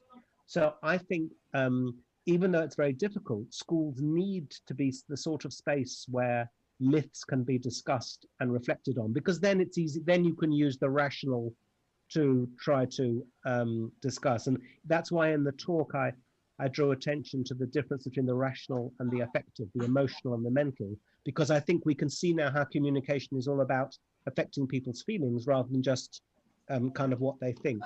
But I think it's, I wish I knew the answer. I wish I knew examples. I think the countries that have higher level of trust are better at having a more open discussions.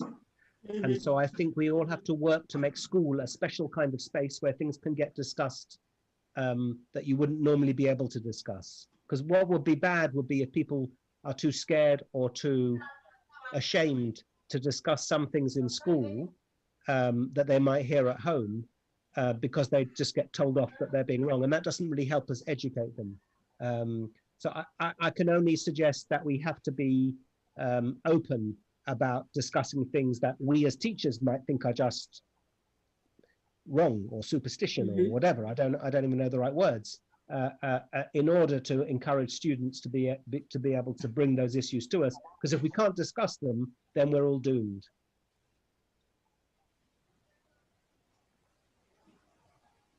Right. Another unstable connection. Really sorry for that. If you've already finished answering the queries from Nurdin, maybe we'd like to continue back to you, pardon, because of the I just wanted unstable, to say that I can see. Cannot hear anything. Yeah, right. My apologies. Maybe if you've Prof, if you've already finished answering the query from Nurdin, maybe we back then to the queries from Sahardin. Creative and critical are among the skills needed in the 21st century. And his question is, how schools in Australia build students' creativity and critical power through social studies learning? That's a wonderful question, actually. Yeah, thank you for Saludin. Prof, yeah, I'm yours now to discuss this. Thank you very much. Just before I answer, I can see that in the chat somebody's asked for the PowerPoint presentation, and I will send that to you. I was trying to put it into the chat, but I can't put it into the chat. But I will send that to you for you to disseminate. In terms of answering the question, I'm not a social science teacher. I was very, when I was asked to talk, I was very anxious that I don't have the right qualifications. So I can't really answer that question, I'm afraid. I know that creative and critical work in Australia is often taking place in other subjects as well as social scientists. So I know it takes place in the subject of media arts, and I know it takes place within language education, because many of these questions about creative and critical are seen as a part of language education. So in Australia, it's English, Australian as the language. So I just don't know the answer to your question about social science subjects, because that's not my area of expertise. I'm very sorry. Okay, that's all. Okay. Is there any one of you from participants wants to live raise your hands and do this in live mode to raise queries, yeah, to Professor Green. Okay. Yeah. While waiting for another queries, Prof.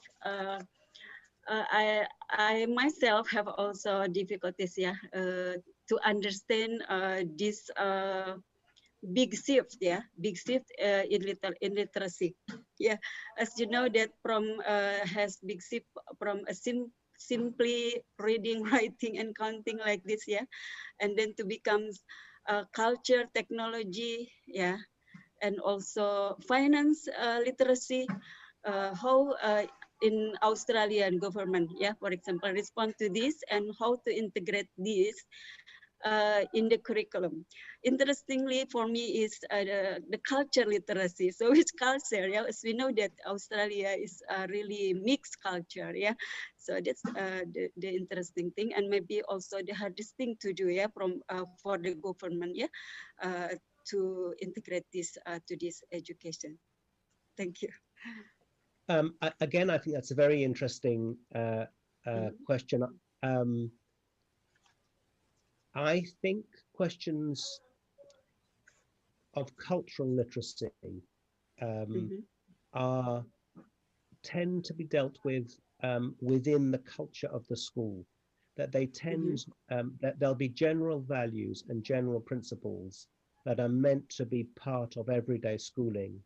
And those are questions that I think are best dealt with by the head teacher, by the principal of a school, and rather than by the curriculum. I think when you start trying to have a law about something like cultural literacy, or make it a curriculum subject, it can become counterproductive sometimes. But also you have, this is difficult because you also have a responsibility as well. So I don't think, I'm trying to think of other examples around, I don't know, cultural literacy, cultural education tends to be embedded in everyday life of the school. Right. And it tends to be seen within different kind of subjects rather than as a separate subject. It tends to be something that people will do more explicitly with younger children. So Right. primary schools and younger children find it easier to have those kinds of events than older children. Some schools are really good at having ways for teachers to raise discussions, and they do a lot of professional development with teachers within the school, so that the teachers themselves can be responsive and sensitive to cultural difference. Okay. Thank you very much for Prof, because this is a really interesting topic. Yeah. So even though the time is already 10:55, but there are still two others more coming to the session. Would you mind to respond to this, Prof? Right. Of course. Of course. Thank you for that. So the first, yeah, for Miss Dialogaya, yeah, who's already raised the hands and wants to greet directly, yeah, and to give queries directly in live mode, yeah. Ibu Dian, Ibu Dina Logaya. Hello, good evening. Hi. Yeah. Could you show up also? Could you show also your face so Professor also will recognize and will meet you in live? Or maybe I'm not using fail. Oh, I see. It's okay. Not Yeah. So using fail, sorry. you are not in a ready situation, so it's okay. Maybe Professor will listen to your queries then. Thank you, Prof. Okay, thank you, Prof. From your speech, with social studies is effective use for a developed country for like Indonesia, where here social media is one of the most used source for social studies. Thank you, Prof. Okay. Can you say that question again? Okay, so this is the comment, yeah. Only the comment maybe Budina. Okay. Okay. Okay. Okay, thank you for your comments, yeah, to Prof's speech. And then this is the last from Hussein Arifin. The question is, how do we develop critical thinking and to increase our creative thinking in the post-pandemic in our homes, schools, and colleges? Yeah, maybe this is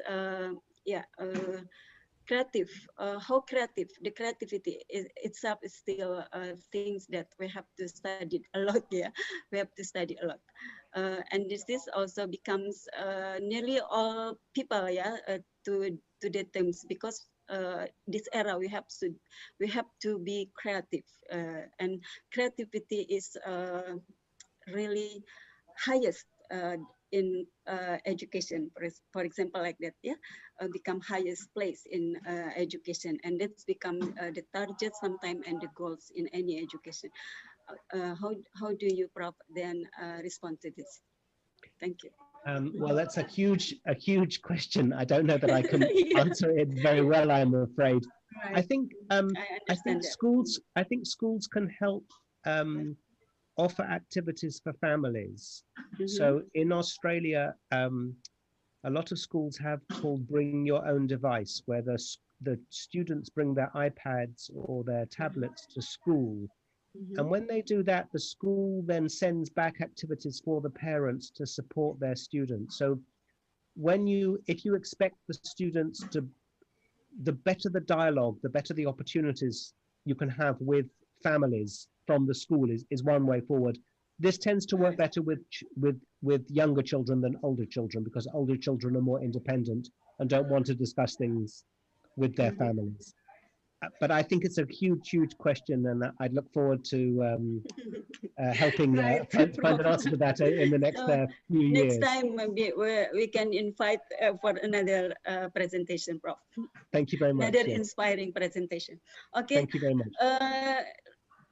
Actually, it's really hard for me to say goodbye, but because of the time, so maybe thank you very much for Professor Green, yeah, for coming to this international seminar, yeah, on social studies and history education. The fifth international Probably seminar. someday, Ibu Nur, we can invite Professor Green to come to our campus in Bandung. You know, Bandung. Have you been in Bandung? No, I haven't. I want to thank you very much for the invitation. You haven't visited Bandung, Prof. You haven't visited No. Bandung. Yeah, Not Bandung.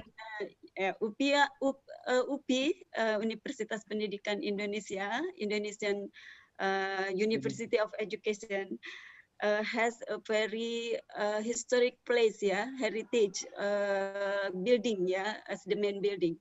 That is, the name is Bumi Siliwangi or Isola. Okay, thank you very much. Okay, thank you very much for the invitation, and I wish you all the best. Thank you. Okay, thank you, Prof. And it seems to me that we have to end, yeah?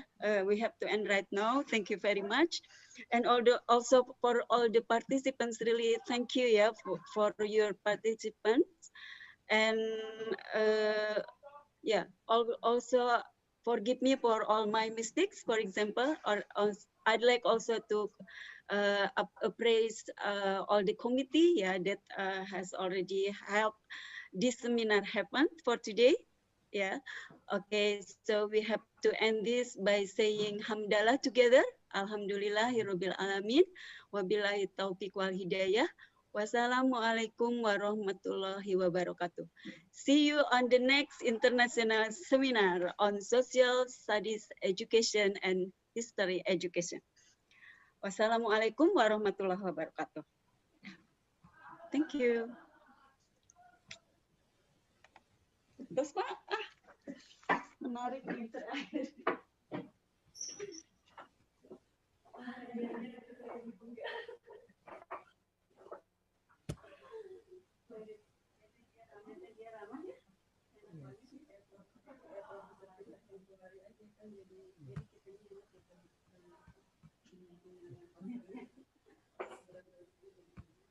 Ini pasti pada ngumpul ini di teman-teman. Ya. Alhamdulillah yang ini sampai terakhir karena ini ilmunya ya. Iya. Tapi agak sayang itu